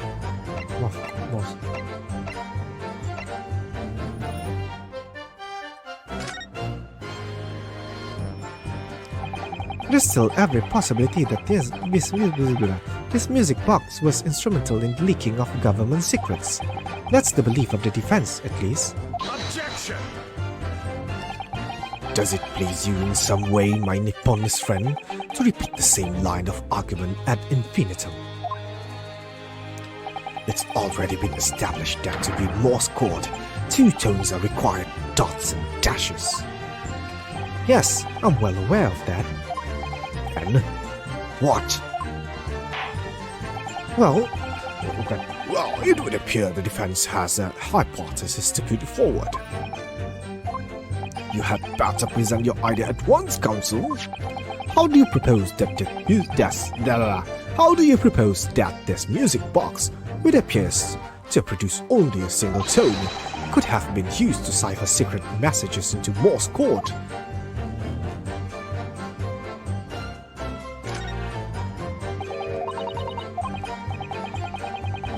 Cepat.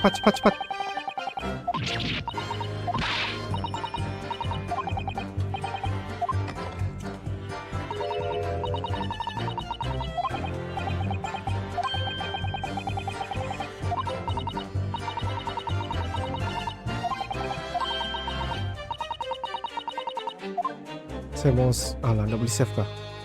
Got it! Good gracious, what am I looking at here? Another movement on the underside of the music box. What? It appears, my lord, that the two movements are linked together. In other words, you can put two discs in this music box, and the sounds of both will play back at the same time. Good heavens! As the court has heard, Morse code comprises of two tones, a short dot and a long dash. With a second disc in place, this music box could be used to generate Morse code and convey a message. Code. Kenapa saya cakap code? Morse code. This is beyond a joke. I'm sorry. This poor excuse for a lawyer has absolutely no evidence to support his claims. Though, of course, if my learned friend were able to present the court with the second disc, that would be another matter. Well, I can't. At the moment. And may I remind the court that, as the witness has pointed out, he was not the one in the omnibus with McGilda 2 months ago, striking a deal over the discs. Indeed, that was Mr. Mason, the brickmaker. Exactly. I had nothing whatsoever to do with it. Though it has holes, I must admit the argument presented by the defense has much promise. I believe the cross-examination should continue.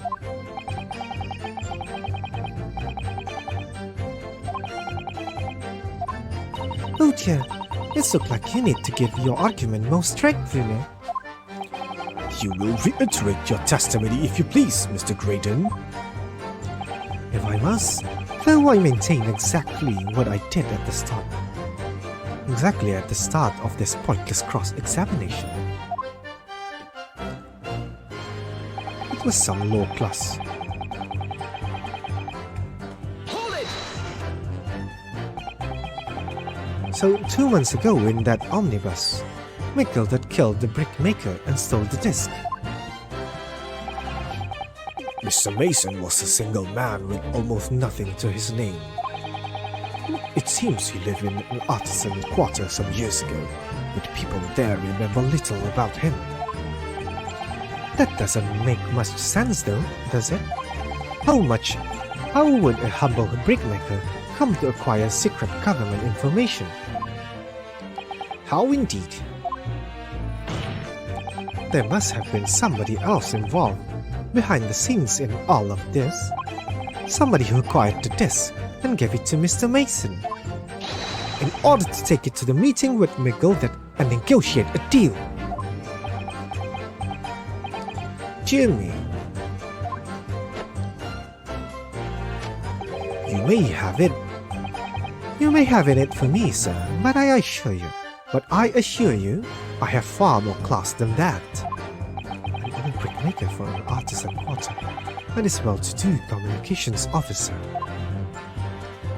If only I could find some evidence to link the two of them together.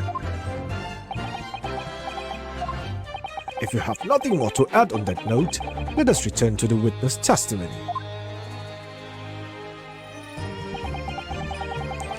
Adakah?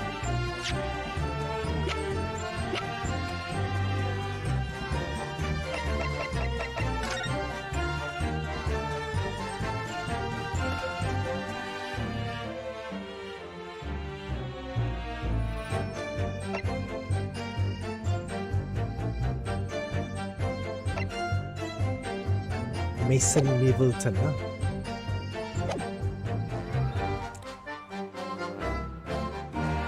Look, Hold it!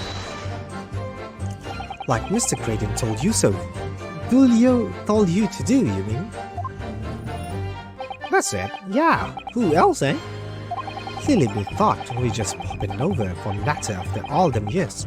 But the rotter had a dodgy job for us. Hey, Ash.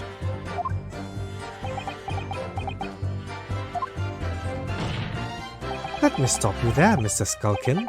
After all them years, you say? Do you mean to tell me that Mr. Graydon is an acquaintance of yours? We're the sociable kind of baddies, you know. Sure, let's say Graydon's an old China. Ah, Excuse me! is something wrong, Mr. Skulkin? Eh? No, the other Mr. Skulkin. What, who? Me? When your brother was testifying just now, he said something that seems to cause you to react. Okay. Oh, I was just remembering the old days, that's all. We used to have a right old laugher back way when... Together? With Mr. Graydon, you mean? Yeah, with Ash. I mean, you look at him now in his fancy whistle and flute. And you wouldn't Adam and Eve it, but when he was younger, he was in a poor part of the town, just like us. Is that so? But he was always a leery one. He had the brains, he had the savvy. Always coming up with smart ideas like what would never have gone through our heads. God blimey, ain't that the truth? Remember Middleton and Skulkin? Allah, Skulkin's McRun? That was a corker, eh? save it until after the trial. Your reminiscing has no place in this courtroom. And neither does your fruit. Oi, the geezer asked us a question, didn't he? And we was answering. Yeah, we ain't done nothing wrong. Nevertheless, the court is not prepared to accompany you on your trip down memory lane.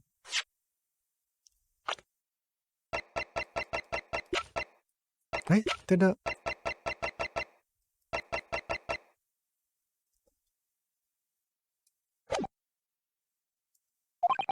Counsel, can we turn our attention back to this testimony, please? I don't know. Could that sentimental story be relevant somehow? Yes. My lord. Yes, counsel. The brother's last sentimental statement could hold vital information relating to this case. Very well, counsel. I will permit the brothers to supplement their testimony with their details. Briefly, I hasten to add. Say no more. Pamikun, thank you for the like. Terima kasih. A Skulkins never Skulkins. Middleton and Skulking McManus.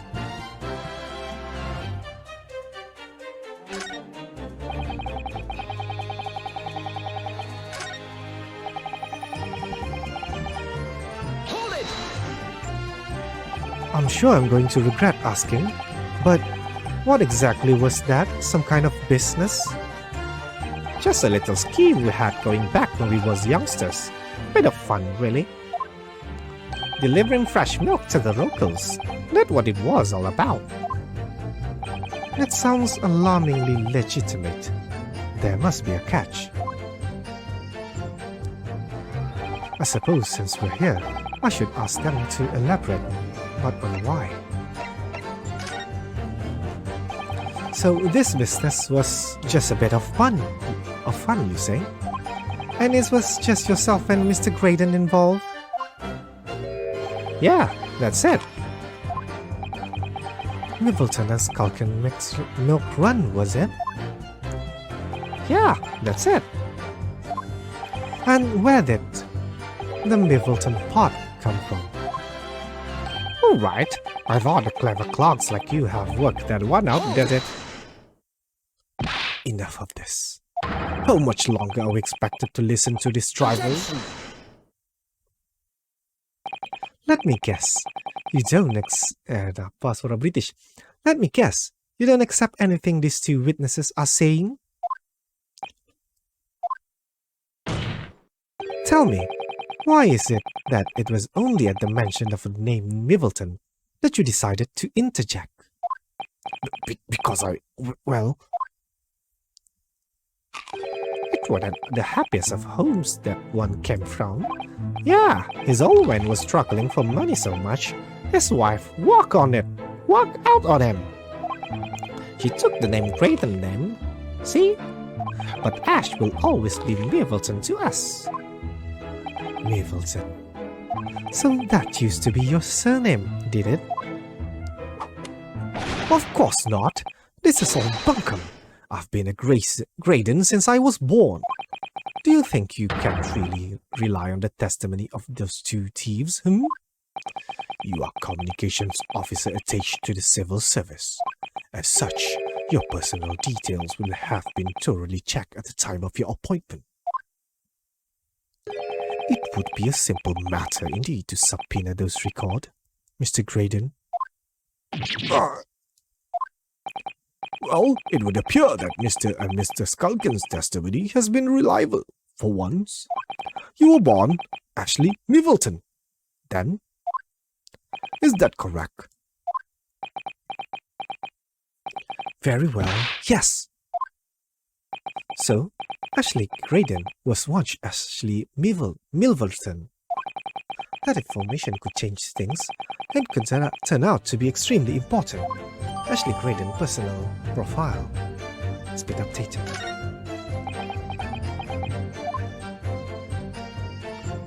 All of a sudden, he seems to be up on our neck in a serious matter of national security.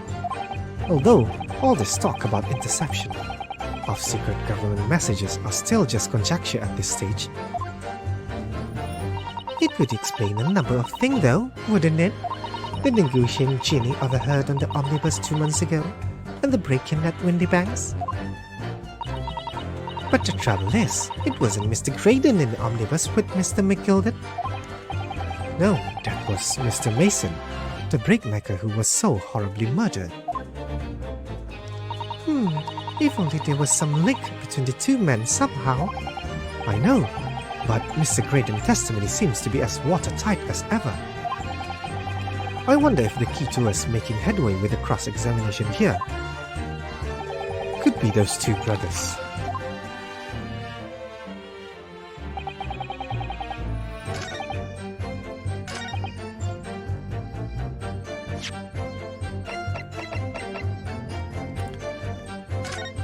Nina. Milverton. Mason Milverton.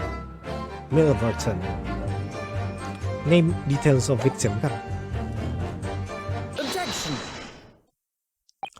Mr. Ashley Milverton. Tell me, why did you try to hide your former name from the court? Because I haven't got that name for years. It means nothing to me.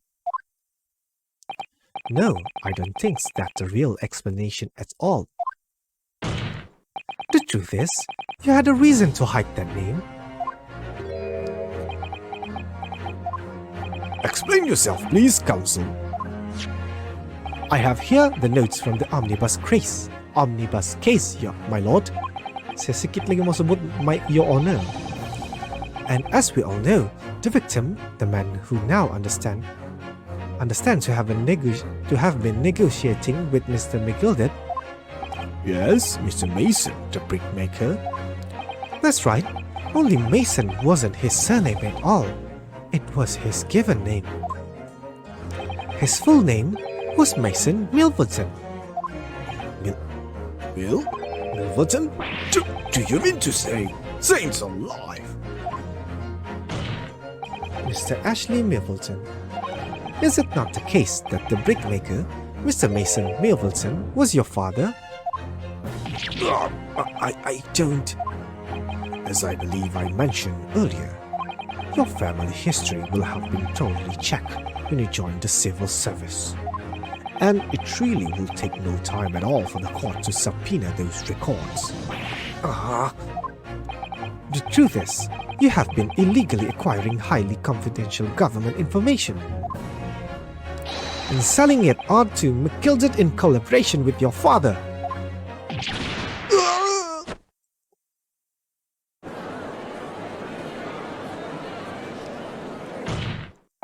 The new facts and evidence unveiled by the cross-examination of this witness all come together to reveal the truth. The truth, you say?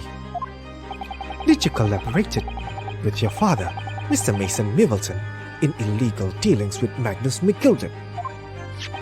By dint of this music box, you mean, Counsel?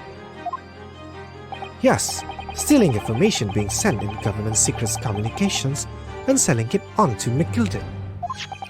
Mr. Creighton concocted this elaborate scheme of using 2 music box discs to encode the information, as presumably a safety measure against the information falling into the wrong hands. And a very effective one. I shouldn't have given any scheme.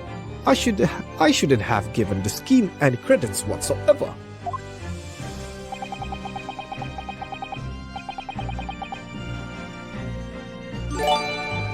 Jess TV, thank you for the like. Selamat Hari Malaysia, bosku. Selamat apa?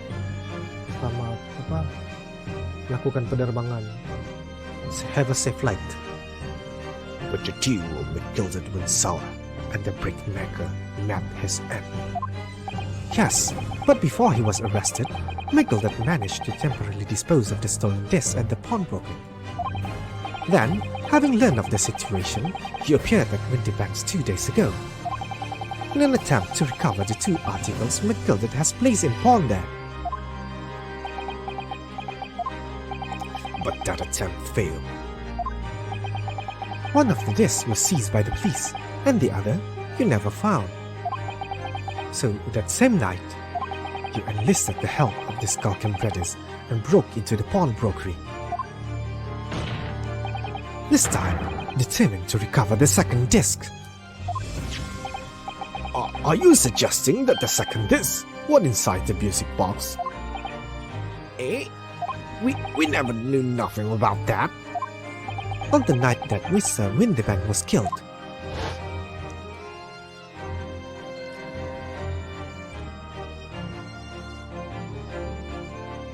the intruder to the pawnbrokery touched one item, and one item alone, the music box. That's rather ingenious demonstrated using the 2 prints from the security camera indeed. So the question that naturally begs answering is this: why was only the 1 article disturbed? The answer is obvious, because it contained the second disc, which the intruder was desperate to retrieve. Since, if it were to fall into the hands of the police, it would be proof of high treason. Well, Mr. Graydon, do you deny that all of this actually began on that fateful night 2 months ago? I refuse to accept any of this nonsense. Sir? There appears to be blood seeping through the sleeve of your jacket. What? 2 nights ago, we know that 3 shots were fired at the scene of the crime in Windybank's pawnbrokery. One took the life of the pawnbroker himself. One struck the pouch around Mr. Sholmes' waist. And the final bullet struck the calendar on the wall of the shop, having first pierced the arm of one of the intruders. Mr. Graydon, that wound in your arm you seem to be trying to hide, it's a bullet wound, isn't it? He got you now, Mio China. Time to call it quits and croak, I reckon.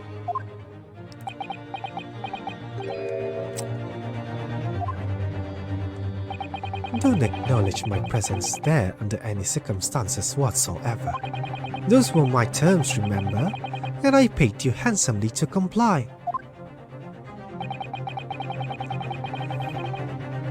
Clearly, I was a fool to think that I could trust some common backslum thieves. Fine, I admit it. I was there in Windybanks that night. I paid this pair 10 guineas to accompany me, and as you've noticed, I sustained an injury in the course of my adventures. But that is all. I admit to nothing more. Stealing government secrets, negotiating with Mr. McGilded.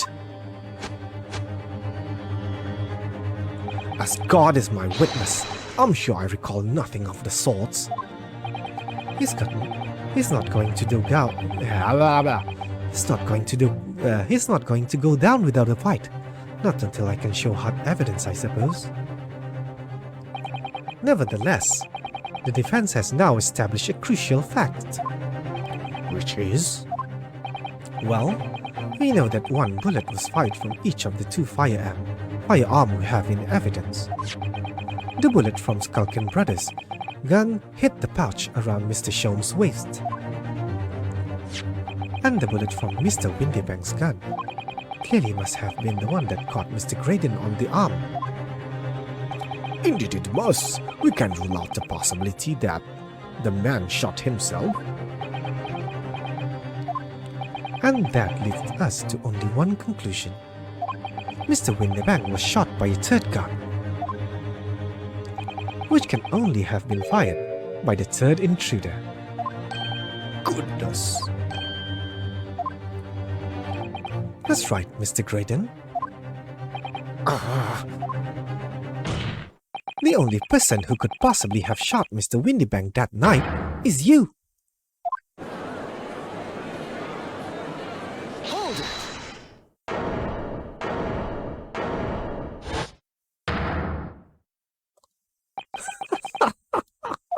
You little upstart!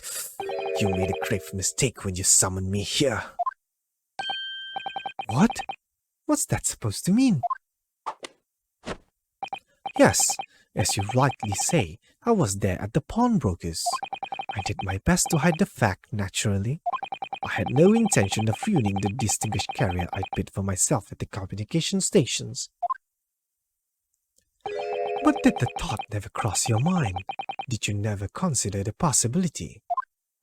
What? What do you mean? What thought? What possibility?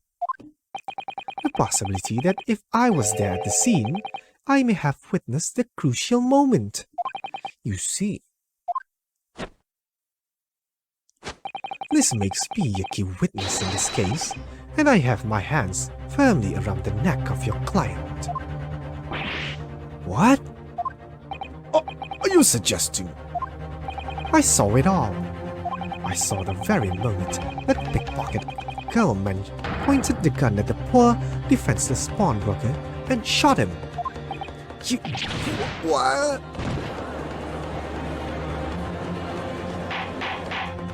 Order! Order! Well, it would seem we are finally entering the last act of this theatrical trial. Mr. Graydon.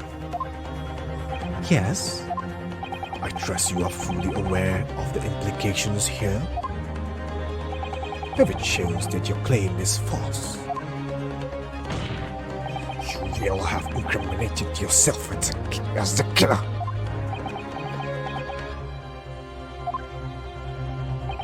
Oh, I understand fully.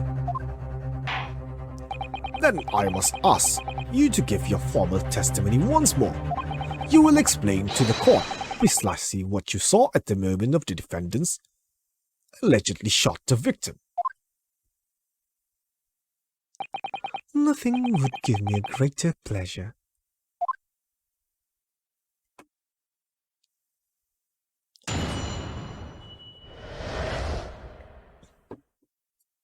The moment of the shooting, While these ruffians were jostling with the broker, I was still near the entrance to the shop.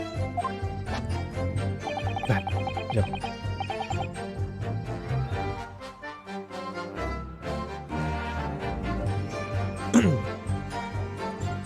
When Windybanks drew Nash over the counter, I felt a sharp pain in my arm. I pursued the man, but he shut himself in the store. I could see him through the peephole in the door, though. The accused, in the black coat, shot the man in the back as he was trying to flee to safety. I saw the blood splatter all over that wretched girl. Then she tossed the gun out to the peephole, so I picked up and made my Hah? Apa? Apa merepek ni? So I picked it up and made my escape. Good gracious, this is quite extraordinary testimony. You claim, sir, under oath, to have clearly seen the defendant pulling the trigger.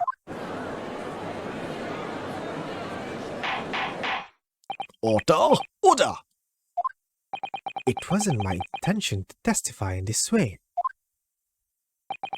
But neither is it my intention to be found guilty of a murder I didn't commit. So you see, my hand has been forced. I tell the truth now as an act of self-preservation. The truth? Until now, the prosecution was completely unaware of these details.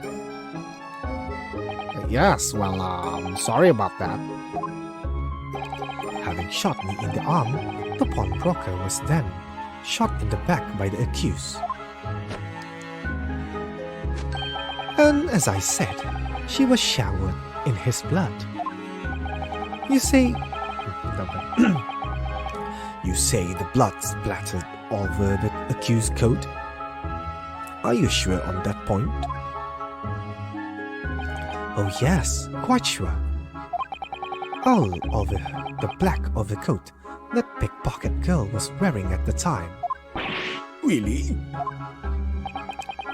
If her coat would somehow be shown to harbor vestiges of blood, that would be conclusive evidence here.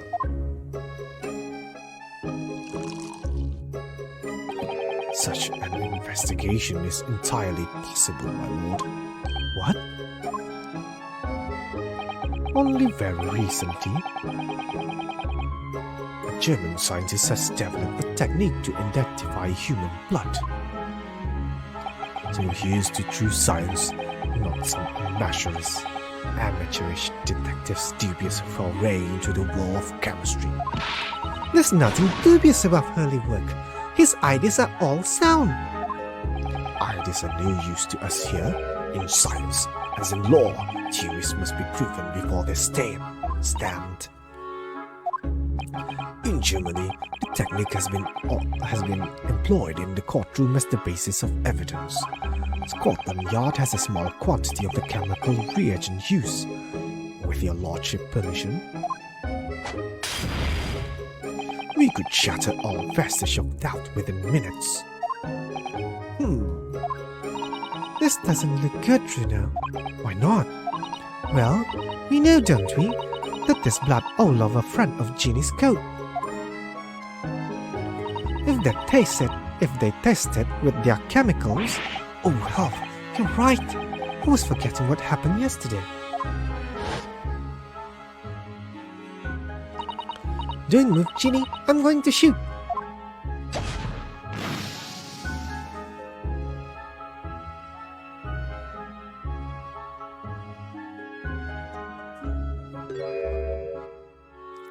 But that's not Mr. Windybank's blood. That stain is from 2 months ago. That's Mr. Mason's blood, from when he was stabbed by McGilded, who was wearing the coat at the time. My lord, the defense objects to the test proposed. The defense objects to the test proposed by the prosecution. Overruled. Lord Van Zooks, Make it so at once.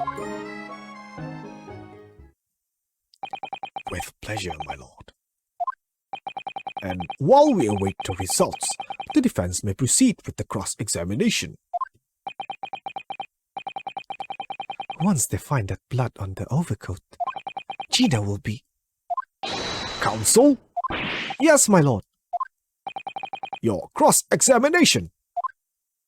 Of course, my lord. If this cross-examination doesn't go well, if I don't manage to uncover some decisive evidence or a really compelling clue now, I have a very bad feeling about the outcome of this trial.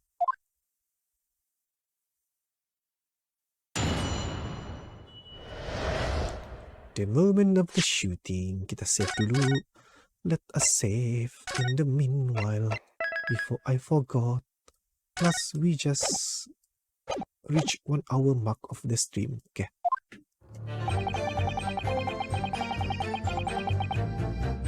Hold it! Mr. Windybanks emerged from the storeroom, I believe. Finger when Nash was scurrying at the counter when he suddenly appeared and flew with them. He already had the revolver in his hand. Unfortunately, I wasn't too close. I've never been so scared in all my life. Yeah, we're just your regular mild-mannered burglars, that's all. We don't like violence. Say the pair who carry a gun. What do you mean when you say you were near the entrance to the shop? I was in the doorway, running my eyes over the shelves of forfeited items. Looking for the music box, of course. The broker went for Nash in the first place. Then Ringo joined in, making 2 against 1. So I assumed they could handle the situations. But I was wrong. I was trying to help me, bruv, but the old geezer chucked me over the bloomin' counter. So I pulled the gun on the old fella, and that soon made him scarper. The pair of you setting upon the poor defenseless pawn box together. Shame on you. Sorry, girl.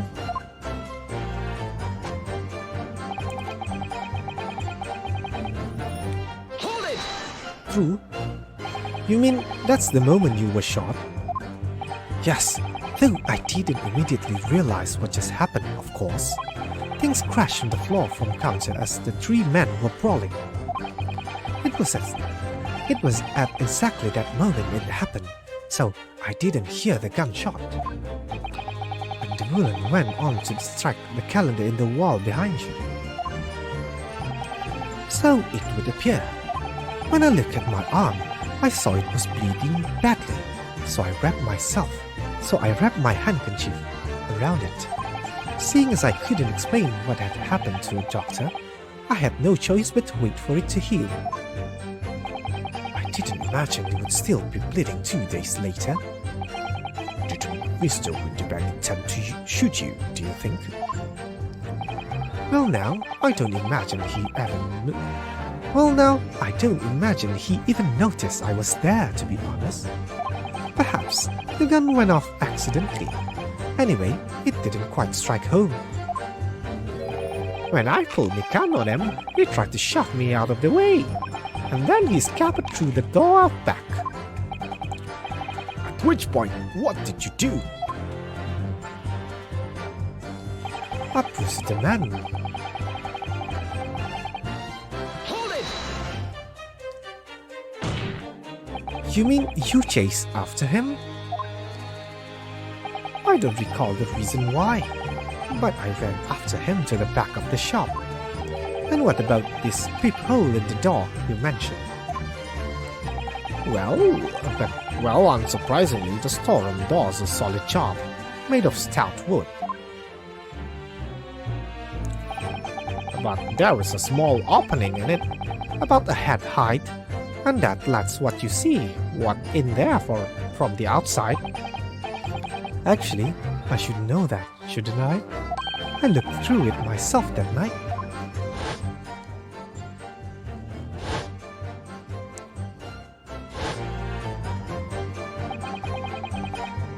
And what about your burgling brothers? What did you see?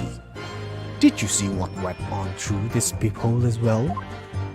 Not likely, Gruff. Didn't see nothing of the sort, Gruff. I doubt these two buffoons were even aware of the peephole's existence.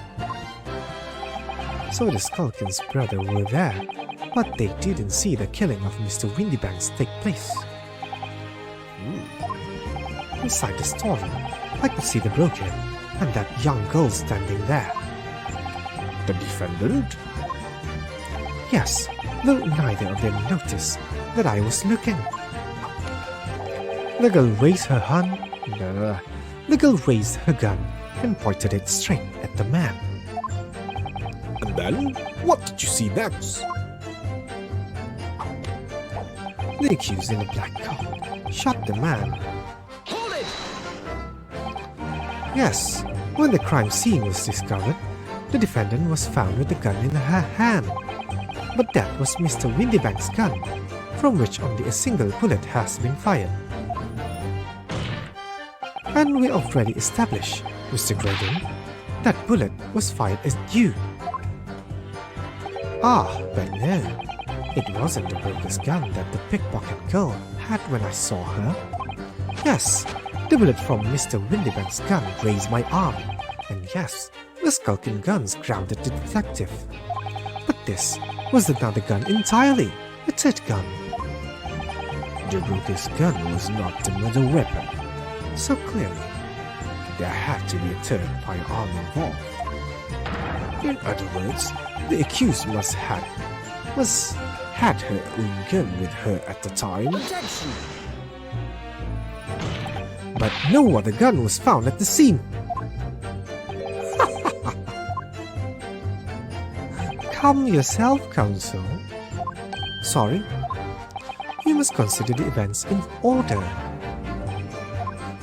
At first I saw the broker and the girl glaring at each other, but then, all of a sudden, the broker turned to run. And it was at that moment that little gutter rat shot him in the back.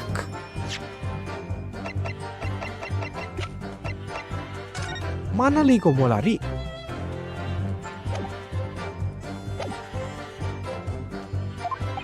Actually, image, I must say.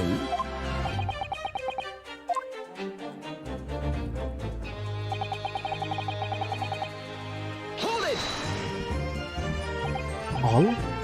All over her? Yes, through the peephole I saw it clearly. Of course, the stains are invisible now.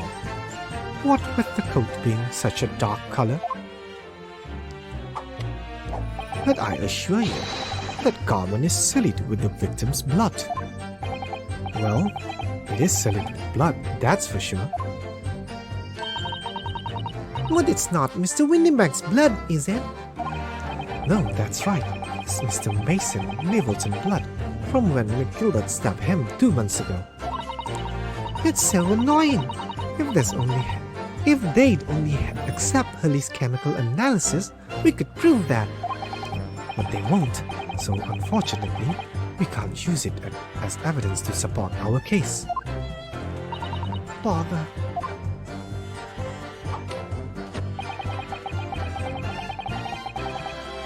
Hold it! Did I hear you correctly? She threw the gun out of the room? That's right.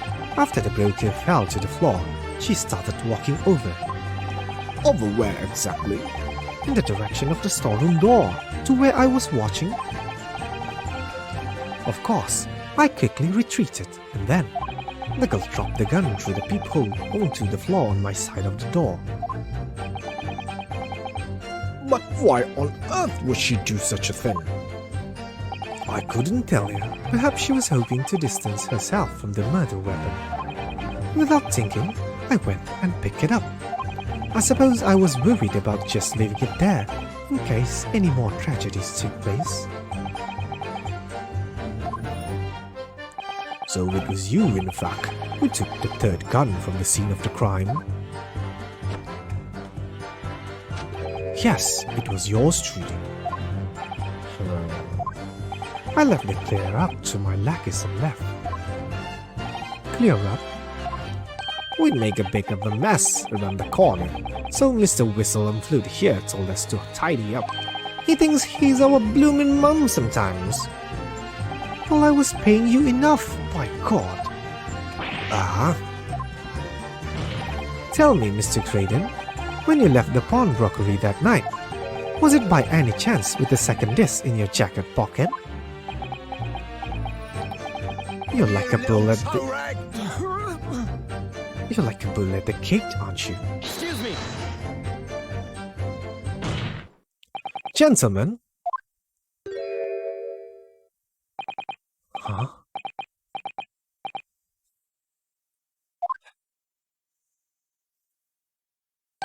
Something wrong, Sunshine. That should be my line. You do realize you were just violently shaking Mr. Skulkin? Blimey! Must be a bit of a hooligan, ain't he? What was going on just now? I saw him. He grabbed me and whistled. Why the blazes, he said. Did you mention the third gun when we got you down at the station? And why didn't you? 'Cause we didn't know nothing about it.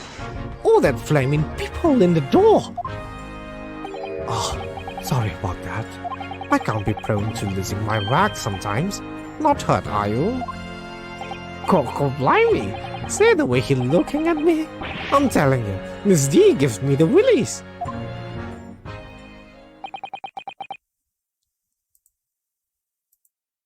That was strange. The inspector doesn't normally get quite as worked up as that. He would normally grab someone. No, that wasn't like Rexy at all. He's normally all sweetness and light, no matter what I say to him. Yes, well, I think you might be a special case, Iris. Well, anyway, that was definitely out of character. Kenapa kau Gregson? My lord, requesting your lordship's permission to interrupt the cross-examination.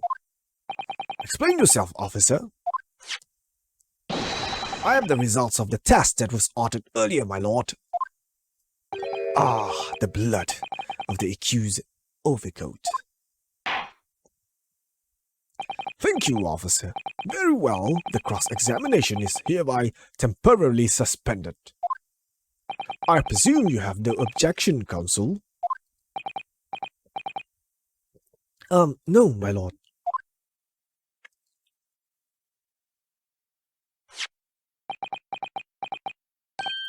Well, there you have it. The report, please, Inspector. Yes, sir. Traces of human blood were found on the overcoat of the defendant, Miss Gina Lestrade. From the extent of the stain, it would appear that they were result of splattering following a gunshot wound. End of report. Goodness me!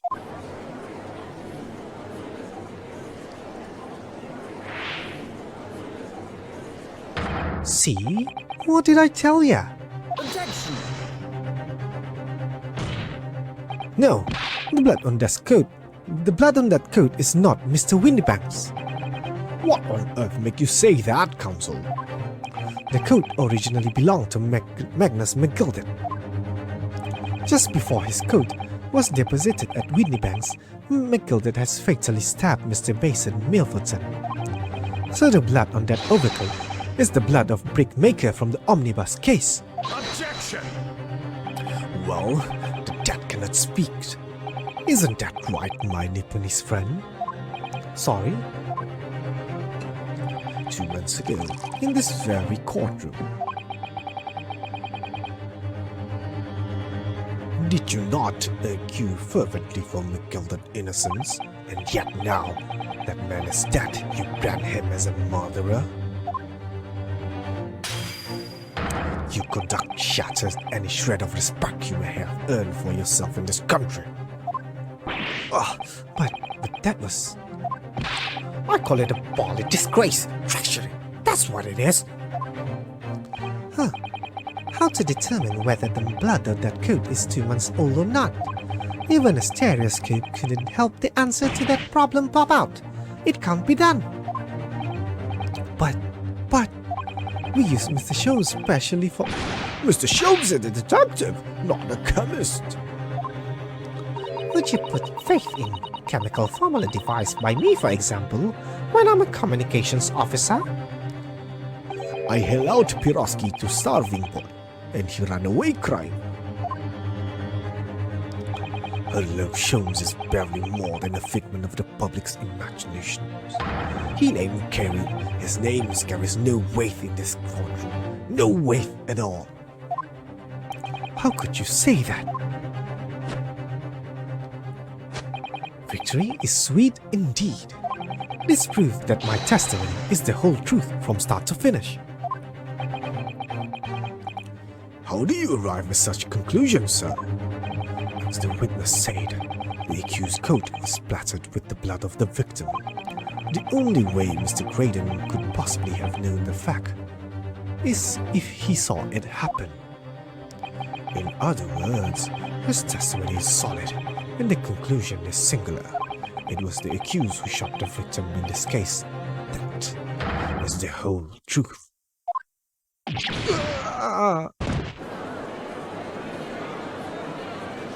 My lord, Been a long battle, this one, but this old warhorse has something to say now, if you please.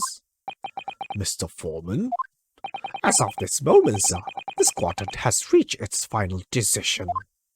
ready, man? All for one now? Sir! Guilty. Guilty. Guilty. Guilty. Guilty. Guilty.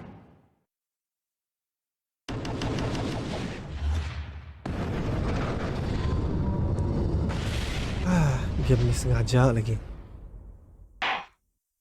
Well, it would appear the ladies and gentlemen of the jury have reached an unanimous verdict.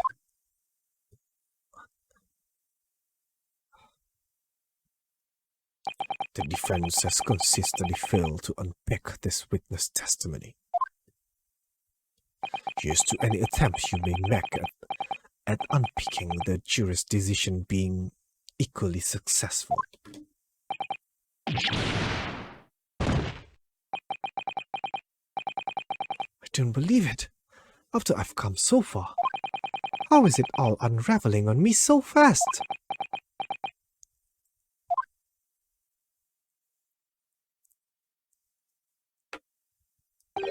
How very distressing to be held in such low esteem.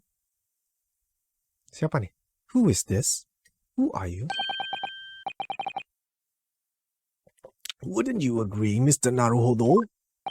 Officer? You have delivered the report now. That will be all. Thank you.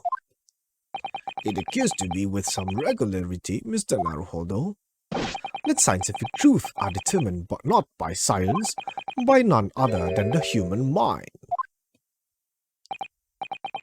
I know that voice. Am I going mad?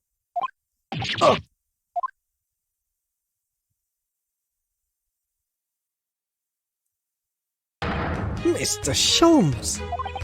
What? What is the meaning of this? Order! Order! What business do you have here, detective? The last I heard, you were recuperating in hospital. As well I would be, had I not been set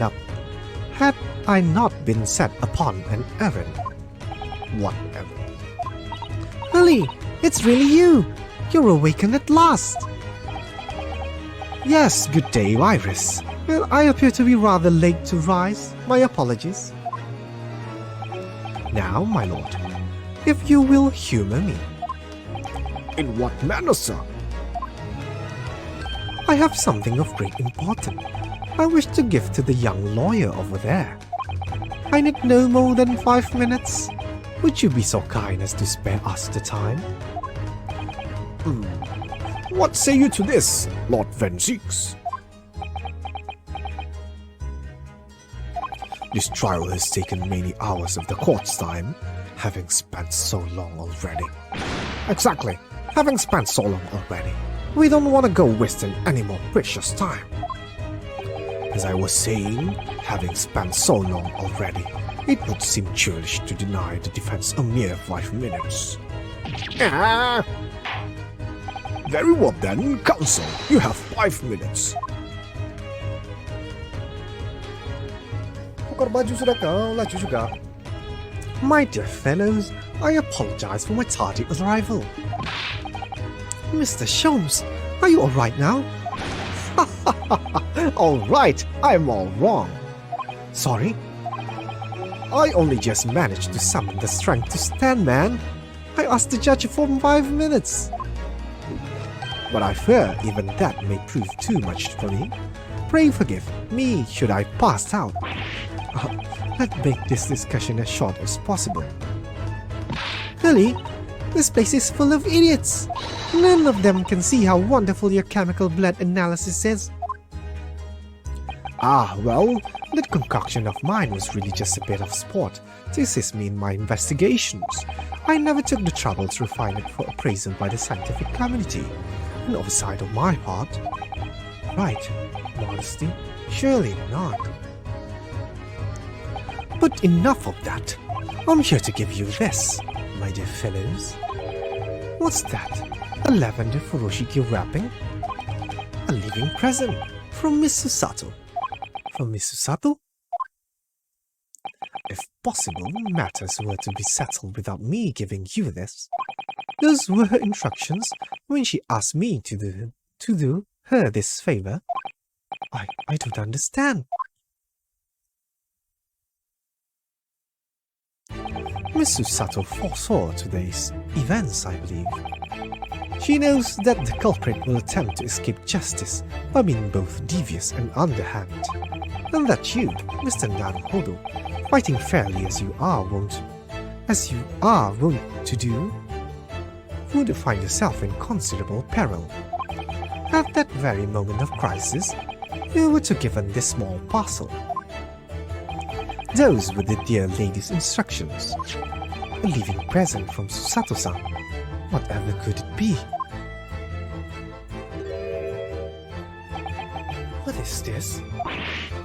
Oh, it's the machine I made. Ah.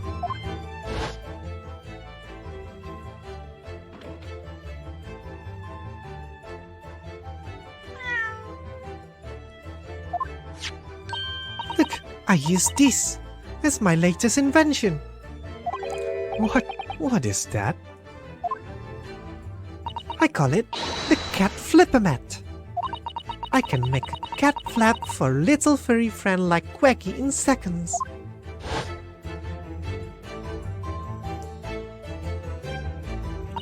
What's Susie's up to? Miss Susato muttered the following words before she left. I'm a failure. I don't deserve to be a judicial assistant. What? Didn't she say something like that?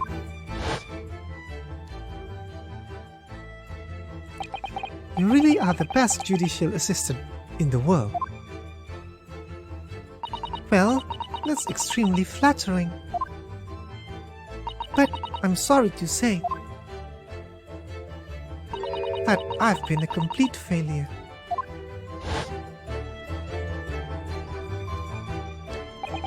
Whatever did you mean by that, Mr. Sholmes?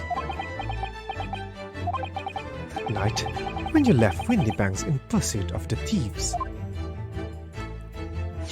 Miss Susato made use of this contraption for certain purpose. That is your answer, dear fellow.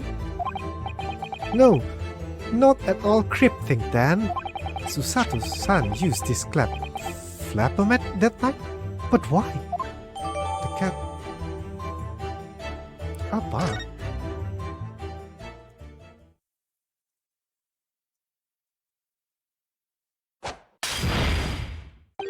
Your 5 minutes is over.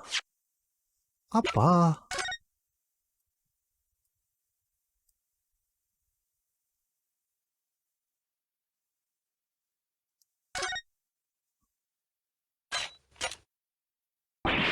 Whew.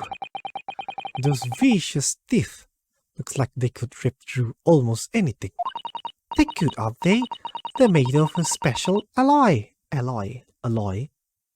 I developed just for this job. The cutter rotates 10 times per second so it can get through any kind of door in no time at all.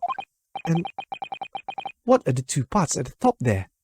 Ah, those are for attaching hinges to the section of door that gets cut out. Right, of course. Nothing can match this machine for power. It can make mincemeat or even the toughest of door. It sounds so charming and friendly when you say that it's for, but it feels like the reality of the cat flappermat is that it's a grim weapon of door destruction. Poor guy is so adorable. There's nothing I wouldn't do for him, even developing deadly weapons.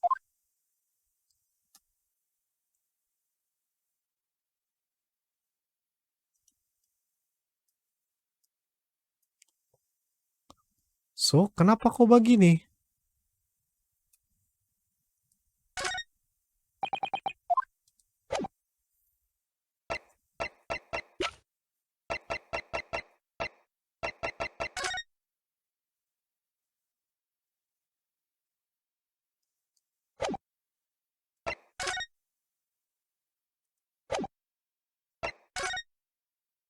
Wait a minute.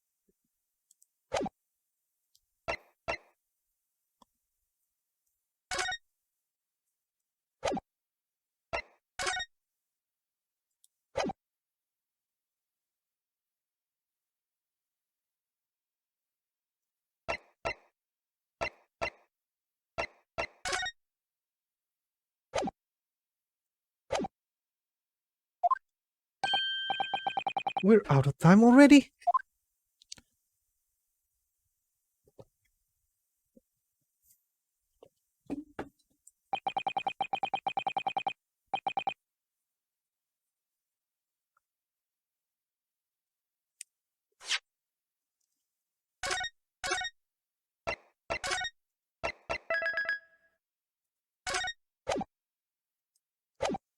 Sambung. I'm grateful to you for affording us that brief recess, Mr. Reaper. I did no things, Detective. After all, the die is cast. Is it really? The jurors are unanimous in their leanings. No doubt my learned friend will consider a summation examination. But any attempt to alter the verdict now would be utterly futile. I wonder. Mr. Naruhodo? Yes? The rest is down to you, my dear fellow. What is your plan? The rest is down to me.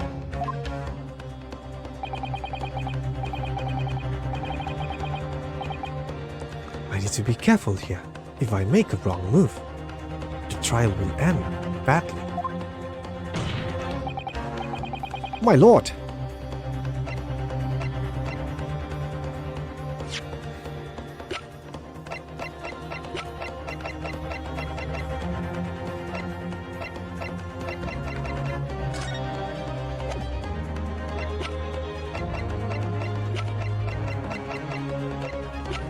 Ada gambar lain kah? Jam 1 tiada. 1:30 ada.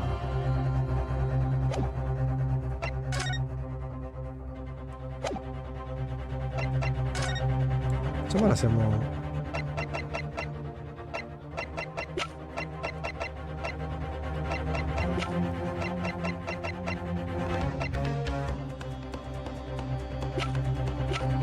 Macam mana saya mau tengok dua gambar ni satu kali?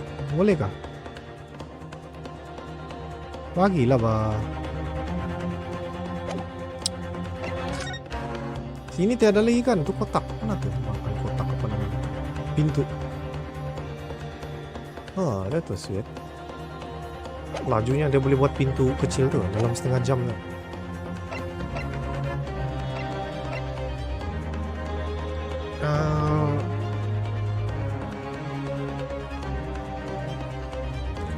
So, kejap. Susah, apa ni? Save.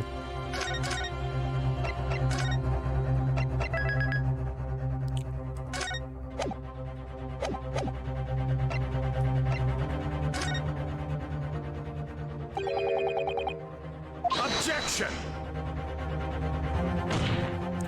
The jurors have spoken. Protocol dictates that you may not cross-examine a new witness cell. The defense is not asking for cross-examination of a new witness, rather to continue with one of an existing witness. What? It would appear that a rather important details has escaped your attention, Mr. Reaper.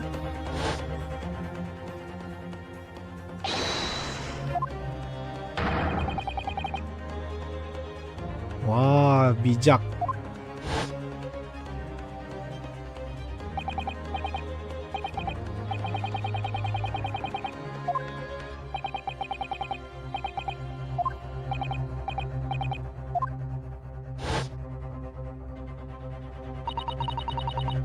So nobody can say anything then? If Bruno asked to resume his cross-examination of Mr. Graydon, the court is obliged to allow it. This is absurd!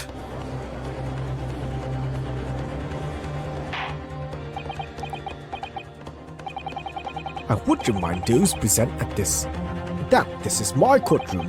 I concur that the defense is entirely within its right to request the continuation of the cross-examination. However, I will not permit an unremitting protraction of these proceedings. Therefore, I have decided to afford the defense one final opportunity in concluding the cross-examination. Counsel, you must choose but one statement from the witness testimony and but one piece of evidence to present in support of your argument against it. A single chance to present evidence?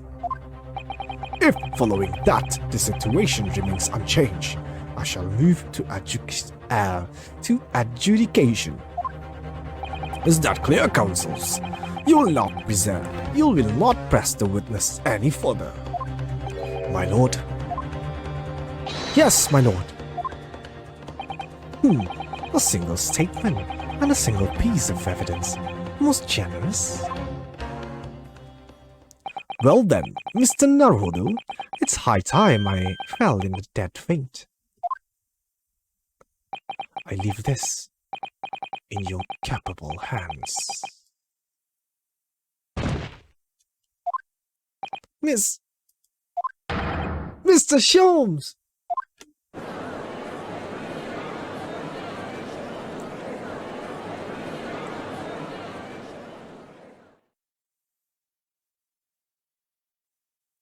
To stand so insouciantly before the court in a state of such high fever.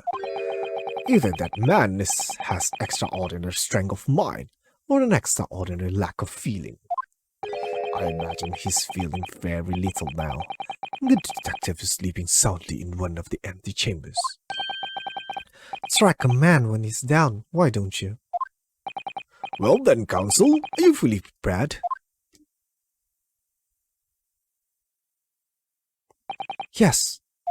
One statement, one piece of evidence. I would lay Mr. Sholmes down, or Iris. And I won't waste this final chance that Susato-san has given me. Saya mau save lagi one more time.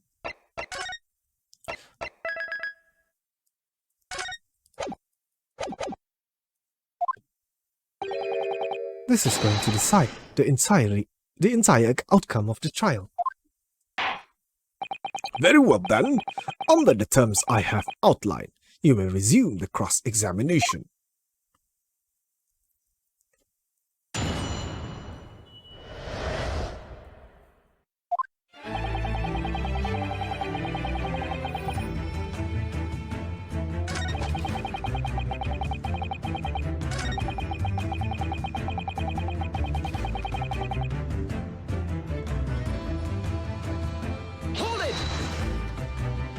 Mr. Graydon, Objection! No, my learned friend. I take issue with you. Huh? Oops.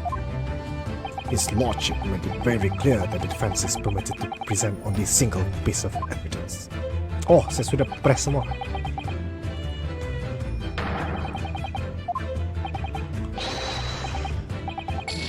Oh, oke. Kenapa kau udah beritahu? Saya sudah press semua. Ho ho ho! Ah, it's through that mischief of your face. In your face, Runa. Ah, It's through those gestures dirt in my face twice. alright, I can only present one single piece of evidence. I need to think about this carefully.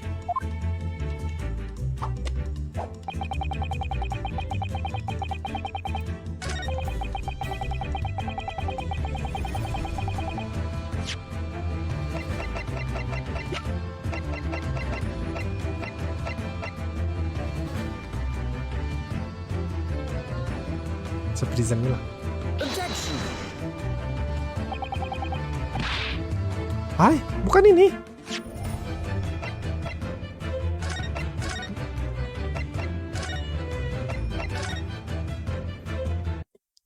Jadi di mana?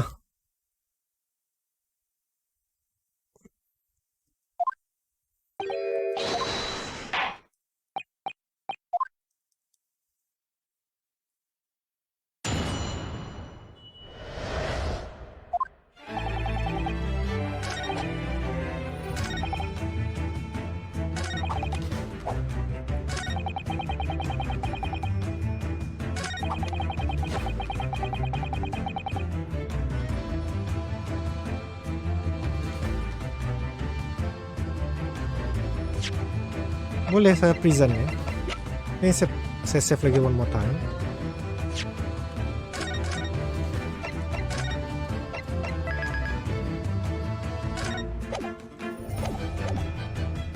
Ini saya present. Adakah itu? Objection!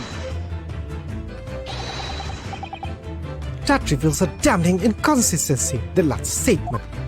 Damning, you say? As I look at you, Counsel, I see your trembling hand, your pallid expression, and your perspiring brow. Huh? It seems to me that is the damning inconsistency here. I? Apa?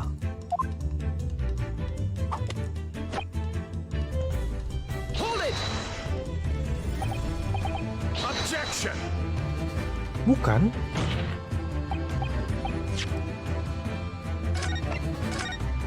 Jadi macam mana saya mau push dia pasal lubang pintu tuh?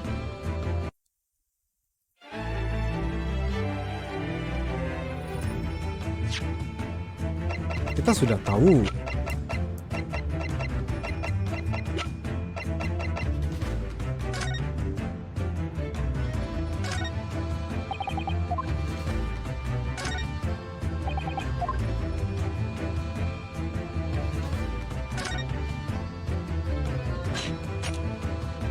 Oh, ini sudah.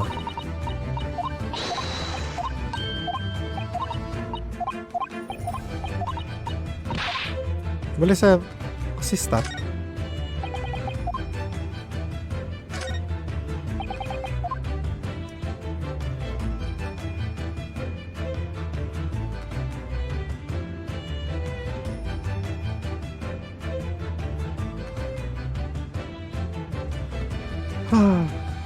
Mesti benar-benar logik lagi nih.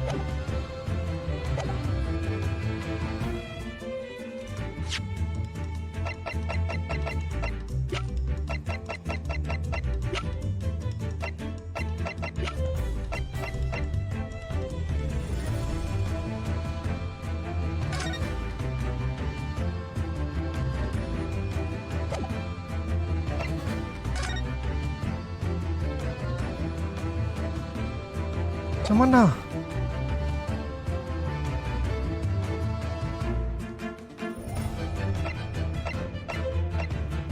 Objection! Abby, thank you for the like. How's your stream, bro? Macam mana saya mau kasih buat benda nih sesuai dengan saya punya different angle?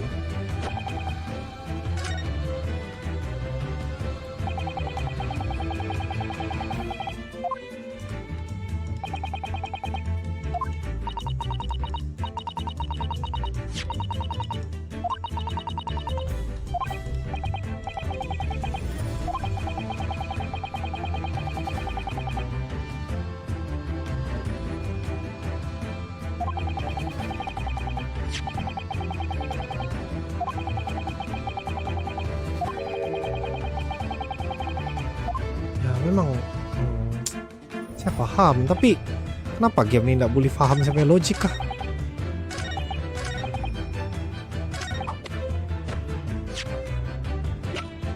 Nah kan ini bodoh betul lah. Bagus bagi gambar, bukan bagi ini. Bodoh betul.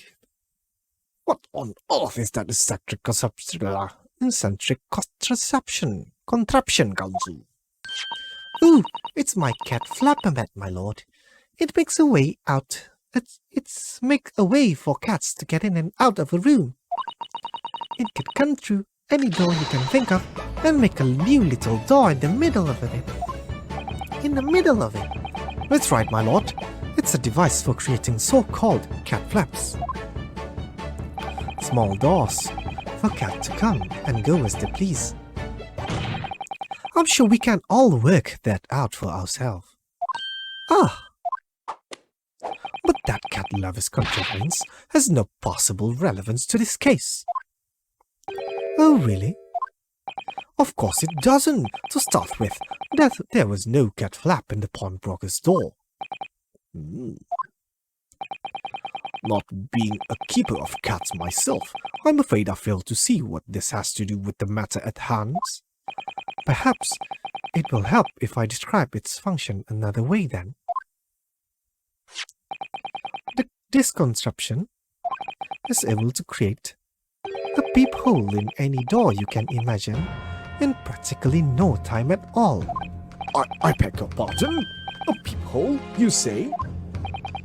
2 nights ago, we arrived at the scene only minutes after the murder of Mr. Windybanks had taken place. That's right. According to the paperwork at the yard, it was you, your Japanese assistant, and Jones. Yes, the 3 of us were together, and it's recently come to my attention that my assistant made use of this device at the time. Your assistant did what? There was a peephole in that storeroom door. I can attest to that. Because I looked through the peephole myself in order to see inside the locked storeroom. This is ludicrous. What are you trying to say? Of course there was a peephole in the door. I said as much in my testimony. How else could I have witnessed the crime, for pity's sake? Yes, how could you? What? Counsel, kindly say what you mean. Alright, it's time. Time to strike the final blow. Time to strike the final blow. Apalah keluar British accent. What I mean is this, my lord. My assistant made the peephole in the storeroom door, and until such time as she did, the door had no hole in it to look through. What? No! Objection! This is a farce. Are you really suggesting that the peephole in the door was... Yes, it was created only after the incident has taken place by my judicial assistant using this device. Your assistant tampered with the crime scene while being fully aware of the gravity of her actions? This is a most serious act of vandalism. For which I humbly apologize, my lord. It was in the few minutes that I left the scene in order to pursue the Skulkin brothers and alert the police. Nevertheless, in the light of this new information, it becomes apparent that Mr. Graydon's testimony is riddled with holes. Riddled with... Explain yourself, counsel. The majority of Mr. Graydon's testimony that appears to incriminate the defendant is based upon what he witnessed through the peephole in the storeroom door. Yes, that filthy girl shooting the man in the back. However, if at the time of the incident, that peephole did not yet exist in the door, there's no possible way that you could have seen what you claim to have seen. In short, your entire testimony is a pack of lies. Ugh.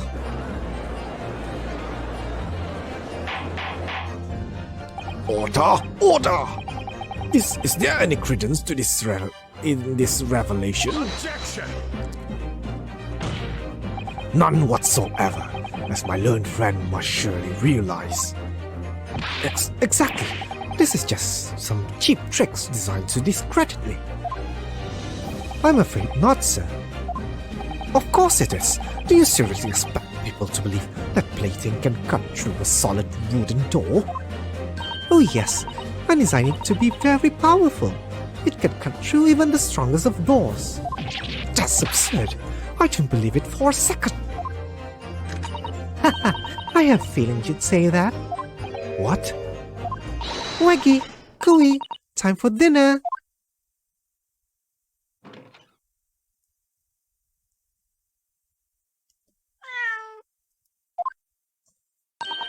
Well, Young lady, this is the Old Bailey. One does not make cat flaps in the coke paneling at the Old Bailey. I'm not done yet, don't worry. This doesn't mean that the peephole in the storeroom door at Windybanks was made by your machine. And there's no way you can prove that it was. No, but it's easy. What? The cat flaps my cat flappermat crates are all of a fixed size. And the dimension of the peephole at Windybanks are an exact match.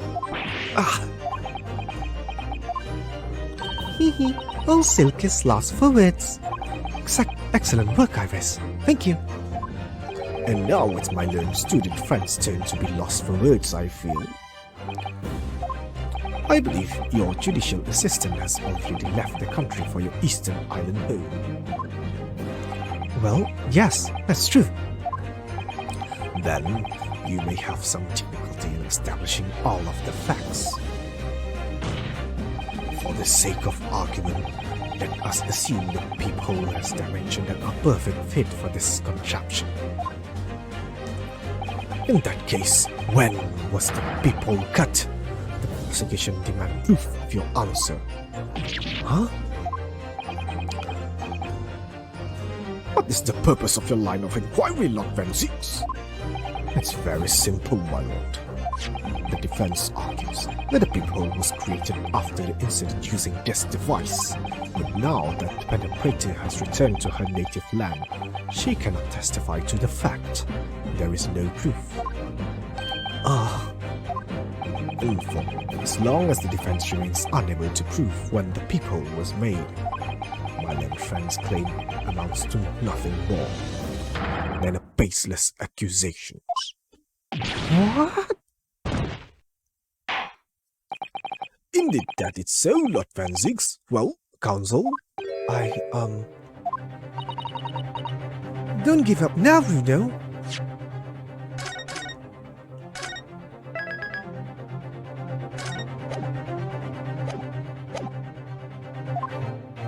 This is the time to create your own opening and force your way through.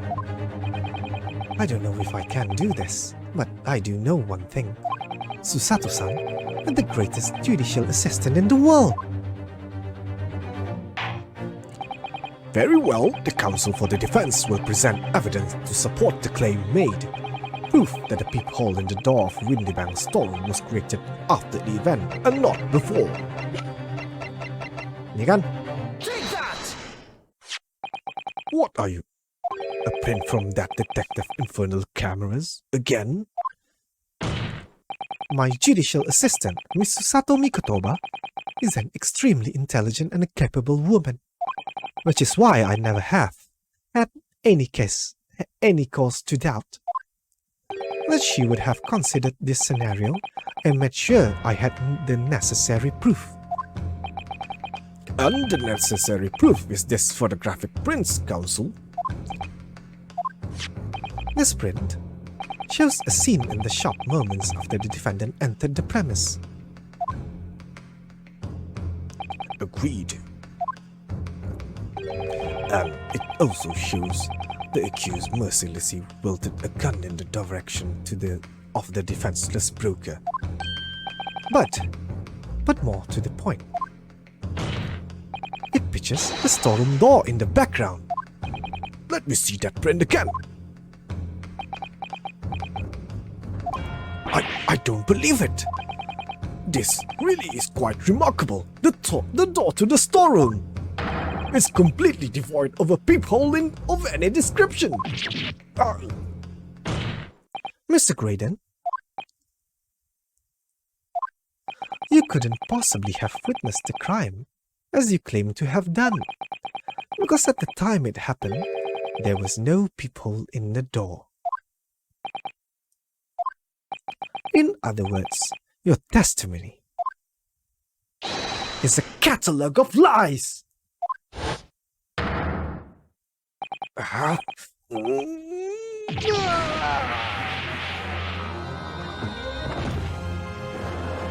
Ay, kenapa kau nak jatuh? Bangun balik. Order! I am satisfied that the defense have substantiated its claim beyond all reasonable doubt. This witness testimony was entirely fallacious. Fallacious, but That's not the only thing we know now beyond all reasonable doubt. My learned friend insists guilty can no longer be denied. The woman tampered with the crime scene. But more importantly, good Lord, there's more Lord Benzigs. The defense may have established a reprehensible instance of perjury, but that is no proof that this man is the victim's killer.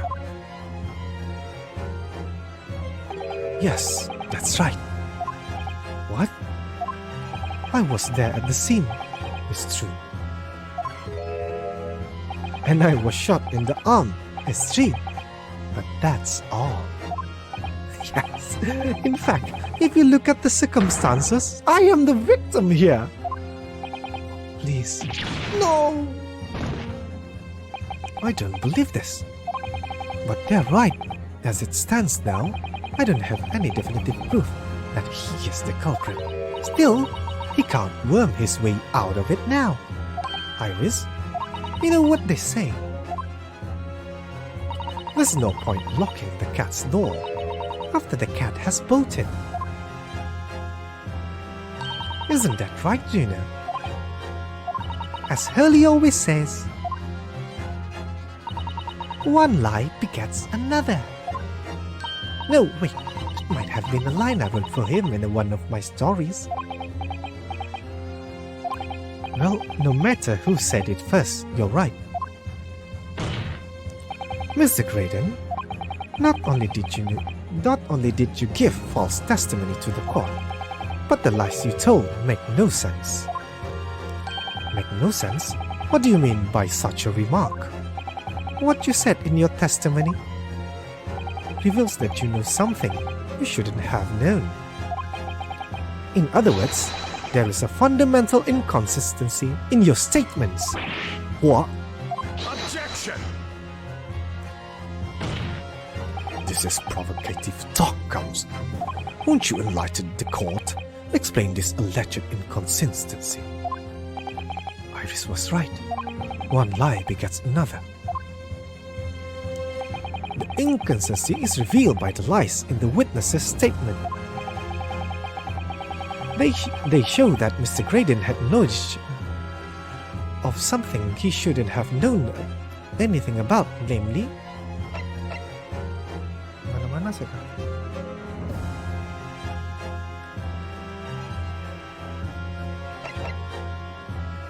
Oke, ini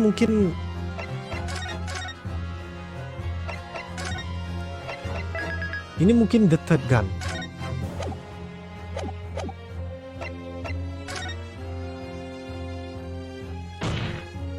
The third gun. Objection! Do you have any idea what you're saying, my Nipponese friend? Absolutely. I've been studying English hard since I was a child. You fail to catch my meaning. The witness has admitted to removing the gun in question from the scene himself. Oh, Precisely who else but this man could have known of a third gun's existence? Ay, itu kah? Bukan kau mempersoalkan macam mana dia dapat kah?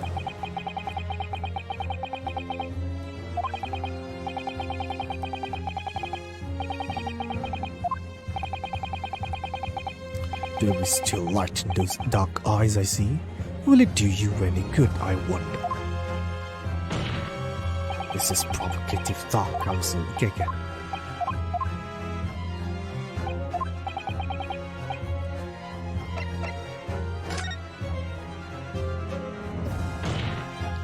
The bloodstains that were present on Mr. Lestrade's coat. That's right, the victim blood splattered all over her when she shot him. But how could you possibly have known that? Obviously, because I saw her do it through the peephole in the...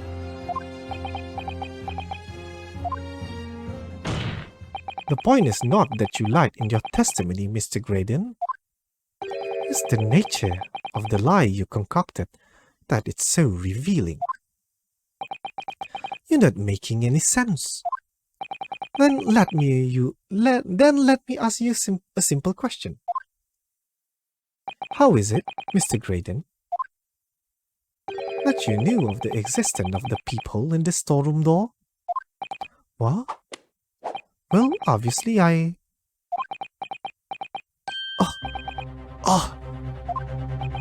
Has the cat caught your tongue, witness? The peephole in the door was made after the incident occurred, and once I returned to the shop having failed to catch the two burglars, Scotland Yard's investigators arrived immediately. Since that time, the police have been at Windybanks constantly, carrying out their investigations. Isn't that right, Inspector Gregson? Well, yes, of course. The place is chock full of pawn articles, and my lads have thoroughly examined them all. So I gave them order to have officers working around the clock in shifts, so we get through it all.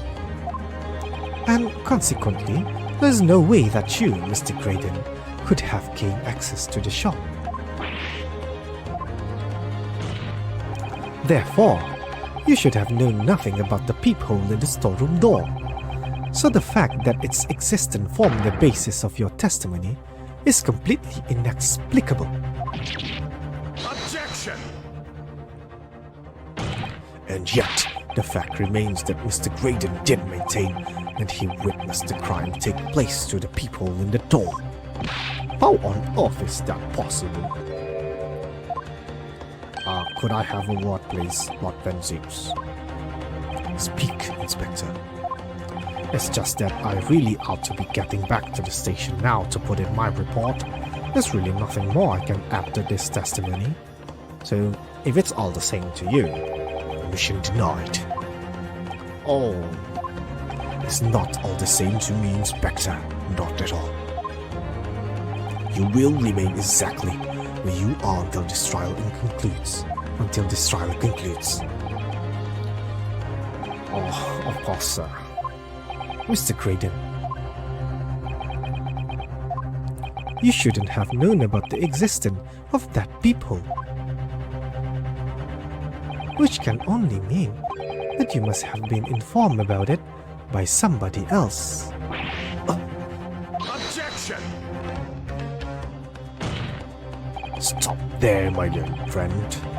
You realize, I trust, that the words you just uttered have extremely serious implications.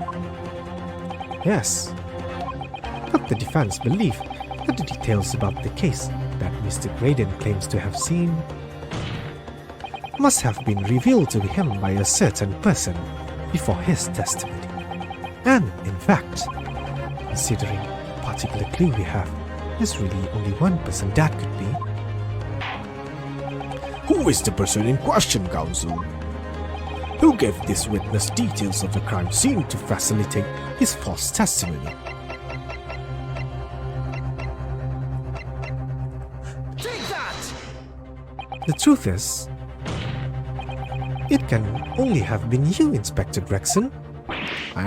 Me? Objection! You have better some proof to substantiate such a rash claim, my learned friend. Consider the fact that we have been only aware of Mr. Ashley Graydon's identity for the last few hours. We learned of it only during the course of the trial today. Indeed, preparation for his testimony were made with great urgency during our... hour-long recess while the police execute the subpoena and brought the man here from the communication station. And until that time, Mr. Graydon would have had no idea, no inkling that he would suddenly be required to appear in court. Are you suggesting that until such time as he was summoned? Yes, my lord. Until then, it's reasonable to assume he knew nothing of the people. It was only once Mr. Graydon was in the stand that he realized his position, that he would have to defend himself against the accusation that he was the third intruder.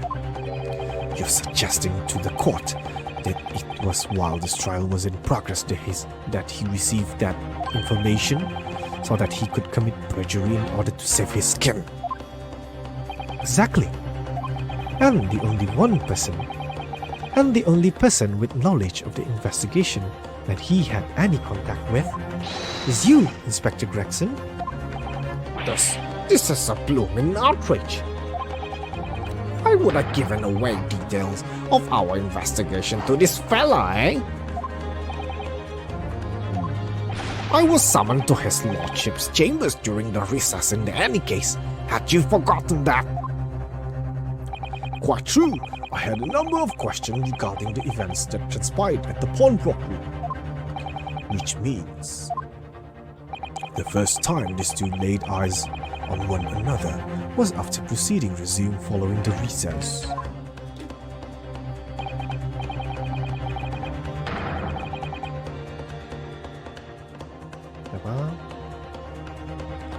Since then, step in full view in the stand where such illicit discussion couldn't possibly have occurred. Huh? Oh, I just remembered something, you know. What is it, Iris? There was one time before, wasn't there? I think it was when Ginny was testifying. Oh yes, now you mention it. When the bailiff was dispatched to retrieve McGilded music box from the scene of the crime. That's it. It was during that testimony. I remember finding it strange at the time. Mr. Graydon and the inspector seems to be having some kind of secret discussion. It would have been possible for you to give Mr. Graydon the information he needed then. Little T-Rack, you're making all this up. I'm a respectable Scotland Yard inspector, for crying out loud. Why would I do something like that? Why would I give away confidential details to the likes of this bloke? Admittedly, you wouldn't have any reason to do something like that for no gain, but perhaps it was part of a deal of some kind, and it started to make more sense. What deal, Counsel? I wonder if perhaps, in exchange for details about the people at the crime scene, Mr. Graydon agreed to give a certain something to the inspector.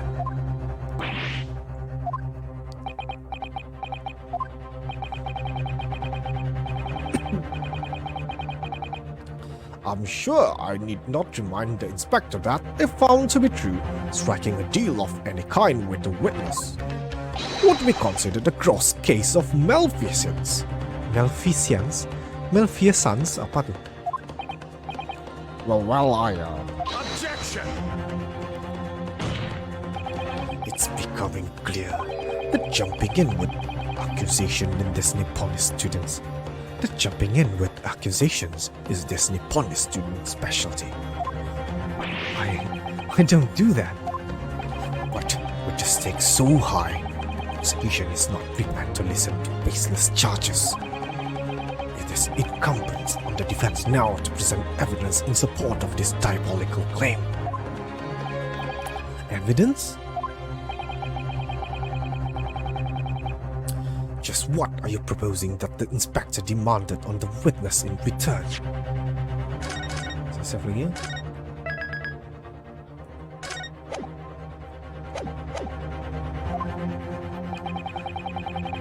The court would seek proof of this alleged deal. If Inspector Gregson really did the strike, really strike a deal with Mr. Grayson, then logically, there's only one thing you could have asked for. That must be it. Bruno, do you think it could be? Yes. It's the missing link that would join all the dots together in this puzzle. I must press you for an answer now, Counsel. What evidence explains the nature of the alleged deal that Inspector Gregson made with the witness? Ini kah antara dua? Sama ada saya mau present ni atau saya mau present ini? So kita save dulu. Saya mau present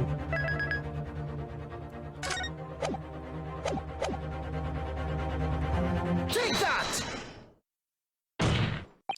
Inspector Gregson. Besides this murder, is it not true that you've been working on another very important case? What are you getting at now, Sunshine? Is it possible that this other top secret case is what's alluded to in this newspaper article here? The classified secrets being leaked overseas from the Ministry of Justice. How the bleeding Norris could you?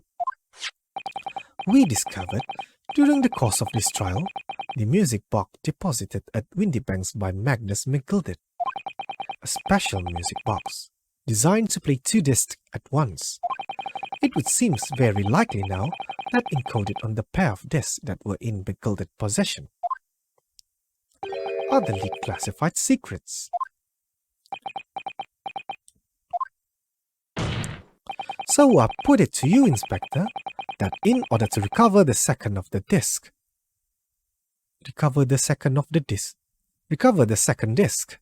containing those secrets, you covertly made a deal with Mr. Grayson in which you exchanged the disc for details of the change of the case. You little...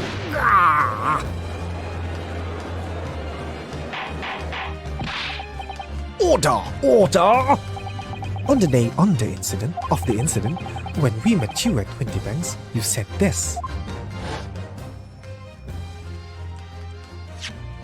I'll be taking that whatsoever it is of McGilded down to the yard, thank you very much. So hand it over. No, don't give it to him. It's mine. That is mine. I'm sorry, miss, but anything belonging to McGilded has to be taken in as evidence now.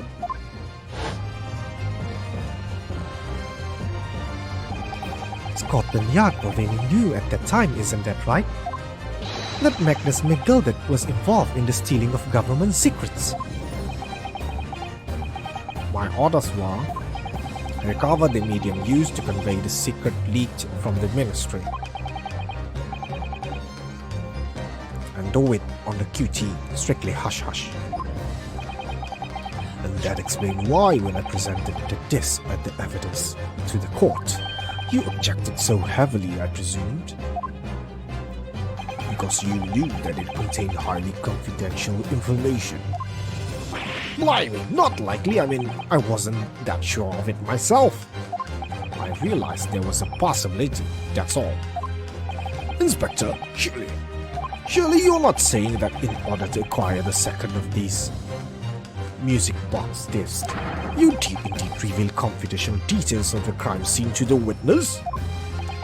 To aid and abet this man in giving false testimony? There's no other way that Mr. Graydon could have known of the existence of the peephole. It's the only explanation. A deal was struck between these two men. No! Objection!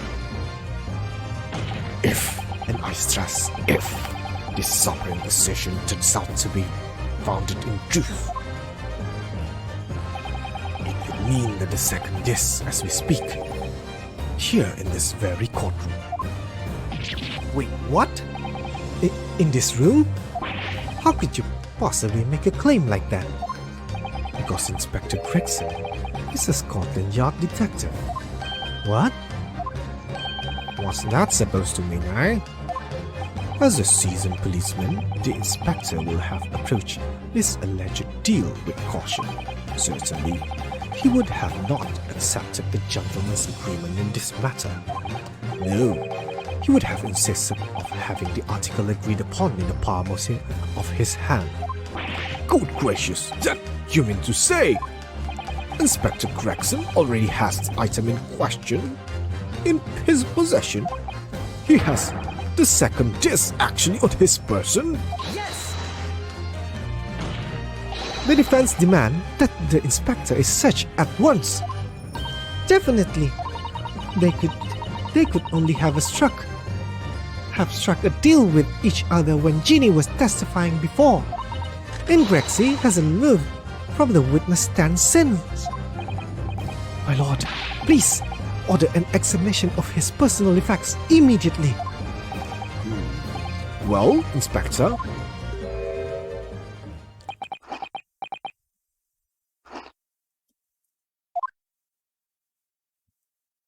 these young lads want to tone down his imagination.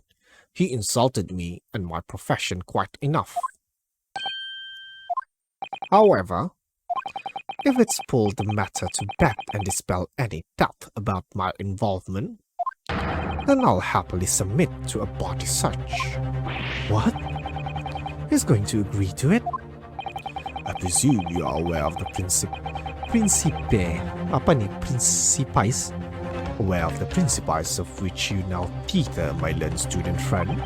You've made the most serious allegations against Cotton Yard here. If, following the search of the inspector's personal effects, no disc is found, you will be deemed unfit for court service.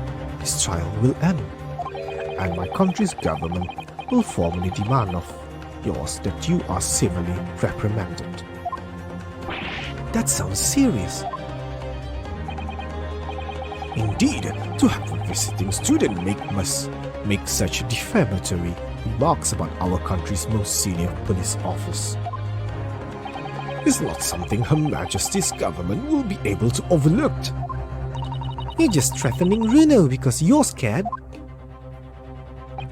The accusation is beyond serious. You must be prepared for grave consequences. It's true.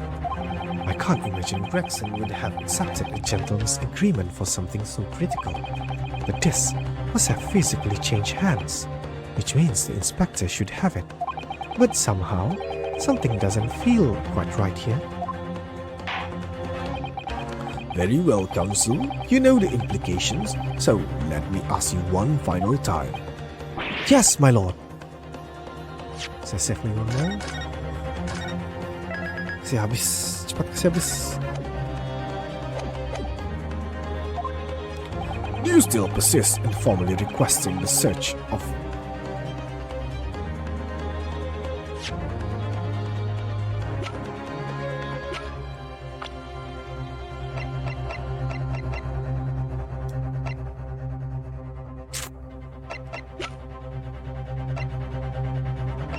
Apa?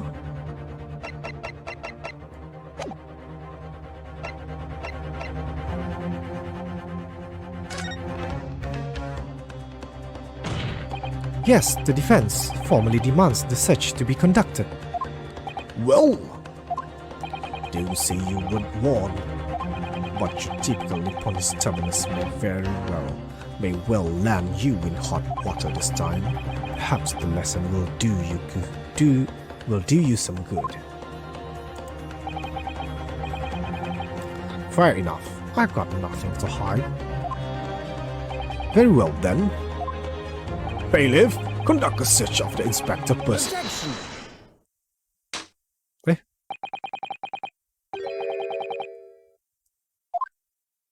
What?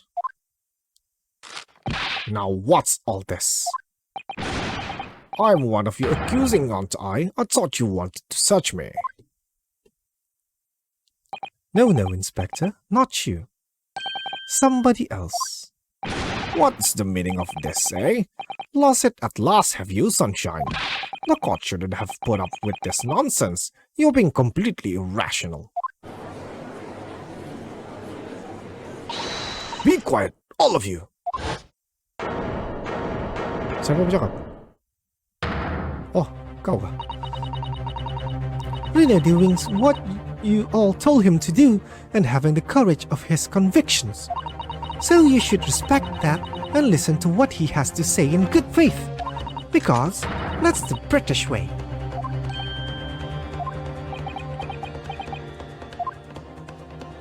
Well said, young lady. Indeed, this court is in awe of the Defense Counsel conviction and eagerly awaits his next words. You what? Now don't be hasty, my lord.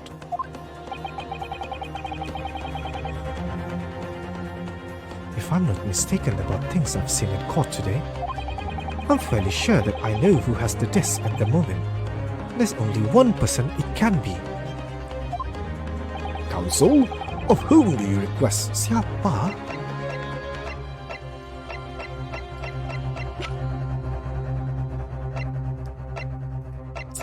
Siapa ada disk itu? Salah. Who got the disc?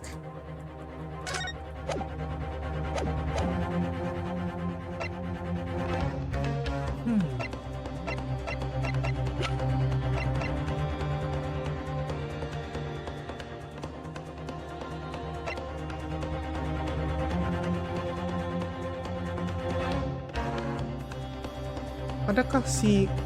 tidak juga. Kita coba ni lah. Si Ashley Graydon. Take that! Mr. Ashley Graydon, my lord. The defense demands that he be searched at once. Very well, I presume you will not protest, Mr. Graydon. Au contraire.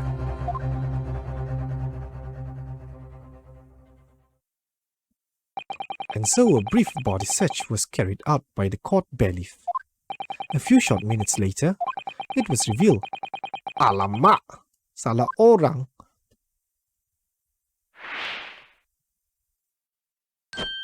Hah! Reload.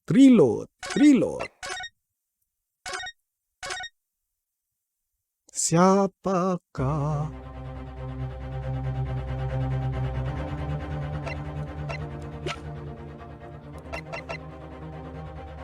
Coba, Take that!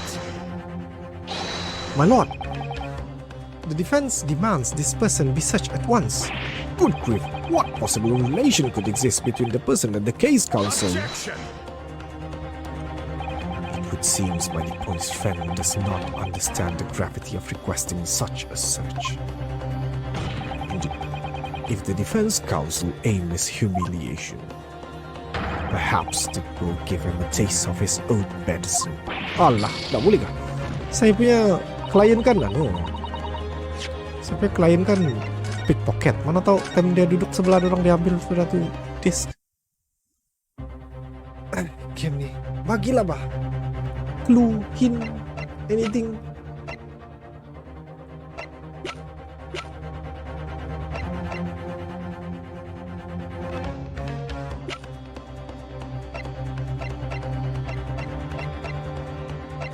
Oh, yang kecil ni lagi tua pula. Ini pula abang. Take that! Off, my lord. Apa off tu? Mr. Nash Skulkin. Well, I never. Hey, blimey, me? Him? Very well then, bailiff. Restrain the witness and conduct a thorough search of his personal effects.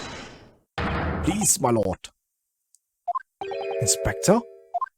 Scotland Yard has to object to this search. Objection! Nah, kenapa kau panik? So, kau di sebelah kah? Unfortunately for you, Inspector, your objection carries no weight here. Wait here, wait. Macam mana bau? Wait.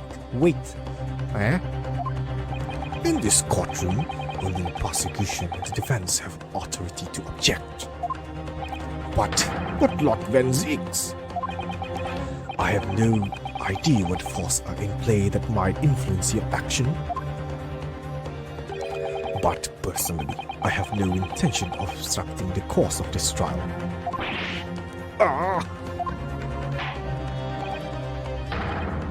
Bailiff, carry out the search. Yeah. Now, all on the move. I know nothing about no disc. Cut it out!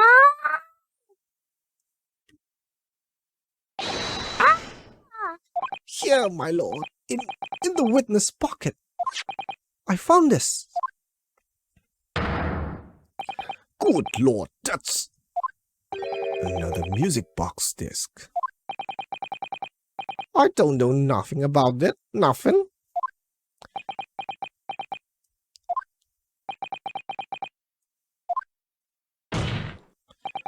That is the second music box disc left behind by Magnus McGilded. Is it not, Inspector Gregson?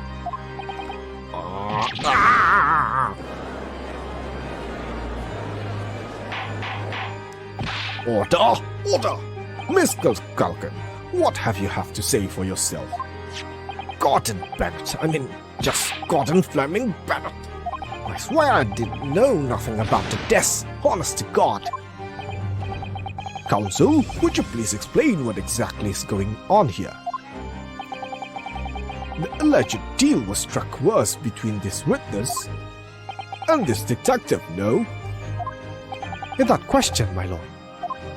Then, for pity's sake, why on earth was this man in possession of the desk that the inspector traded for information? Inspector Gregson is a shrewd, calculating man who rarely loses his composure. But at one particular point in his trial, he exhibited some unusual behavior for a brief moment. I don't recall. What unusual behavior? It was, yes, during my cross-examination of Mr. Graydon. Tell me, Mr. Graydon, when you left the pawnbrokery that night, was it by any chance with the second disc in your jacket pocket?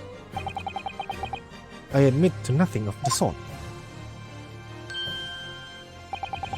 While Mr. Graydon answered my question, the inspector appeared to have grabbed Nash Skulkin by his coat and was shaking him violently. Yeah, he did it all. Thought me noggin was gonna fall clean off, I did. I was wishing I'd be born as me brother, I was. And what exactly happened to make the detective attack you like that? I ain't got a clue. He just suddenly turned and grabbed me whistle like that and start shaking me. Why the blazes did you mention the third gun when we got you down the station? That's what he said. He held it right through my ear hole, he did. My head's still wobbling now. The way the detective behaved then was extremely out of character. But looking back now, it must have been then that he did it. That was the opportunity Inspector Gregson created for himself in order to hide the disc. God bless my wig, he hid it. Sure. But I'm afraid I'm failed to comprehend the motive here. If the detective has acquired the disc he was after, why on earth would he then proceed to hide it in another man's pocket? This is a court of law. He could have submitted the item as evidence. It would appear, my lord, that the inspector was not at liberty to do that. Why ever not? As the man himself revealed earlier, his current assignment has some special conditions.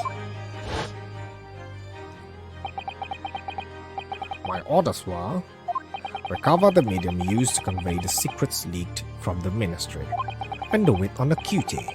Strictly hush-hush. Hush-hush? A top-secret assignment, is it? As far as we are aware, the information stolen comes from the confidential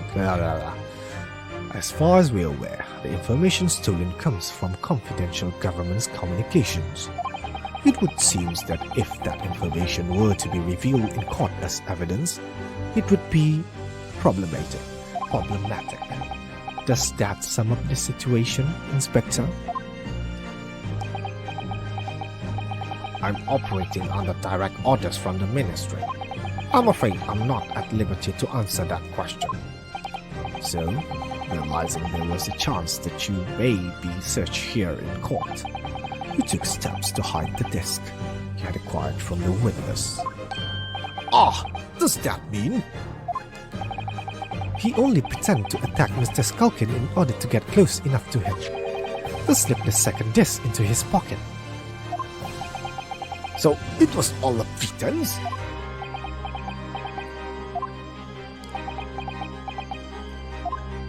Well now, Inspector Gregson, and you, Mr. Graydon, are you prepared to admit to the accusation made against you of this alleged deal?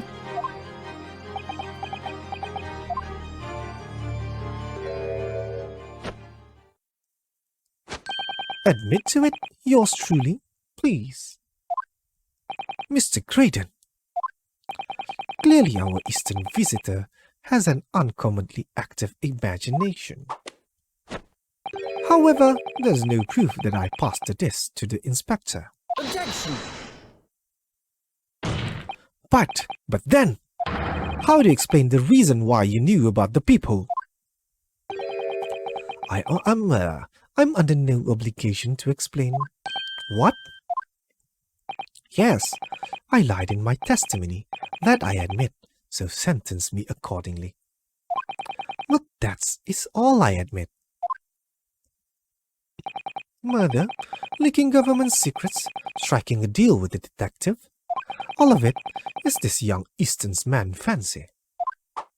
I have no idea what any of that is about. What?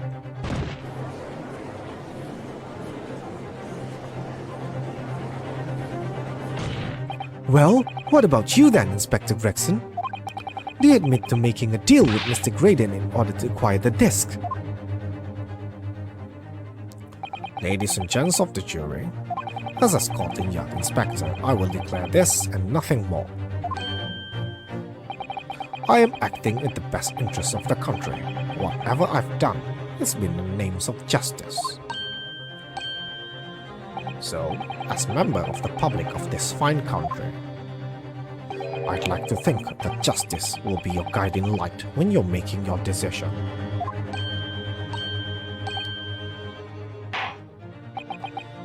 This is quite contrary indeed. Rarely have I encountered such extraordinary tumultuous to the concluding of a trial. Nevertheless, in the absence of any further evidence to be presented, I believe it is time that we put the matter to the jury for their final leanings. Well now, as a fellow servant of the Queen and country, I must say I sympathize with the old inspector. Yes, he's a dependable man, I'm quite sure. In service, one becomes a good judge of character. Even crossing your eyes doesn't help when it comes to looking at this case. It's all blurred to me. Well, as a fellow professional, I'd like to put my faith in the detective, really. Graydon is highly skilled operator staff, currently in the presence of idle staff. Detective has very much trust in us. More than this, I cannot say. I don't believe it. These 6 jurors are. They're going to believe Gregson if they declare their decisions now. Is Jeannie going to be found guilty? If I don't manage to produce some definitive evidence right now, then we're going to lose. Either some proof that Graydon killed Mr. Windybank or stole those government secrets, or some evidence to force Gregson to admitting that he struck a deal with the witness. Well then, counsel, I think it's time I impose on the jurors to declare their final decisions, though. That is, unless you have some compelling evidence have thus far not presented to the court. Okay, ada berani mati punya. If I let Judge call on the jurors to announce their verdicts, Gina will be found guilty. So there's no choice then, Reno. You have to throw some more evidence at them. This is it now. It all comes down to this. Who do I present evidence against, Gregson or Graydon?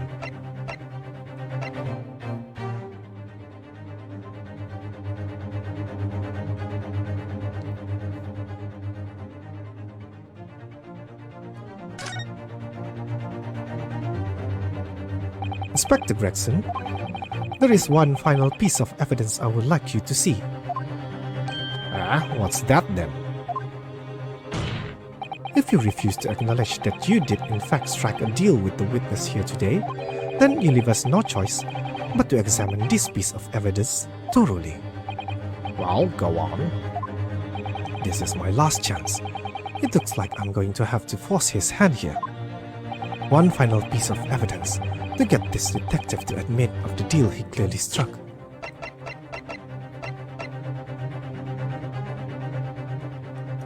Take that! Is that Mr. Mickel's peculiar music box, Counsel? Yes, with the disc already in place ready to play. I think perhaps now will be a good time to listen to the sound produced by the music box again. Only this time, with the second disc we just discovered set in place as well. Goodness, the disc, Counsel! Hold it! No, wait, I can't let you do that. Why not? Because because it's got nothing to do with the case, that's why. Objection! Not true, Inspector.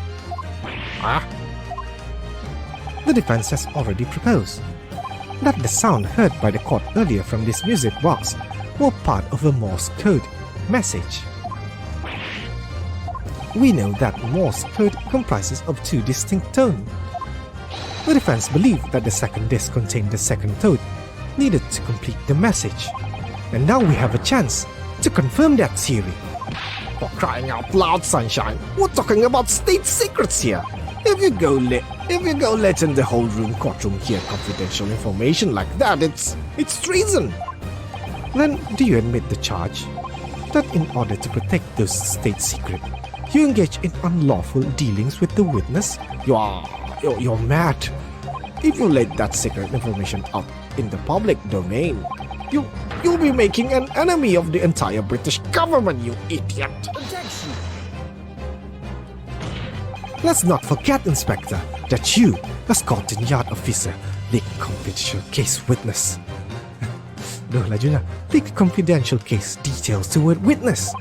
Let you continue to lie to the court, and all because, by fair means or foul, you determined to do your duty.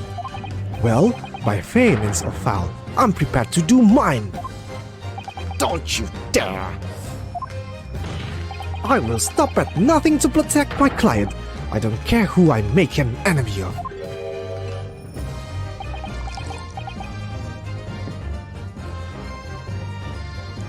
Kumban, kaki. My lord, if you please. The court must hear the sounds made by that music box. Come on, Venzix, for Pete's sake, stop him. Objection! Inspector, you should know my methods by now. I'm a prosecutor. I'm no Scotland Yard. In this courtroom, my duty is to the law. So let me propose a toast to uncovering the truth. By fair means or foul. No!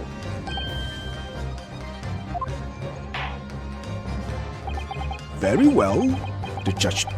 Very well. The defense stance here, and that of the prosecution has been made very clear, I feel. Therefore, in accordance with the defense requests, the court will now listen as this music box is set in operation once more. This time, with the second disc in place, and both discs playing simultaneously.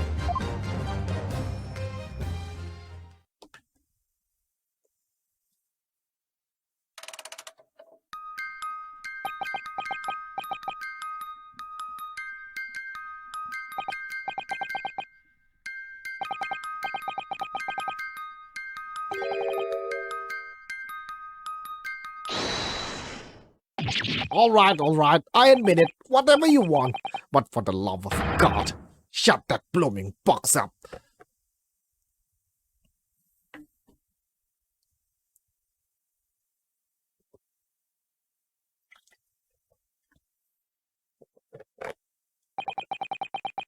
Let me ask you again then, Inspector Gregson. Did you or did you not strike a deal with the witness next to you in the stand, Mr. Ashley Graydon? Specifically, did you furnish the witness with confidential case details in exchange for this music box disc? Did you reveal the existence of the peephole in the pawnbroker's storeroom door, Inspector? I did. Stop! What are you doing, man? It's all exactly as the young Eastern lawyer said. When the trial resumed after the recess, we were stood here in the stand together. That's when he approached me with the deal. Shut up, you imbecile! Shut up! Psst, you there. You're the detective who turned up at the pawnbroker, aren't you? I mean, here's something you're looking for, Inspector. With me and this man. So, the trade suggests you accept. Or information that make certain individual soon become very indeed. I couldn't let that information become public knowledge, not under any circumstances. So I accepted the man's proposal and told him details about the case that should have put him in the clear. The peephole in the storeroom door and the bloodstains on the overcoat. By giving false testimony, this witness intended to have the defendant wrongly accused of murder. Inspector, you knew that! Yet you still revealed those details to facilitate the witness' perjury. I did. But then it turned out the peephole had only been made that night after the incident took place. Scotland Yard wasn't aware of that, if I'm perfectly honest. Well, Mr. Graydon, what do you have to say for yourself? There's nothing and no one left for you to hide behind. You've struck a deal. You struck a deal with the inspector in order to escape conviction of a very serious crime. Namely this. You are the third intruder who broke into the pawnbroker on the night in question. And you perpetrated the murder of the proprietor, Mr. Pop Windybank. You... Traitor!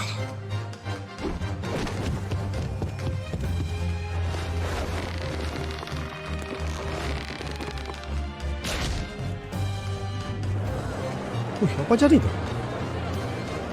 Bailiff! Bailiff! Restrain that man! At once!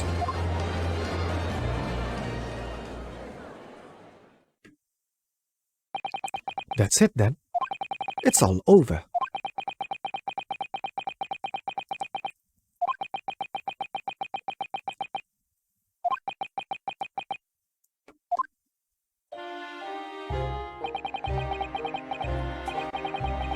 I despise my life growing up.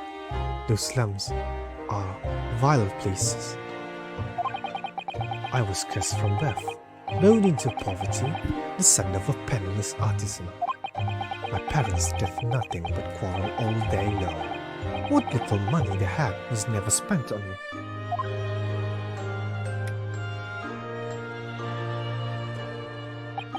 So I set about studying to better myself. Kejap. Apa tadi? Saya biar dia anu pula. To one day escape from that hellhole.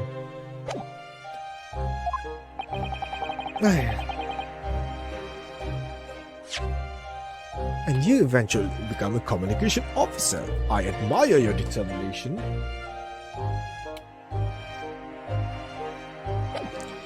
But then you decided to try to sell government secret?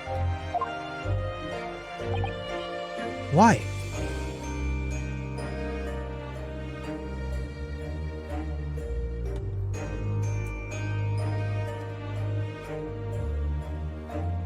Apa? Ada benda saya mau cek.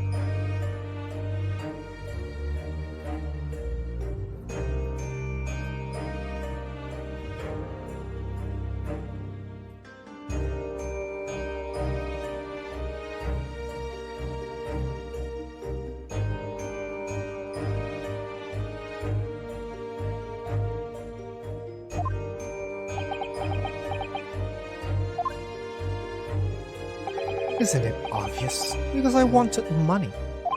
Even now, years later, the nightmares of my life in the slums wake me in the small hours. I want to drown them out. Drown them out. With more money than anyone who lived in that squalor could ever imagine. Then one day, I met him. Mr. Magnus McGilded. You're a fiend with quite talent, so you are. I've money to throw your way if you're interested. All you need to do is go along with me, little pan now. Gitu lah suaranya. I was to seal the ministry's telegraphic message logs, and McGilded will buy them for a handsome sum. As I was responsible for inspections of the ministry's communications office, it was a simple enough task. The lure of the devil's offering. How easy it is to succumb to. But you must surely have realized the seriousness of the crime you were committing. And for that reason, I took great lengths to ensure that my actions were untraceable. By using the music box. My father was a brickmaker, though my mother divorced him when I was still a child. Yes, Mr. Mason Milverton. That's right, he was very skilled with his hands. He'd once been a music box maker's apprentice. I imagined his skills would be sufficient to create a machine that could generate Morse code. So I sought out my father again to employ his services. It was the first time I'd seen him since I left the slum 10 years earlier.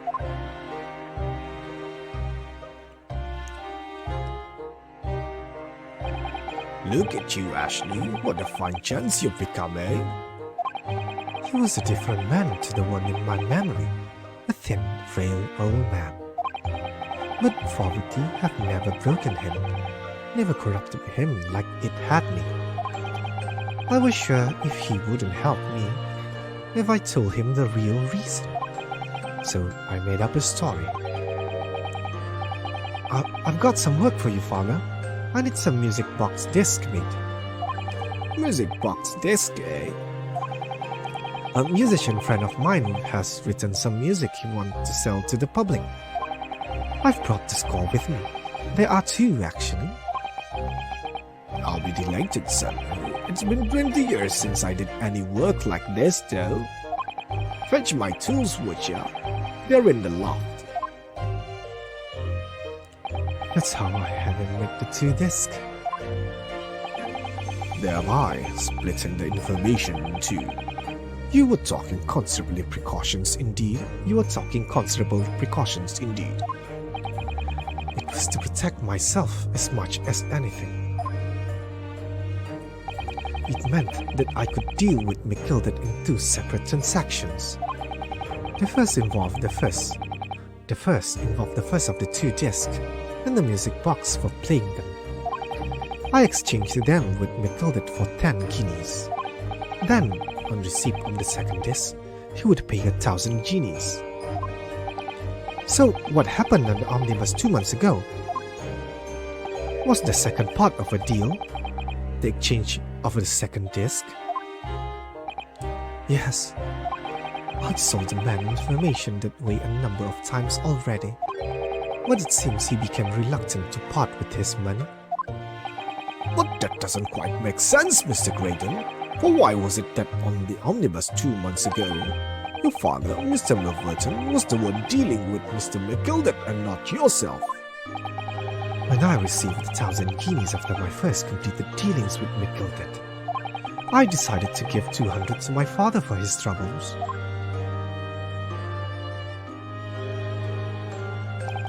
But my father realized something was amiss.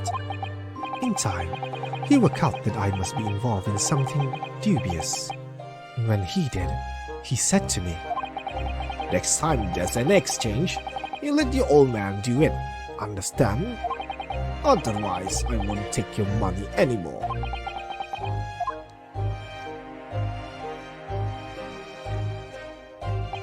that was my father's way of dealing with it, I suppose. Climb into the omnibus, hand over the second disc, and take the money from McGildet. That's it. He had no idea what was actually on the disc I asked him to make. He never knew. Just like I'll never know why everything went so horribly wrong that night.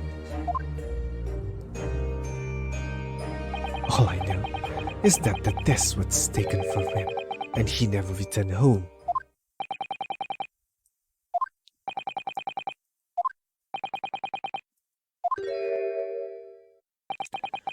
It was only then that I found out what sort of a monster McGildet really was. So after 10 years of not once uttering it, I swore on my father's name. To exact revenge. Revenge? As anyone with the remotest knowledge of the man will no doubt be able to imagine, McGildet brought all his wealth and influence to bear in the most despicable of ways. To crush any semblance of justice in his trial. The crime scene was tampered with, evidence was fixed, and witnesses were bribed. The trial 2 months ago was a farce from start to finish. My feet has barely touched British soil back then, and I walked into that hornet's nest, completely unaware of the sinister background to it all. I'd made plenty of money out of my dealings with McGildet by then, so I spent nothing in my arrangement 2 months ago. I knew exactly who to hire. If you're willing to pay the price, there are people in this city willing to do anything you ask. McGildet himself has shown me that. Are you saying that? I think you have the picture now. After he twisted everything to his favor in this courtroom to ensure that he walked free, I took matters into my own hand and delivered the justice the monster deserved.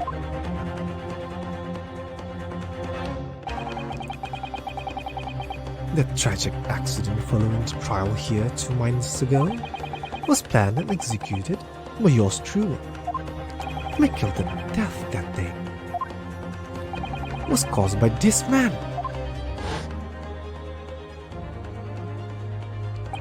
Everything's ready, sir, if you'd like to follow me to the courtroom. What's this, officer? This sooner than I was led to believe.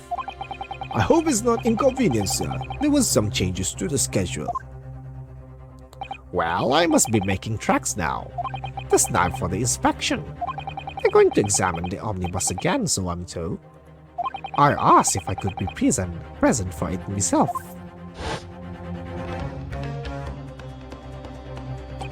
So that policeman who came to tell Malay that he could examine the omnibus again. That's right, an imposter hired by me. McGildet used his wealth to manipulate the trial.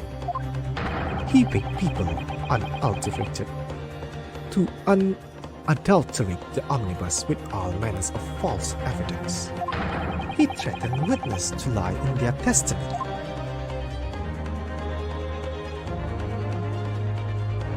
So I gave the name. no. So I gave the man a taste of his own medicine. Once the omnibus was doused in paraffin, one of my sham policemen ushered McKilden inside and sent him on a one-way journey to hell.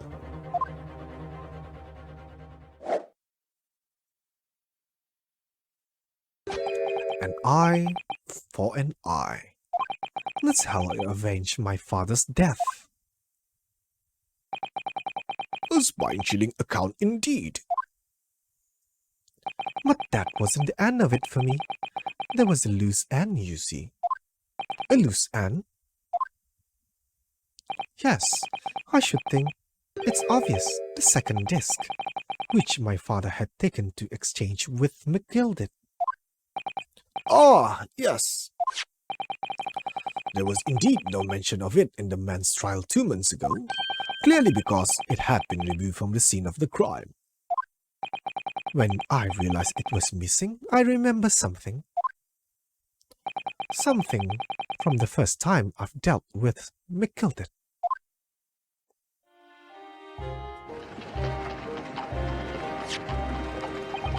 This is the first of the 2 discs. In the music box, you need to play them. Well, look at that now.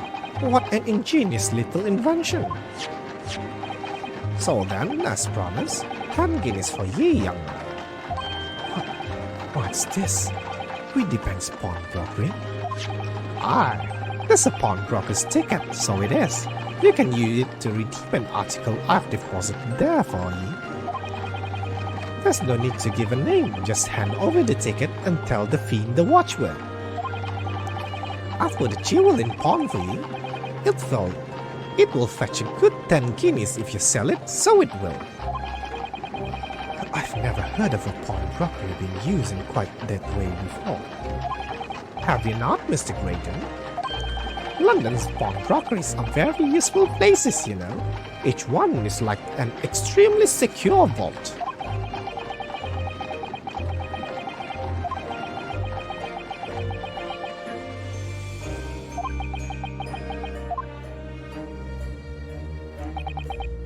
So I knew that if he'd taken steps to hide the disc, he would be in the pawnbrokery somewhere, and that on the night he killed my father, he would have entrusted the ticket to someone. Yes, to Gina. I remember now that when we first met you at the Windybanks that afternoon 2 days ago, you had a description of Miss Lestrade written down. How did you know who you were looking for? From the trial, the pickpocket testimony was clearly peculiar. Anyone could see that. I realized immediately that she was another of McGilded's pawns, that he must have threatened her somehow. I was fairly convinced it would be her who had the ticket, so I started to make some inquiries. I had a strong suspicion the girl would come out of the woodwork on the redemption deadline. And he was absolutely right. And yes, sure enough, she did. All I needed to do was to wait until the girl went to Windybanks to redeem the articles. But unfortunately, she redeems only McGilded overcoat and the one disc that was in its pocket. The all-important music box with the second disc inside was missing, because it has already been forfeited 2 days earlier. But I was unaware of that fact. Have I not been, I could have avoided my nighttime excursion. Meanwhile, as our investigation into the stolen government secret was progressing, we'd pick up on the fact that McGilded was involved. Inspector, you recovered fast? My orders were to recover the stolen information as quickly as possible, so we started gathering the fellow's possession and examine whatever we could lay our hands on. We had a full-scale investigation going at the yard, but we had to keep it as quiet as we could. Then, when the inspector Then, when the inspector here took the desk from me in pawnbrokery that day, I became nervous. I was sure the music box and the second disc was still there in the shop somewhere. So I knew that it was a race against time. I had to find those articles before the police did. So that would prompt you to break into the place that same night, with the help of your old friends, the Skulkin brothers. What happened that night in the pawnbrokery, I can only describe as a nightmare. While Nash and Ringo were searching the counter, I'd locate the music box I'd sold to McGilded on the shelf of a for frightened articles. And the second disc was inside? Yes, I slipped it into my pocket with a very deep sigh of relief. But then, something entirely unexpected happened. What are you doing in my shop?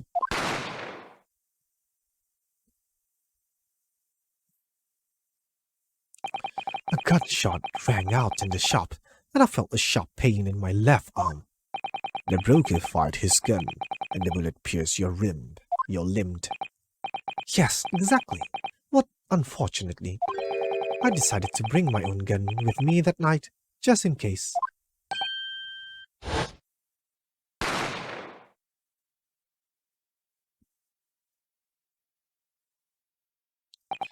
Before I knew what was happening, I'd fight back. The man has already turned to flee. I hadn't intended to fire in his direction, much less kill him. But unfortunately, for both of us, the bullet hit home. It struck him in the middle of his back as he fled through the storeroom door for refuge. Oh, sorry tale. It all took place in the blink of an eye. I don't imagine Nash and Ringo even realized what had happened at first. I was terrified, so I fled. And that's the whole story. That's everything that happened at Windybanks on that wretched night.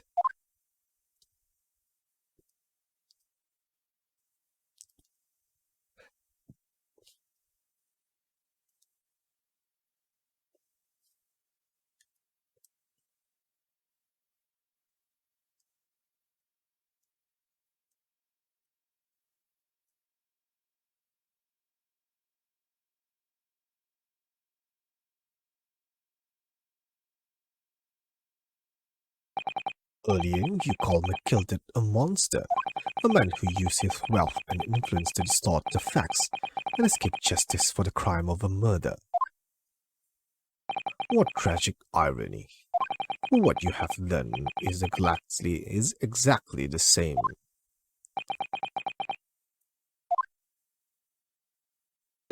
You've become the very monster you saw and despised so deeply in McGilded.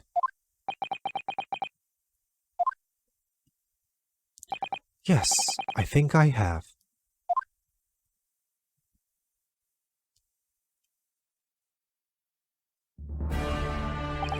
Well, this has been a long and exhausting trial. However, it would seem at last we have arrived at the truth. Inspector Gregson, what of Mr. Ashley Graydon? He's being restrained, my lord, and is being escorted to the yard. He'll be charged with the murder of Mr. Windybank and the stealing of government secrets. Very good. And you, Inspector? Regrettably, you will have to face charges yourself. Yes, my lord, of course. It transpires that you were complicit in helping a criminal escape justice. The fact remains whether or not you were doing so in line of duty. The crime is a serious one, Inspector, and inexcusable. Now to the defense, Miss Gina Lestrade. Yeah? Is it time for the final adjudication? Is the jury ready, Mr. Foreman? Yes, sir. Canadian squadron standing by, sir. This is really it now. The last push, the final call, the finishing whistle. My men are ready to deliver their FedEx. Thank you, Mr. Foreman. Very well, ladies and gentlemen of the jury. You will now declare your final decisions to the court. Not guilty. Not guilty. Not guilty. Not guilty. Not guilty. Not guilty.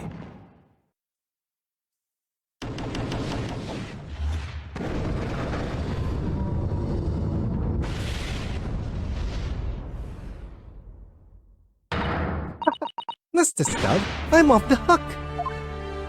Finally, Reno, you finally managed to do it.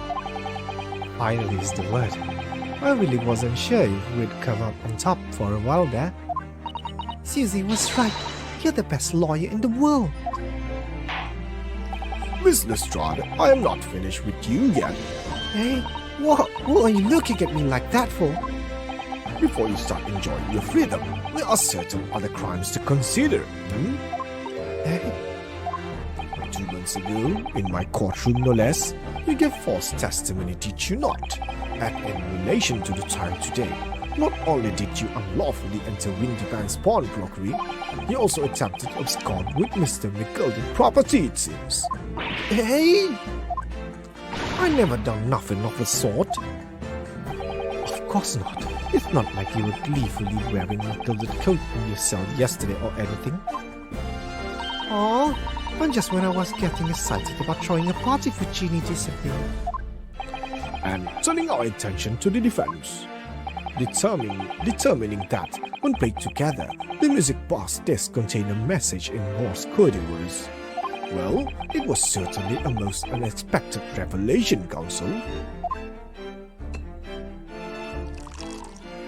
Quite so, my lord. The prosecution was caught entirely off guard. In fact, I think we should applaud my learned friend courage here today. I propose a toast to demanding that government secrets be disseminated before the entire courtroom. Very sorry about that. It was the only way that I could get Inspector Gregson to admit what he's done, so...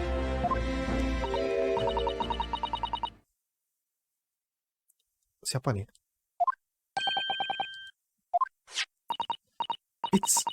It's about the sound produced by the music box before. I do wonder if that was really Morse code at all. What? What are you saying, madam? Oh, well, it's just that I'm really rather fanatical when it comes to Morse code, you see. So much so that the whole world seems to be covered in dots and dashes to me, in fact. Goodness, madam.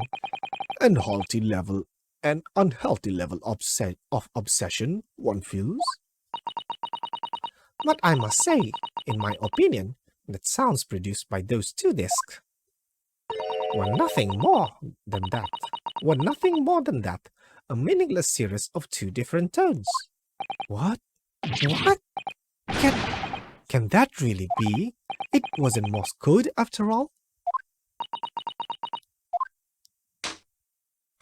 My lord, the defense would like to listen to the music box again. Are you off your nuts? How many times do I have to tell you? Those discs contains ministerial secrets, sunshine.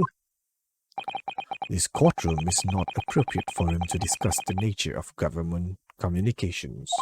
We know McGilded conspired to trade national secrets with our enemies, secret acquired from Mr. Graydon. Though that man has admitted to his crime, we have no need to pursue the matter further. But it's really going to bother me.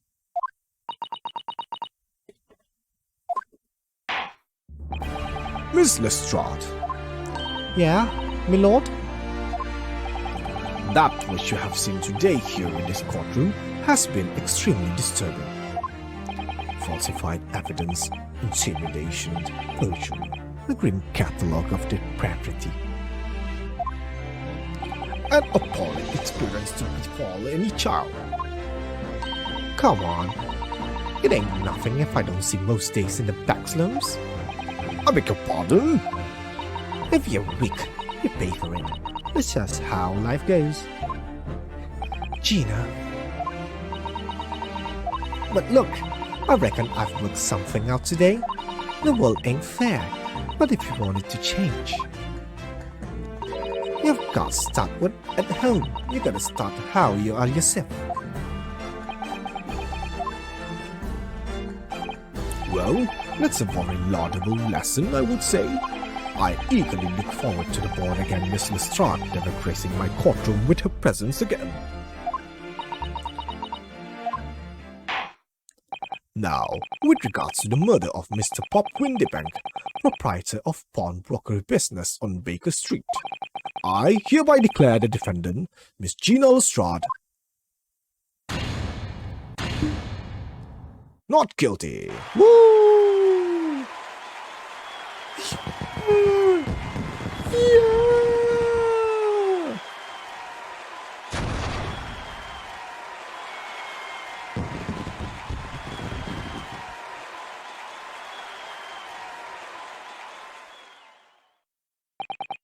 That is all. Court is adjourned.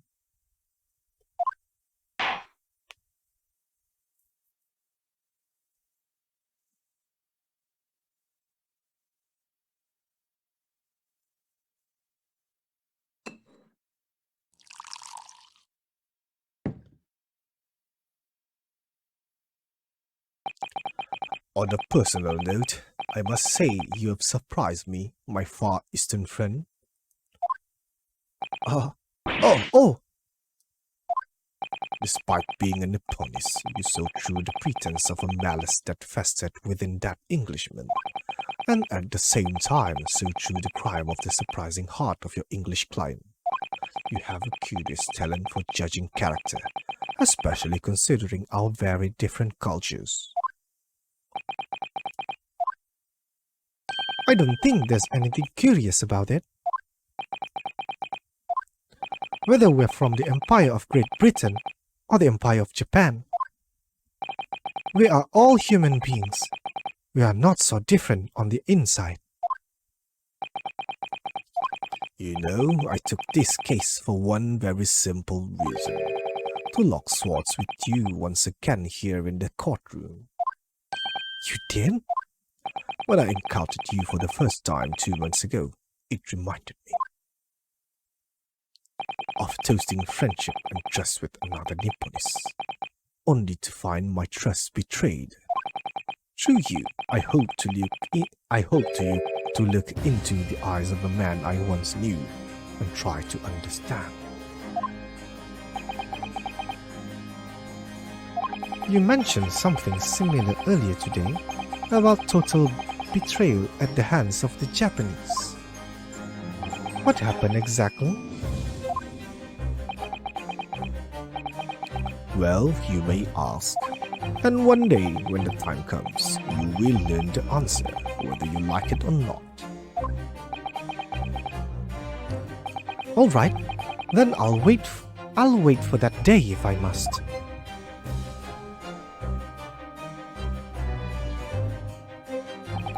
Coming to be known as the Reaper of the Bay, and my retirement from service 5 years ago, it gave me cause to wonder if our meeting has some deeper purpose. So farewell, my little Nipponese fellow, until we meet again.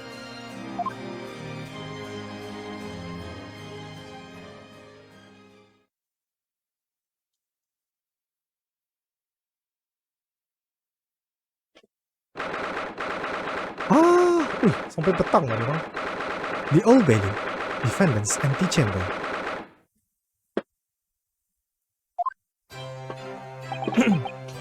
It's done. It's over at last.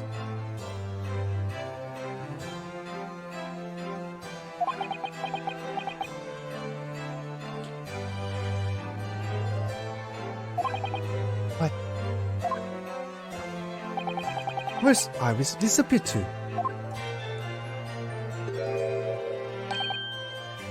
Ah, congratulations, Gina. I knew it all along. I knew that you were innocent. Well, You did what you said, Mr. Naruhodo. You believe in me right up to the end. Yes, Odd is your name. What's odd about it? I told you I had faith in you, didn't I? No one's ever... Apa tu? No one's ever has before, see? Kept a promise, properly. That's awful. I figured something out today. All my life, growing up in the slums, I never trust no one. But that's just cause I've been scared of being stabbed in the back. I mean, the more you trust someone, the more it hurts when they let you down. Yes, I think I can understand that. After all, I had a taste of it in the trial 2 months ago. I choose to trust someone and paid for it. That betrayal left a big scar. You know though, Gina, I worked something out quite recently too. Trusting in someone else is really an exercise in learning to trust yourself. And when your gut tells you it's the right thing to do and your trust is rewarded, there's no better feeling in the world. I think I have you to thank for reminding me of that valuable lesson. Oh, well, if you say so, don't make a fat lot of sense to me though. I'm trying to say that putting my faith in you, Gina, has been a real pleasure. For crying out loud, Buchanan! Buchanan! Well, I suppose I sort of feel the same way. I mean, sometimes trusting someone else is, alright? Thanks. This is the way I see it, Ryunosuke. A defense lawyer is only as good as his faith in his client. And that comes down to how much faith he has in himself. After this experience, I'm starting to feel like I understand what you mean. Kazuma, am I living up to your expectation? Am I turning out to be the lawyer you believe I could be? Pardon the interruption. Siapa ni?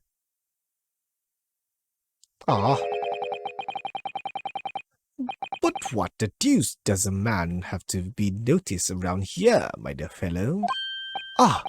That voice.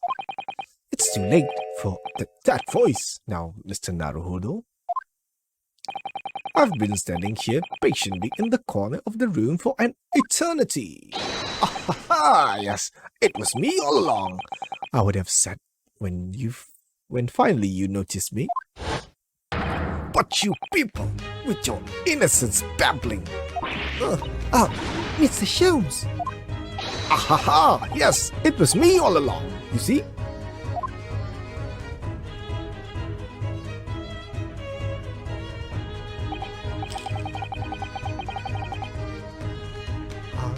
I'd assume you'd been taken back to the hospital, to be honest.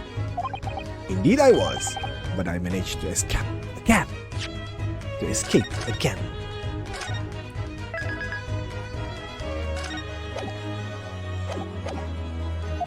Oh, I happened to be aware of one or two foibles of the doctor who was tending to me. I merely made my knowledge of them known to the man, and he happily issued me with a leave of absence. how very above board. But enough of my adventures. That was a fine victory, Mr. Naruhodo. Your tireless effort just rewarded, I feel. Congratulations are in order. As a close friend, I tip my hat to you. At you, I mean. Oh, thank you. Some great detective you are, great at being cold as ice, maybe. Have I irked you in some way, Miss Lestrade? While you've been having a snooze in your nice soft bed, some of us have been fighting for our life. Ah, well, that bullet did cause me to lose a substantial amount of blood, it's true. So I have indeed been feeling somewhat cold. Not perhaps as cold as ice, but, well, have a feel. Could you take your hands off my neck, please, Mr. Sholmes?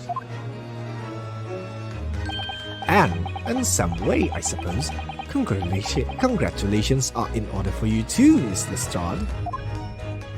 What's that supposed to mean? Why so half-hearted? Well, naturally, it isn't my intention to alarm you, but an acquittal in the trial with the particular prosecutor is perhaps a little precarious. Well done, Mr. Sholmes. Not alarming in the slightest. Oh, the Reaper, you mean? Because anyone who's found not guilty in the trial he was working on wins up dead anyway. Is that it? The very point I was trying to make. And exemplified by the fate of Mr. McGildet, in fact. Ah, but of course, I pay no attention to such irrational drivel myself. Yeah, well, it don't bother me. Oh, really? Of course not. The way I see it, the Reaper's a bit like I'm upstairs. Him upstairs? You mean like God? Yeah, him upstairs knows what's what, right? He knows what people like on the inside. He will have got the wrong end of the stick. There are some cows like that bog trotter who are rotten to the core. At the end of the day, I'm upstairs. Him upstairs make sure they get what they deserve. I suppose that one's way of looking at it. Divine justice is one thing though.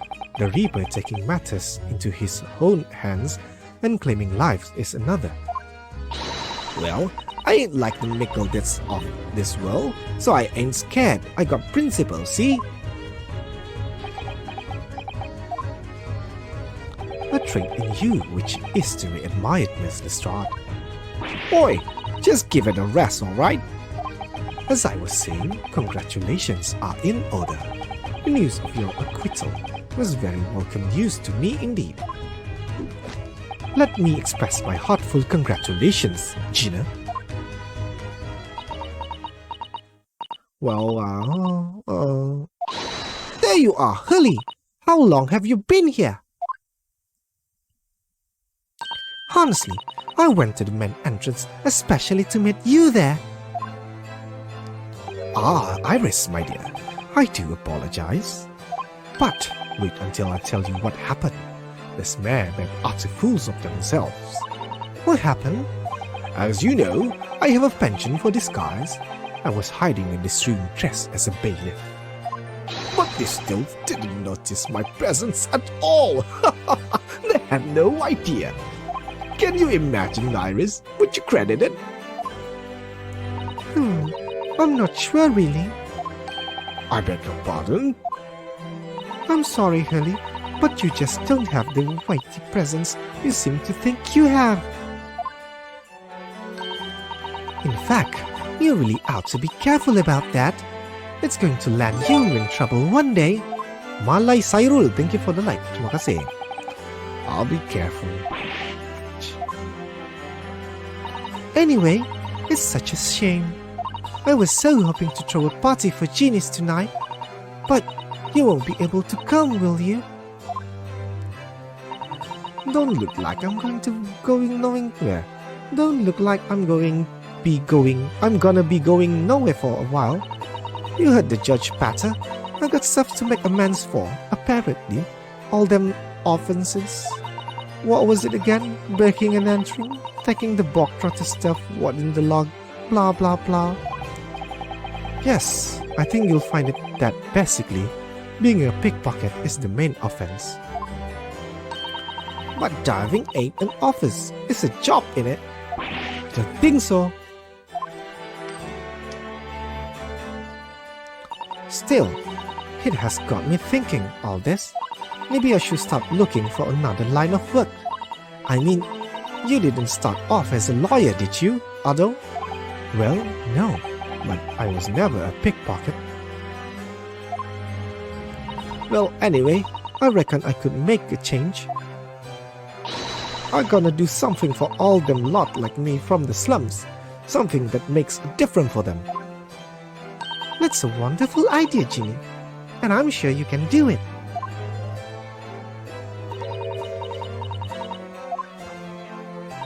What is it?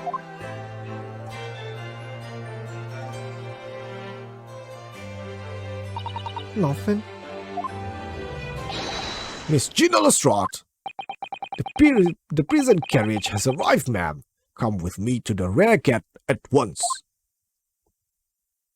Right. Well, looks like I'm off then. Yes, goodbye, Gina, and good luck.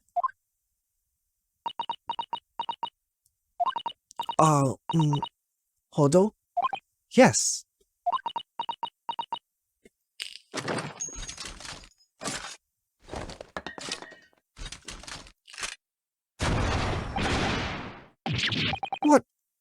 What was that for? I don't know. I mean, I don't know what to say, so... Ah, indeed. Perhaps the situation called for a phrase hitherto missing from your vocabulary, Miss Lestrade. Eh? On occasion such as this, I would recommend a simple thank you. Oh, yes. That's good advice, Ginny. Right, I see. Well,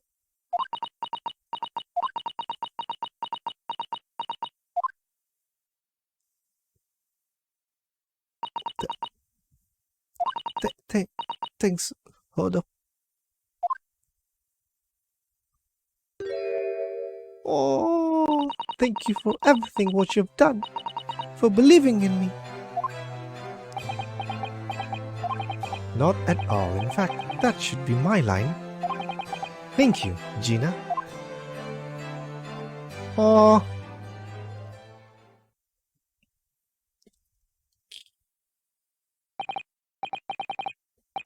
Well, there she goes. I wonder if I'll ever see her again. Well, quite the indomitable big purse. Oh, I nearly forgot. I bought a paper outside.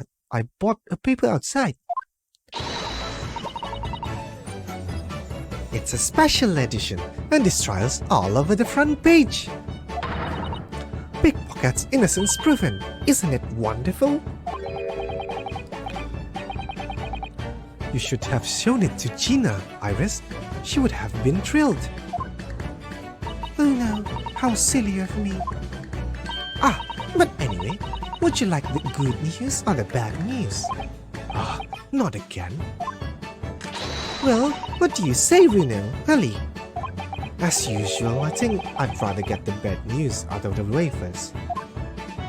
Absolutely not. I have no intention of listening to anything but good news. And there you have it. How people answer that question says a lot about them, doesn't it? Let's not go there. Alright then, maybe let's start with the good news this time. The rain has finally stopped. It was a record level of rainfall apparently. Well, that is good news indeed. We can journey back in greater comfort. Alright then, what's the bad news? The huge storm has left the seas very choppy. The channel in particular is awful, so sailing out of Dover have been delayed by a day or more. Wait, Dover? That's right. If we head to the station immediately, we may still make it in time to wave Susie's off. But there won't be a train, surely. We couldn't be that lucky. Who do you think I am, Mr. Naruhodo? Mr. Sholmes? I rushed to Victoria Station earlier and made arrangement for a special express. If we hurry now, we shall be there in time for dinner. And I know of a fine restaurant that serves the most delicious baked sole. I do. The great detective does it again. Indeed he does. I happen to be aware of a number of rail transport directors for miles. What? I merely made my knowledge of them known to the man and he heavily laid on the locomotive. Elementary. Just an idea, but it might be wise to stop manipulating people that way. What are we waiting for then? To London, Victoria.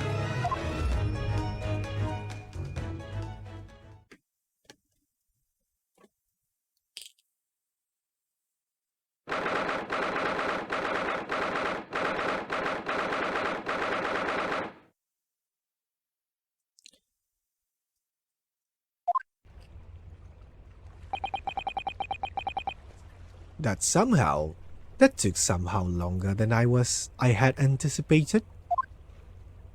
Susie's boat must be about to leave now. Miss Susato, where are you? Ah, over there, look. It looks like she's reading something.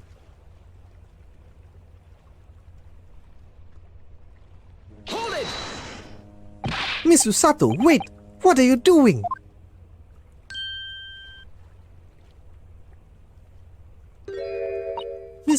Mr. Naruhodo? What are you doing here? We came as soon as we could after the trial, We heard that sailings were being delayed due to the bad weather, you see. Oh, I see. Then tell me, how did Gina's trial go? It went well. She was acquitted.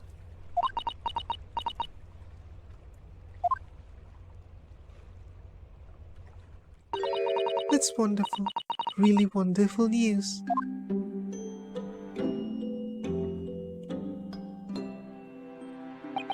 The book you're about to throw into the sea. It was your Encyclopedia of British Law, wasn't it? Oh dear, I was hoping you hadn't seen that. I'm not worthy of practicing law in any way now, so I was saying my final farewell. You were saying goodbye to law? You, Susato-san? Would I be correct in assuming? It's because of the peephole, Miss Susato.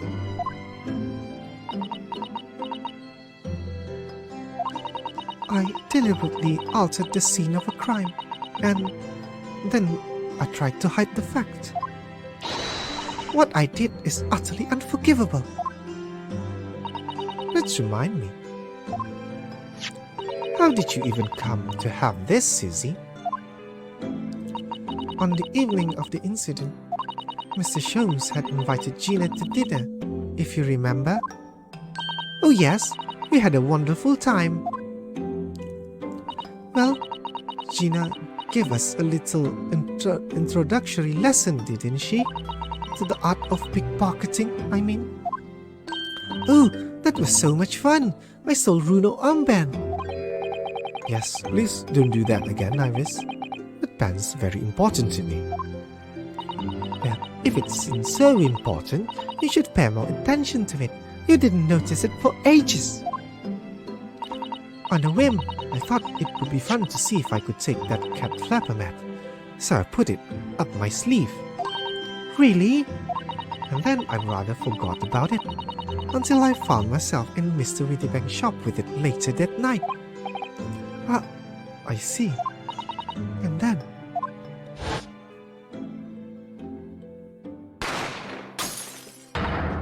Ah! Mr. Sholmes! Mr. Sholmes! Leave me, Mr. Naruhodo. Right.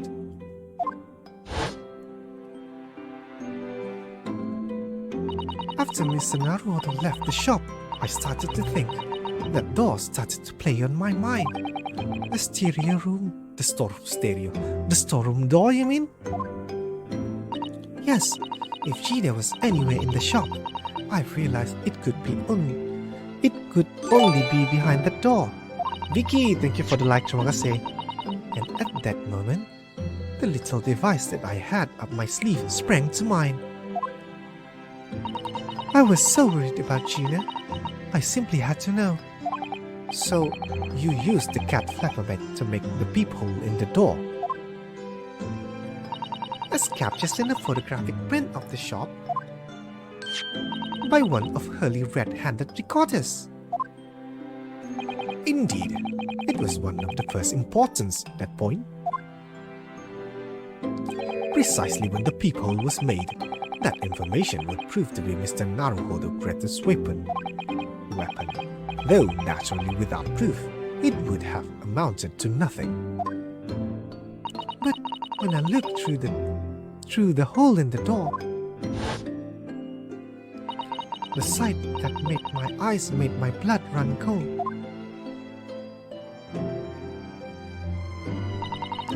Thoughts started to run through my mind. I remembered that trial 2 months earlier, the trial of Magnus McGilded. I thought about how he had manipulated the evidence and arranged false testimony to secure his freedom. It made the British justice system feel very dark and sinister to me. And then a terrible thought occurred to me. What if some wicked criminal was planning to do the same thing now? Because from the appearance of the crime scene, it looked exactly as though Gina had shot Mr. Windybank. Even though I was sure she would never have done such a thing. You were worried that the true culprit would try to frame her for the crime? That's right. But then I realized it would be very difficult for anyone to give false testimony in this case. What do you mean? Well, the crime appeared to have happened behind the door of a locked room. For someone to claim falsely to have witnessed it, there would have to be a way to see beyond the door. Ah! For which, a peephole would be the very thing. Only the peephole I had made wasn't actually there until after the crimes have been committed, of course. And the criminal would know that, so it wouldn't make any difference. But the possibility of a rage ingenious trap was there, was it not? A trap? Is that why she did it? So, is that why you kept it a secret, Sissy? You never mentioned that you made the peephole to anyone, not even to the police. I know, and I knew at the time that I was doing was wrong, a criminal offense even. That's why I decided to confide in Mr. Sholmes. If Mr. Naruhodo was completely backed into a corner, with no other possible means of escape, the truth about the peephole could save him. That was my plan. She really does think of everything. But then, why didn't you just tell me everything before the trial began? My dear fellows, you're not thinking straight. If she had done that, it would have rendered you complicit in the whole escapade. Ah. You could have been disbarred if you have been seen to have knowingly tampered with the crime scene. So Mr. Sato decided to shoulder the burden of your responsibility alone. For your sake and Miss Lestrade. Mr. Sato. The truth is, when it happened, I did it because I'd lost a little of my faith in the law. Oh. I was worried that the right person wouldn't be convicted of the crime. But the moment I allowed myself to think about that, is the moment I lost my right to call myself a judicial assistant. What you did isn't comparable to what he did. Raiden is the one who lied in the witness stand, using that peephole as a way to implicate Gina. And besides, if the peephole inconsistency hasn't existed, I'm not at all sure she would have been acquitted in the end. Miss Usato, what you did saved Gina's life. Well, with your kind words, Mr. Naruhodo, you've saved me, too, from my regrets.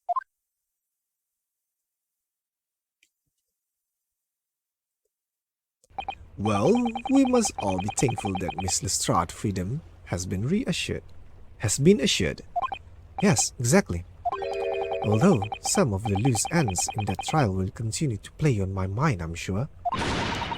But the revelation that music box disc contained the secret message, Mr. Naruhodo. What a triumph to work that out!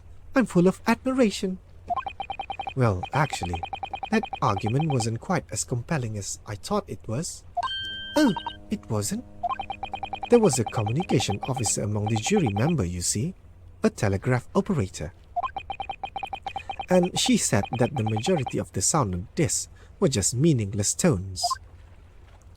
As one would expect, after all, we are talking about secret government communications. No doubt they were written in cipher to avoid being readily understood should they have been intercepted. In cipher? I see. So then, we could never have hoped to understand the message anyway. Nonsense, my dear fellow. It's quite a zero-pipe problem, I assure you.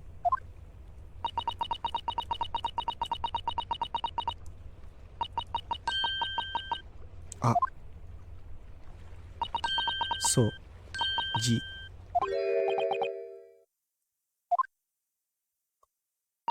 Well, that can't be a real word, can it? How funny. Wait. Asogi? Serious? Wait, Iris. What did you just said? Oh, I just said Asogi. Does that word mean something to you? Mean something? Asogi was the name of my best friend. What? But how? How do you know that name, Iris? I wrote it down during the trial before, when the message was played on the music box. She's transcribed it on the fly. She really is a genius. I thought the message probably wouldn't be written out in plain Morse code, so I tried various ways to interpret it. But whatever I tried, the words just didn't seem to make any sense. That is, in English at least. It suddenly occurred to me, you see, there's more than one Morse code, just not the English variety. Various countries around the world have altered and added to Morse code to use it in their own languages. I don't believe it. Are you saying... That's right. I've only actually seen a chart of Japanese Morse code once before, but I think it's based on the Iroha pangram, isn't it? And you mean to say that in Japanese Morse code, the message says Asogi? Yes, I think so. Sorry, but I don't remember all of the Japanese Morse code. Iris, would you let me see that? Miss Susato, do you know it? Do you know Japanese Morse code? Yes, I spent some time studying it. Because I'm quite sure Morse code will become ever more important for international communication. Then might I recommend, my dear madam, that you focus your effort on the English version. Be that as it may, Iris, show me the message, please. Of course.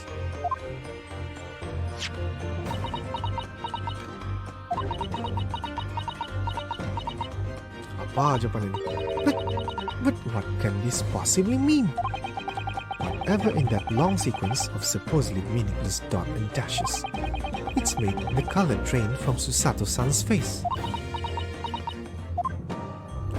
There's no doubt that this message is written in Japanese Morse code. So the British Empire has been using Japanese for its secret communications? I don't understand the reason why, but the message appears to be a list of 4 people's names. 4 names. The first is Kei Asogi. Kazuma Asogi. Why? Why was his name on that desk? The second, A. Shin. Shin? I don't recognize that name. The third, T. Gregson. Gregson? Ah, If it seems to my Gregson is the third man on the list, and what's his name doing in a secret government communication as well? And the last name? Nama kita kah? What's the matter, Miss Susato? It's just so strange, so unexpected. Oh, what is it, Susie? Don't keep up in suspense.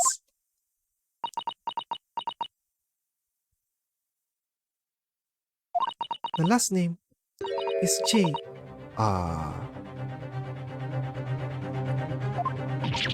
What? Wilson?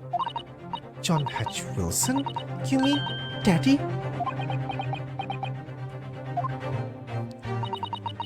It says only J. Wilson, so I'm afraid I can't be sure. Then, after the 4 names, it reads, if I translate from Japanese, that is all 4. And that's the end of the message, or rather, the end of what you noted down, Iris.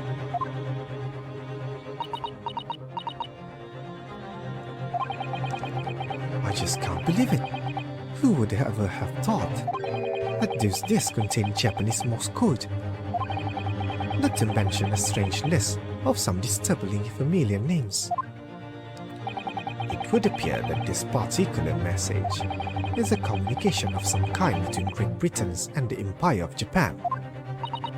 So, Daddy could be in Japan then, where Susie and Rudo come from. Alamak.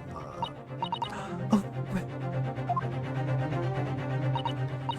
No, it's not very likely really, is it?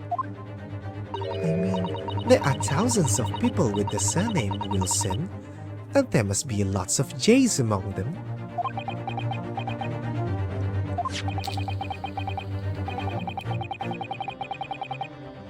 Professor John H. Wilson, visiting professor of medicine at the Imperial Yume University. But we can't tell Iris about that now. We just can't. This is so strange. Somehow, in solving the case of Mr. Windyban's murder today, I feel like I've rolled back a boulder at the mouth of a very dark cave. I do wonder if perhaps it's a dark cave that we shouldn't go wandering inside.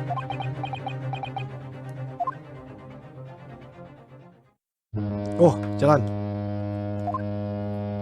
Jalan. Oh dear, the ship is going to set sail soon. Yes, it seems so. I'll sail in that steamship first in the port of Duncan in France. Then I'll change onto a larger passenger vessel bound for Japan. You're really going then, Susie? We wish you a safe passage, Miss Susato. Thank you so much. I wish all of you the very best. Miss Susato! I had hoped to have you always at my side to guide me and support me. Mr. Naruhodo, please, come back soon. As far as I'm concerned, you really are the very best judicial assistant in the world.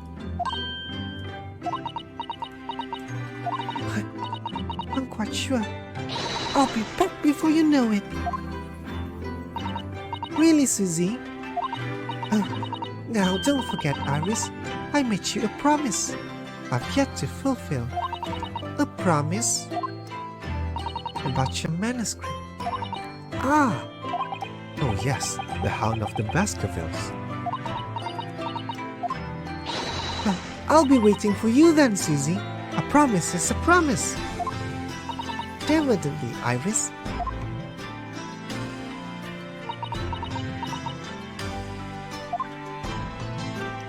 Mr. Naruhodo? Yes? Do you remember the first time we met? Yes, of course. On the SS Buria, when I was dragged out from that wardrobe, still half asleep. If I remember rightly, you threw me halfway across the cabin with the Susato takedown. You know very well that I'm talking about after that. It's strange, but being thrown together as we were in that case, I somehow felt straight away that you were the perfect person to continue Kazuma-sama Great's legacy, Miss Susato. And my instincts were right. I really want to believe. No, I'm sure that I'll be back soon. Farewell until then. Bye-bye, Susato. Bye. Anime kah?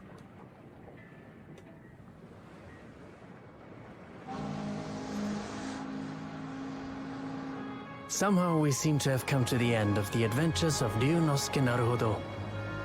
Or the first volume, at least. Looking back now, it feels as though fate has led me on this journey.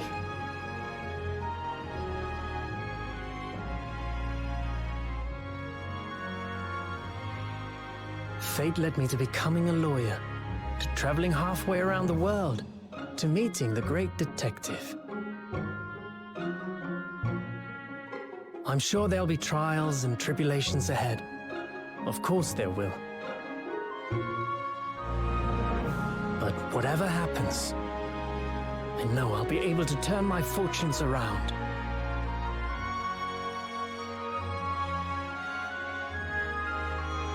After all, I have the greatest friends in the world on my side.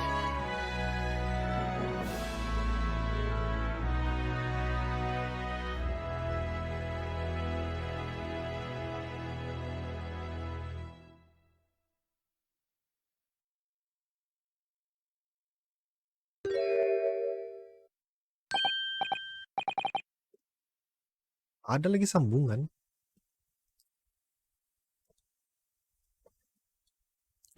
Yes, Mr. Naruhodo. Yes, Mr. Sholmes? I have some rather awkward news. The railway company has decided to sue over the special express train, apparently. Huh? It caused such a commotion on the line, all the other trains had to wait at stations. But really, we would never have made it to Dover in time otherwise. Anyway, I explained everything and how it was all your fault. Huh? Huh? I believe a formal complaint should be delivered to your office tomorrow. But not to worry, my dear fellow. According to Miss Susato, You love defending yourself in court. Huh? Huh? It's all right. I'm perfectly happy to testify. He really didn't look like the sort of man who do something so outrageous. See? Mr. Sholmes? Yes? A word, if you don't mind. Why, certainly. Any word you like. Bellow it out, my dear fellow. Oh yes, I love Bruno's words. And I know just the one he'll use here. Then, I really must say, Objection!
Ada. Tak biar lah. Siap, saya mau sambil saya makan, bukan makan lah. Saya mau rustling plastik. Ya. So, saya kasih mute kejap Maika sambil nih dengaran.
That was a fun game.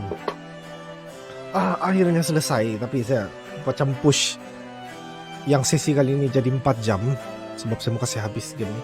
Ngam-ngaman aja kan, hari Malaysia.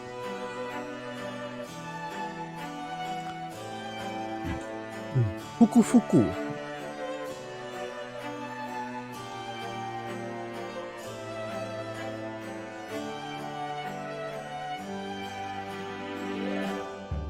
So semua movement tu ada dorong buat siap ada siap ada motion capture.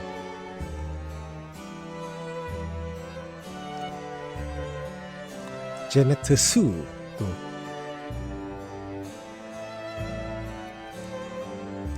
Dengan Chester Lee tu translation English punya.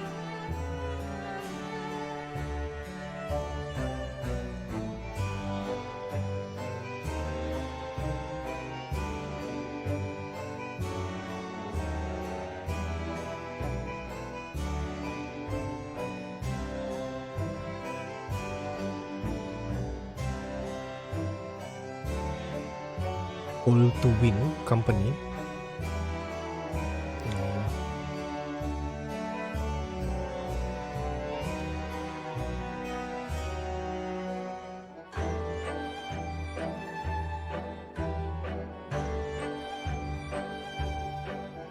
Join. Nice. Banyak gambar-gambar yang ada kaki lah dia punya pakai.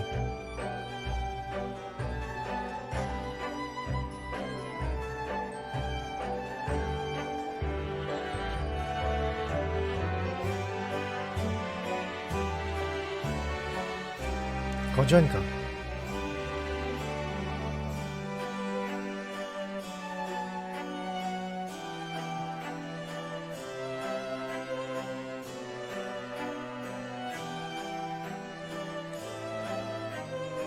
Dia tidak join si Gina.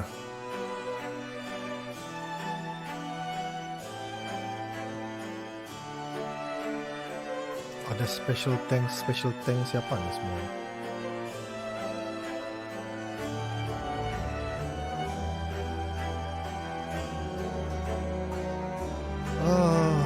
Akhirnya selesai. Nice. Screen gelap, bye.